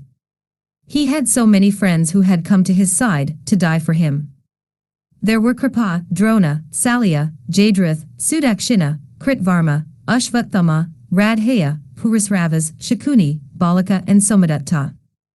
These were the heroes who had been appointed to lead each Akshauhini. It was a magnificent array. In the midst of the kings who had assembled, Duryodhan approached Bheeshm. He went and stood before him with his palms folded, after saluting him. He said, "Look, my lord, on this army wending its way to Kurukshetra, like a huge line of ants. This army needs a capable commander. How can I ever dream of another commander when I have you to fight for me? You must guide this entire army. I depend on you to see us through this great war. I fall at your feet in all humility. If you become the commander of my army, I have nothing to fear. Please accept the commandership." Bheeshm looked at him, and at all the kings who were waiting for his words. He said, "My child, I am quite willing to do as you wish. But I must tell you this. The Pandavs are as dear to me as you are. I will not try to kill the sons of Pandu. I will, however, fight to the best of my ability. I will destroy the Pandav army at the rate of 10,000 a day. There is no one to equal me in this entire world except Arjun. He is far superior to me. He is the one man who can defeat me or kill me. There is also another condition of mine which you have to fulfill if you want me to command your army. I will fight or your Radhaya must fight. He and I do not get on with each other. I am sorry to say it. But I want to avoid further unpleasantness." Duryodhan did not know what to do or what to say. It was not the court where he could get offended and walk away. He had to be silent. Neither could he bear the insult offered to his dearest friend. He stood silent. Radhaya saved the situation for him. He smiled at his dear friend. He said, Duryodhan, please do not be upset. I am not offended. Not in the least. On the other hand, I am very happy. I promise you, I will not fight as long as this Bheesm is alive. When he is killed, I will enter the battlefield and fight for you. I will have the pleasure of killing Arjun since your grandfather has decided not to kill, rather not to hurt, any of the Pandavas. Bheesm was given the coronation bath and in the midst of great celebrations, he was crowned the commander of the Kaurav army. The army began its march towards Kurukshetra. 19. Radhaya and Kunti-I. The day after Krishn left for Upaplavya after his unsuccessful attempt for peace, Vidur was talking about the happenings in the court with Kunti. He was very unhappy. He said, I am so sorry about this foolish obstinacy of Duryodhan. Poor Yudhishthir wants to make peace with him. But Duryodhan refuses. Yudhishthir has a powerful army now. There is no doubt that he is going to win this war. We have tried again and again to convince Duryodhan that he is wrong, that it is stupid to persist in this enmity. But he listens to the advice of Shakuni and Dasashun and Radhaya. I am so upset at the thought of this destruction that I have not been able to sleep for the last so many nights. Kunti listened in silence. Kunti could not push the thoughts of the war away from her mind. She knew that her sons were powerful. But she was afraid of the Kaurav army. She was afraid since Bheesm had been chosen as the commander of the army. The other source of worry was her son, Radhaya. The hatred of Duryodhan for the Pandavas was not so terrible as the hatred Radhaya had for Arjun. She told herself, I think I will go to Radhaya and tell him about his birth. I will tell him that he is the brother of the Pandavas. I will try to win him over to the side of Yudhishthir. I will ask a boon of him as I am his mother. He is a noble man. Knowing that I am his mother, he will not be able to refuse me anything. Deciding on the course of action, Kunti went alone to the banks of the Ganga. She knew that Radhaya would be there worshipping the sun during midday. She saw Radhaya with his arms uplifted, with his eyes closed, with his face turned towards the sun. She stood behind him. The sun's rays were too hot. She protected herself with the upper cloth of her son. So she waited until he finished his worship. His meditation was over. He turned round and found a strange woman taking shelter under his upper cloth. She looked like a wilted wreath of lotus blossoms. He was very much concerned over her. He made her sit down in the shade. He saluted her. He said, I am Radhaya, the son of Atiruth. What can I do for you? You seem to be a lady who is unused to hardships. Please tell me what you want. I usually grant boons to those who come to me at this time of the day. Let me know what I should do. Kunti looked at him again and again. After that day when she took a long look at him before placing him in the wooden box, she saw him closely only today. Her eyes were full of tears. Her dress was wet with her salt tears. Still she looked and still he waited for her to speak. Finally she spoke. She said, You may know me or you may not. I have come to you to ask a boon of you. Radhaya looked at her for a long moment and said, I do not know you. But I feel that I know you. I feel as though I have known you all my life. Your form, your tears, your sad voice, they all seem to me to be very familiar. But for the life of me, I cannot say when I have seen you. I am trying to remember. His brows were knit with puzzled thinking. She waited for him to speak. Suddenly he shouted, I have it. You are the woman of my dreams.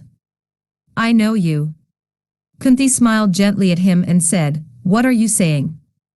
I do not understand. Will you tell me what you mean by this dream woman? I will sit and listen. I am not in a hurry. I have come to spend some time with you. Radhaya's eyes took on a reminiscent look. He said, It is very strange. I have never told anyone about this dream woman except to my mother Radha. Still, looking at you, I want to tell you all about myself. I feel that you will love me and understand me and my heart. I will tell you everything. You may know about it or you may not. My name is Radhaya.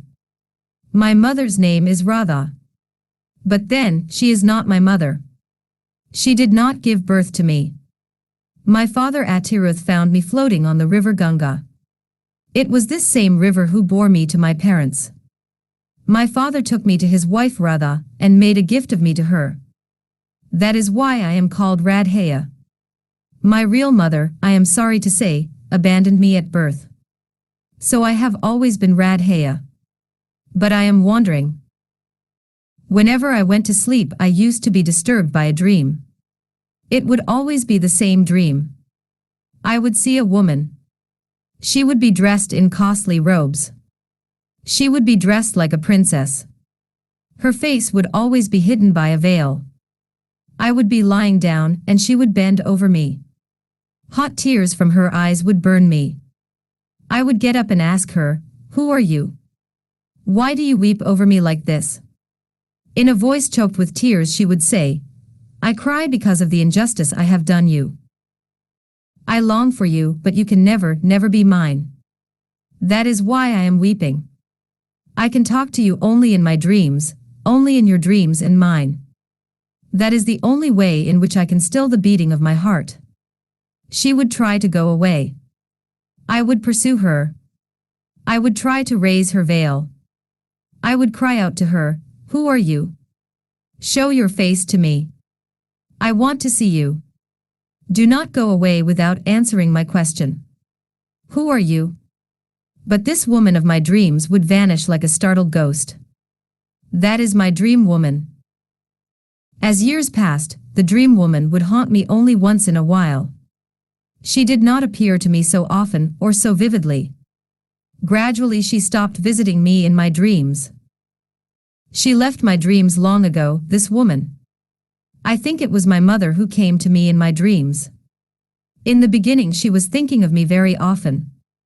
As days passed by, the thoughts of me grew less and finally, when she had other children, she did not think of me, or want to think of me. That is how I have explained these strange dreams. But you look very much like this dream mother of mine. Who are you? What do you want? Kunti's head was bowed down. She could not look at this son who could never be her son. She did not know how to tell him who she was. She pondered for a while and said, "You are right. I am your dream woman. I am your mother." She paused. But before Radhaya could speak a word she continued, "I am Kunti, the mother of the 5 Pandavs. You are my firstborn." Radhaya said, "Kunti Devi, the mother of the great Pandavs, has come to her son Radhaya to ask a boon of him. Am I awake? Or am I asleep? Perhaps I am dreaming again and my dream woman has come to me again." He looked at her and she at him. A moment and they were in each other's arms. Kunti's tears drenched Radhaya. He looked at her and said, "After all, you have come. If you only knew how much I have longed for this moment. If you only knew how often I have dreamed of this moment. If you only knew how often I have lived this moment in my mind. I have thought of you more often than you have thought of me. I have longed for a look beyond that veil of yours which would so intrigue me. Mother. My mother. The mother who brought me into this world. The mother who first made me see my beloved Lord, the Sun. Mother, why did you stay away from me so long? Why did you make me unhappy all these years? After all, I did not ask much. I just wanted to see you. But you have come now. You have dared to accept me as your son." Kunti turned startled eyes on Radhaya. He smiled and said, "Yes, mother, I know who I am. I know that I was born of you and the sun. I know that you were afraid to keep me, and so you threw me into the river." Kunti was amazed. "But I did not dream that you knew." "How did you know? When did you know? Knowing this, why did you not come to me? Why did you wait for me to come to you? Radhaya looked at her intently and said, "Mother, I knew it yesterday. Krishn told me the story of my life. But let us not talk about all that now. Come, mother, let us sit down and just be with each other. This happiness will not last long. Let me drain the cup of joy to the last drop. I am happy since I have my mother by my side. Let me place my head on your lap. Let me be like this for some time. Please do not disturb this blissful moment by words. Words, mother, spell pain. I want to be silent." He placed his head on her lap and closed his eyes. So they sat, for several moments perhaps, or several hours perhaps. She had found her long-lost son, and he had found his mother. It was a sacred moment. For those few moments they were very happy. 20. Radhaya and Kunti-II. Suddenly Radhaya got up and said, "I thank you for this kindness, mother. I have been so happy for the last few moments or hours, I do not know how long. But now I have got to get up from this sleep of peace. Tell me, why have you come to me? What is the boon that you wanted to ask of me?" "Radhaya waits for your command." Kunti looked at him and said, "Not Radhaya any more. Please do not call yourself Radhaya when I am here. You are Kunti, the first son of Kunti. I am proud to call you my son. I now have 6 sons and not 5. I am very happy." Radhaya looked at her with his eyes full of tears. He said, "Mother, oh mother, why did you have to come to me now and tell me this? Can you not see that I am just longing to be called by the name Kunti? I am the son of Kunti and Surya, and I will be proud to be known by the name Kunti. I am proud of my parents, and yet I will have to remain Radhaya till I am dead. Mother, can you not see how unhappy I am? But it is no matter. Let me talk about the present. You wanted to ask a boon of me. Tell me what it is. If it is within my power to grant it to you, if it does not go against my good name in this world, I will be happy to have the privilege of granting a boon to my mother." Kunti was silent for a long time. She brushed the tears away from her eyes and said, "My child, you have been suffering many indignities all these years. That was because the world did not know that you are the son of Surya and Kunti. Your dark days are now over. Without knowing that they are your brothers, you have been hating the Pandavs as Duryodhan is doing. But now you know who you are. It is not right that you should fight with your brothers. You must come with me. I will take you to the Pandavs. You will be king of the world and your brothers will worship you. You can find happiness and peace in the company of Yudhishthir. You must not be with Duryodhan any more. Come with me and gladden my heart. This is the boon I ask of you." Radhaya's eyes were bright with unshed tears. He looked at Kunti and said, "Within 2 days 2 noble people have offered me the world. They have come to me, tempting me with the assurance that the noble Yudhishthir will do service to me. Fate's ways, indeed, are strange. I have no time to think of all that now. Tell me, my dearest mother, what will happen if I come with you now?" "Why," said Kunti, "you will be united with Arjun whom you have been hating all these years. The Pandavs will win this entire world from Duryodhan, and you will rule it since you are the eldest Pandav. Let the Kauravs see this great meeting between Arjun and his long-lost brother. You will both be like Balram and Krishn. If you are united, who can defy you? You will be lord of this world. You will no longer be a Sutputra." Radhaya heard a voice from the heavens. It was the voice of his father, Surya. He said, "Listen to your mother, my son. It is for your good. Do as she says and live long. I beseech you, do as she says." Radhaya heard all this and yet he stood unmoved. He looked long and steadily at his mother. Finally he spoke, "Mother, if you only knew how angry I have been with you all these years. I have nursed this anger against my unknown mother who did me so much injustice the moment I was born. Because of this injustice, my name, my reputation, my life, my everything was blighted. I had been wanting to ask you 1,000 questions and pour out all my bitterness. But now, looking at you, all my anger is gone, vanished, like snow on the face of the desert. Mother, my heart is full of only an infinite sadness. It is now full of longing for your love and for your gentle voice. I have loved my mother Radha as I have loved no one else. But even that love threatens to become dim in front of this new love which overwhelms me. My heart is flooded with love for my brothers whom I did not know till now. Mother, can a mother's love be so wonderful as all that? My heart is ready to burst with the raging love that is born newly in my mind. Kunti and Radhaya embraced each other again, and the sun smiled down on this meeting between mother and son.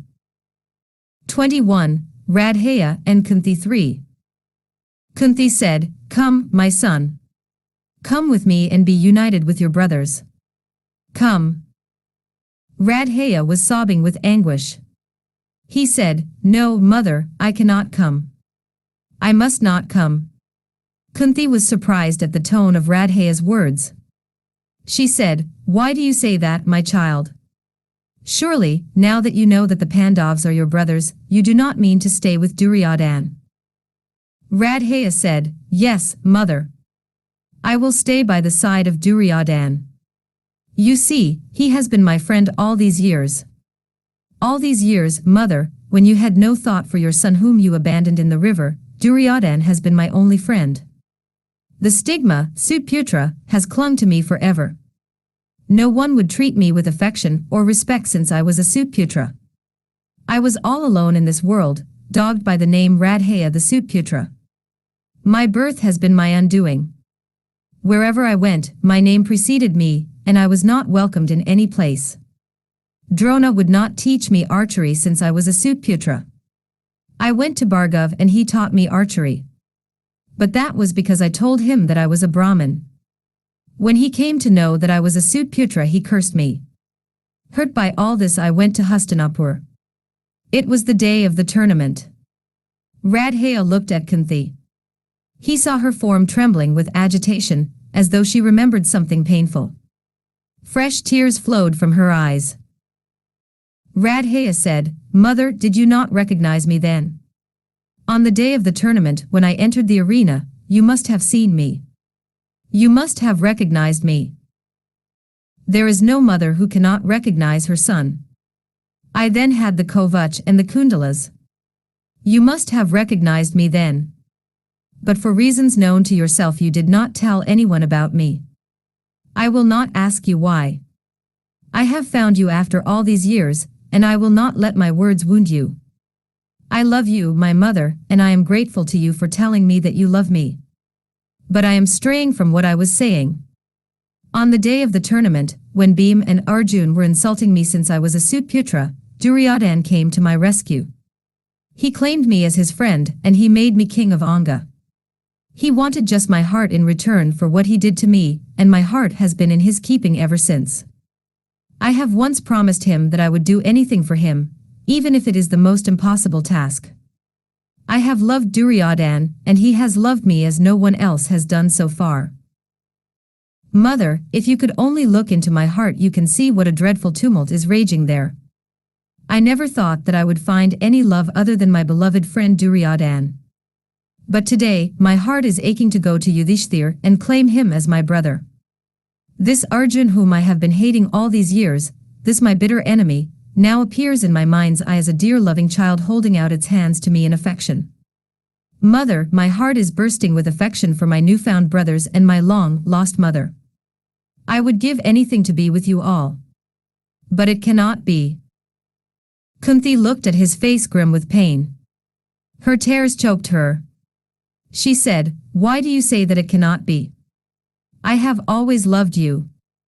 Whenever Arjun spoke of you as Radhaya the Sutputra, my heart would burst with unhappiness and pain because of the injustice I had done to you. But now I do not care what people say. I am now bold enough to face the sneering eyes of the world. My heart has been empty all these years, though I am the mother of 5 sons, 5 heroes. Come with me and fill up this void." Radhaya took her face in his hands and wiped her tears. He said, "Mother, I cannot come. I owe something to Duryodhan. It is a debt of love and gratitude. It is a hard debt to pay. I knew it, but I never dreamed that it would be so difficult. I am bound to him by 1,000 bonds. I cannot forget my duty because of this visit of my mother. I have been highly jealous of my honor. I have cared for just one thing in this world, and that is a good name. I will lose that if I forsake my friend now. I love Duryodhan and he loves me. Depending on me and my hatred for Arjun, my friend has launched this great war. I am now known the world over as Radhaya the Sutputra, the greatest friend of the king. This is the one good name I have carved out for myself, and I cannot afford to lose that. I will have to forget this visit of yours. I never did have a brother.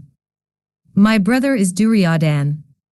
He is the one man who has shared his everything with me. He has been to me more than a brother. We have shared the same seat.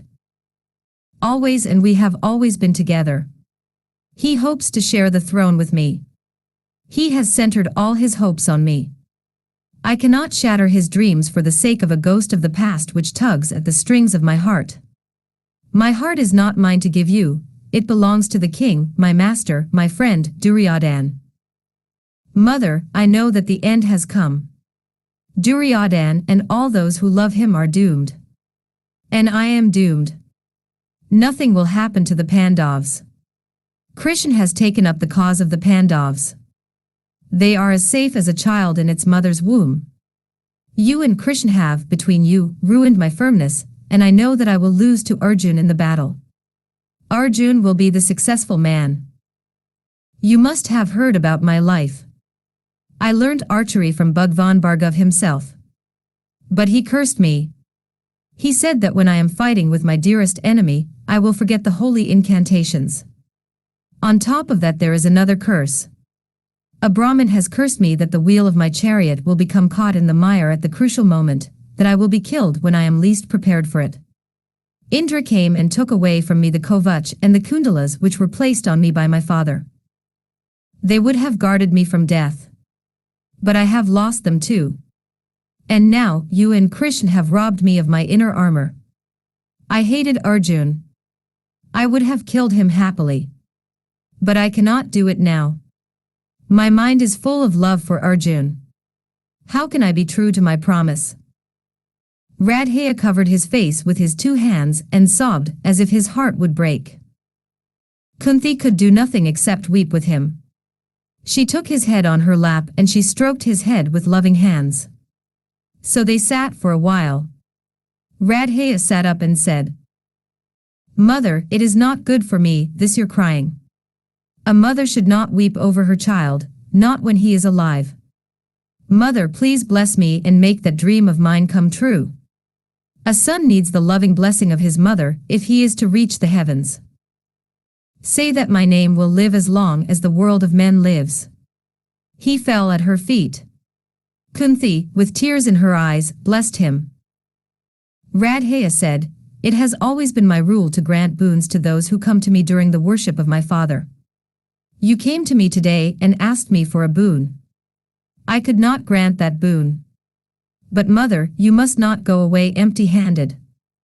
I will grant you a boon on my own accord. I promise to spare your sons, nay, my brothers. I will not kill them. Yudhishthir, Bheem, Nakul and Sahadev will not die at my hands. But Arjun, no, I must fight with Arjun. I cannot abandon my promise to the king. This duel of mine with Arjun has got to be fought. 2 things are possible. I may be able to kill him. Or I may meet my death at his hands. Either way, my fame will be immortal. I will die a noble death. Mother, do not grieve. Either way, you will have 5 sons. You will have Radhaya, and no Arjun, or you will have Arjun, and no Radhaya. You will still be the mother of 5 sons. Go back home, my beloved mother." Kunti's frame was racked by her sobs. She had found her son, and lost him too. Her heart, which had been empty, was still more empty after this. Like lightning which leaves the world still darker, these few moments with her noble son made her life even more desolate. Radhaya sensed her unhappiness. He embraced her and said, "Mother, what has been written by the gods cannot be changed. Not your tears nor my prayers can alter the writings of the Creator. These things have been determined long ago, long before you or I were born. Do not try to change the course of destiny. Pray toward me. Pray that I may reach the heavens meant for heroes. Please wash my unhappiness with your tears. I feel that I have been given my coronation bath. Your tears are more holy and more precious than the waters of Ganga. Mother, it is getting late. You must go before anyone knows that you and I have met. Let this be just another dream." Radhaya had to lift her to her feet. She was so weak with anguish. Mother and son were held together in a close embrace. Kunti held him close and embraced him again. And again, as though she would never let him go. Suddenly she released him and walked away with slow, hesitant steps. Radhaya stood there, rooted to the spot, long after she had vanished out of his sight. 22. Balram and Rukmi. The Pandavs had heard about the coronation of Bheeshm as the commander of the Kaurav army.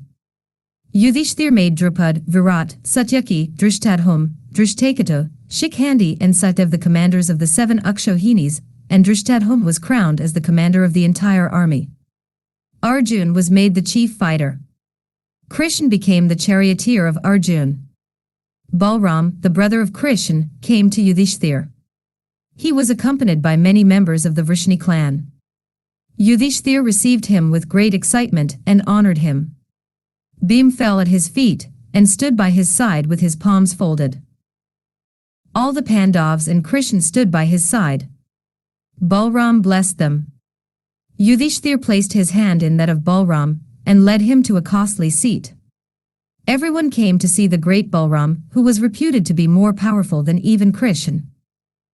Balram looked at all of them and at Krishn in particular. He said, "I heard that a great war is to be fought. There is going to be a wholesale slaughter of all the kings of this world. I hope to see you all crossing the sea of danger safely and without any harm done to any of you. It is evident that the war could not be averted. This brother of mine, this Krishn, has been told again and again by me, please behave with the same impartiality towards both the parties. They are both related to us. Like the Pandavs, Duryodhan also is dear to us and near to us. I asked him not to side with anyone. But he has refused to listen to my words. Yudhishthir, for the sake of you and your brothers, he has decided to take part in this war. Arjun, he has agreed to be charioteer to you. I know now that victory is yours.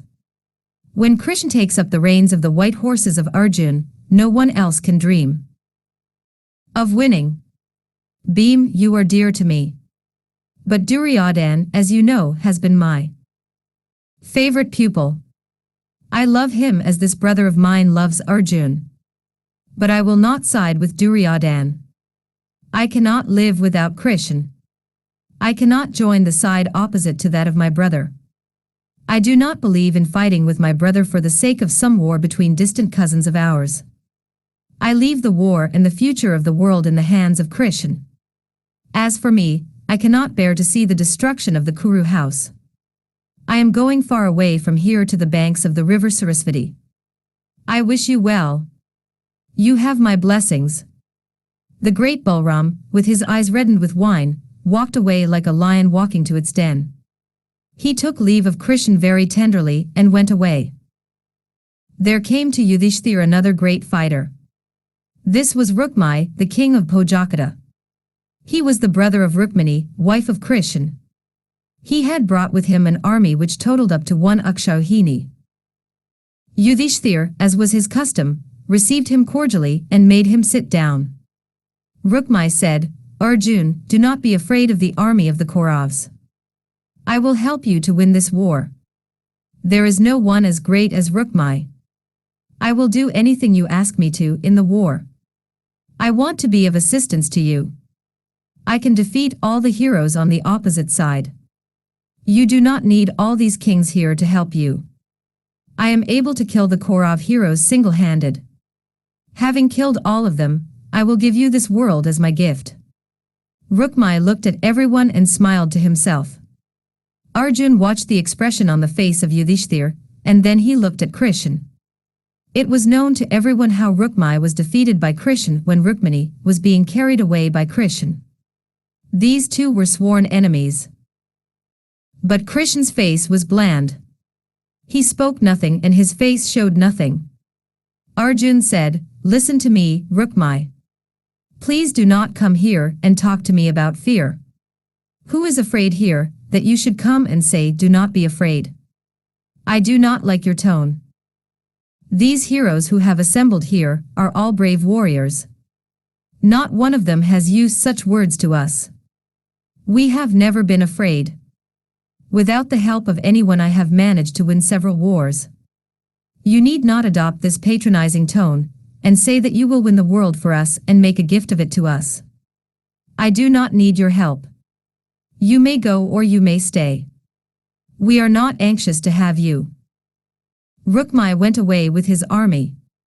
He went to Duryodhan and he spoke similar words to him. He told him how he had been treated by the Pandavs. That proud monarch refused the help of this braggart. In the great war that was fought on Kurukshetra, all the kings of the world fought, except Balram and Rukmi. The river Hiranwadi became the line of demarcation between the camps of the two armies. The Pandav army was stationed on the banks of the river.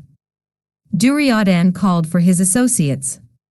He summoned Uluka, the son of Shakuni, and told him, "Go at once to the Pandav camp. Go to the presence of Yudhishthir. Make sure that all the 5 brothers are there with Krishn. Make sure that all the heroes who have come to their help are also there. Then, in the midst of everyone, speak these words of mine. The war which we have both been thinking about for so many days, has now become a fact. You sent a message full of bragging through Sanjay. The time has come when you will have to fulfill your oaths, when you will have to prove your words. In the court of the king of Hastinapur, 14 years back, all of you took several oaths. The time has come when you will have to fulfill them. Uluka, these words will have to be spoken to the Pandavs. I will give you individual messages for the brothers and Krishn. Go now and bring me back their answer." Duryodhan gave him the individual messages also, and sent Uluka to the banks of the Hiranwadi. 23. Uluka in the Pandav camp. Uluka reached the Pandav camp. He spoke to Yudhishthir, "I have been sent by Duryodhan with messages for all of you. I will deliver them. But first, you must assure me that you will not be angry with me." Yudhishthir said, "Please do not be afraid. We will not hurt you." Uluka then spoke the words of the Kaurav monarch. "Yudhishthir, you were our slave because of the game of dice. We dragged your dear wife to our court. Which man who is a real man would have allowed his wife to be insulted as she was insulted? You are not brave enough to defy us. Yet you talk as though you are great. You spent 12 years in the forest. 1 year you spent in the court of Virat, doing menial service to that man. Remember all the things that have happened to you so far. Remember the state of Draupadi on that day in our court. Throw off this hypocrisy of yours. You are trying to hide your cowardice by a cloak of them. Remember the past and be a man. Fight with us as a true Kshatriya. Bheem, you swore on impulse that you would drink the blood of Dasashun. Drink it if you can. You are very good at cooking. But remember, wielding the cooking ladle and wielding the mace are two entirely different things. You may be good at carving meat meant for eating. But let me see how well you are going to carve my brother's heart. Arjun, you have been bragging about how you are going to kill my Radhaya.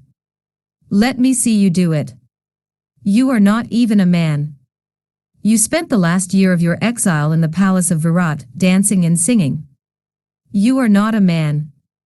How can you even think of fighting with Radhaya? Nakul, Sahdev, you delightful little twins, the darlings of your mother, you are fit to be just what you were in the court of Virat. You can do nothing better than tending cows and horses. You have sworn to kill my uncle and his son.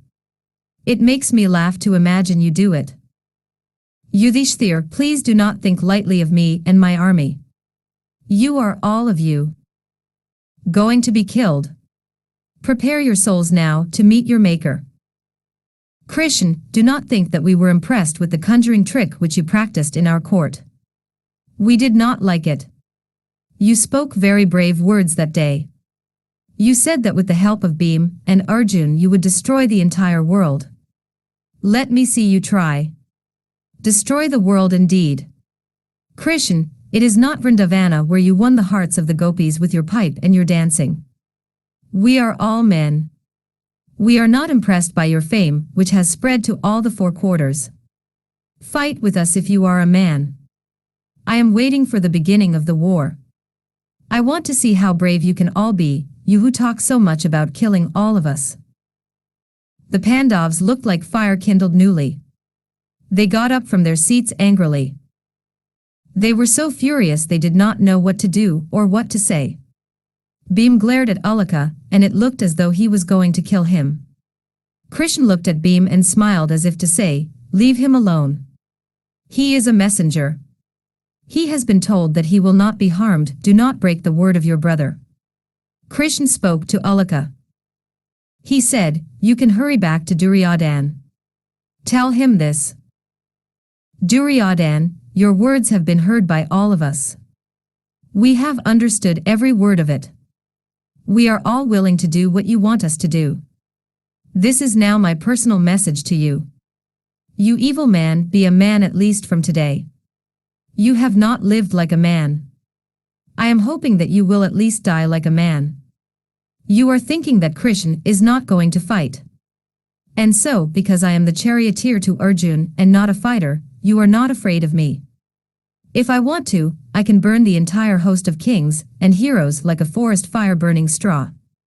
But I have too much respect for our king Yudhishthir, and because he has asked me, I have taken up the work of a charioteer.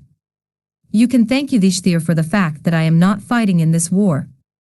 But remember, Duryodhan, that though I may be just a charioteer, you will see how I am going to steer the horses of my Arjun's chariot. Wherever you look, you will see the chariot of Arjun with its 8 banner. It will strike terror into your heart. It will rob you of your sleep. Waking or sleeping, you will see me and Arjun and nothing else. You will see with your own eyes Bheem drinking the blood of your beloved brother. You will be standing helpless, and you will have to see your brother's desperate eyes. He will not be dead yet when you see him caught in the arms of Bheem. We will do everything which we promised to do. You are a breaker of promises but not the Pandavs. Remember that. Bheem said, Uluka, go and tell your king that Bheem has not forgotten his promise. Ask your king to prepare himself to see the death of all his brothers. He will see the death of all his sons and all his nephews. He will then remember this message of his to the Pandavs. I will drink the blood of Dasashun under the eyes of Duryodhan, who will not be able to save his brother. Let this king of yours hide himself in any place, I will follow him. I will break his thigh and kill him. The brave do not repeat their oaths to assure themselves. They do what they have sworn to do. Tell him that. Arjun said, your king is a man of the worst type. He has no bravery of his own. He depends on the strength and courage of others. He has installed the grand old man Bheeshm as the commander of his army. Is he not ashamed of himself? How dare he harass that old man at this age? He has decided that the great Kaurav, Bheeshm, should die first. He has to die. I am going to kill him. I will show this king of yours that we are not men of words but men of action. Let him see the great heroes fall one by one.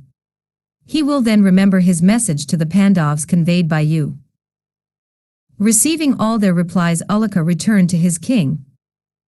The next day the army of Duryodhan assembled on the field Kurukshetra. The army of Yudhishthir too assembled on Kurukshetra. The night had been a night of great excitement on both sides. Duryodhan was immensely pleased at the thought that Bheesm would destroy the entire army of the Pandavs. He had no fear of the 5 brothers. He was sure that the war would be over in a day, that no other commander would be needed for his army. His grandfather would destroy the enemies in a day. Yudhishthir spent a sleepless night. He was very unhappy. They were all talking together for a long time. Yudhishthir said, "Krishn, I am very unhappy at the thought of the future. I do not like the shape of things to come. I did not want this war. I do not want to fight with our grandfather. I do not like the thought of hurting him with our arrows. I hate this war." Krishn looked at him and said, "It is not right that you should be unhappy at this juncture. It is a critical time. There is no blame attached to your action. You are doing your duty as a Kshatriya. When I was in Hastinapur, I noticed that only Vidur was openly defying Duryodhan. Bheesm, Drona and Kripa were not quite averse to war. Bheesm has willingly undertaken to command the Kaurav army. He is willing to fight with you. Why should you worry?" Yudhishthir said, "Arjun, it was to avoid this war that I suffered the 13 years of exile.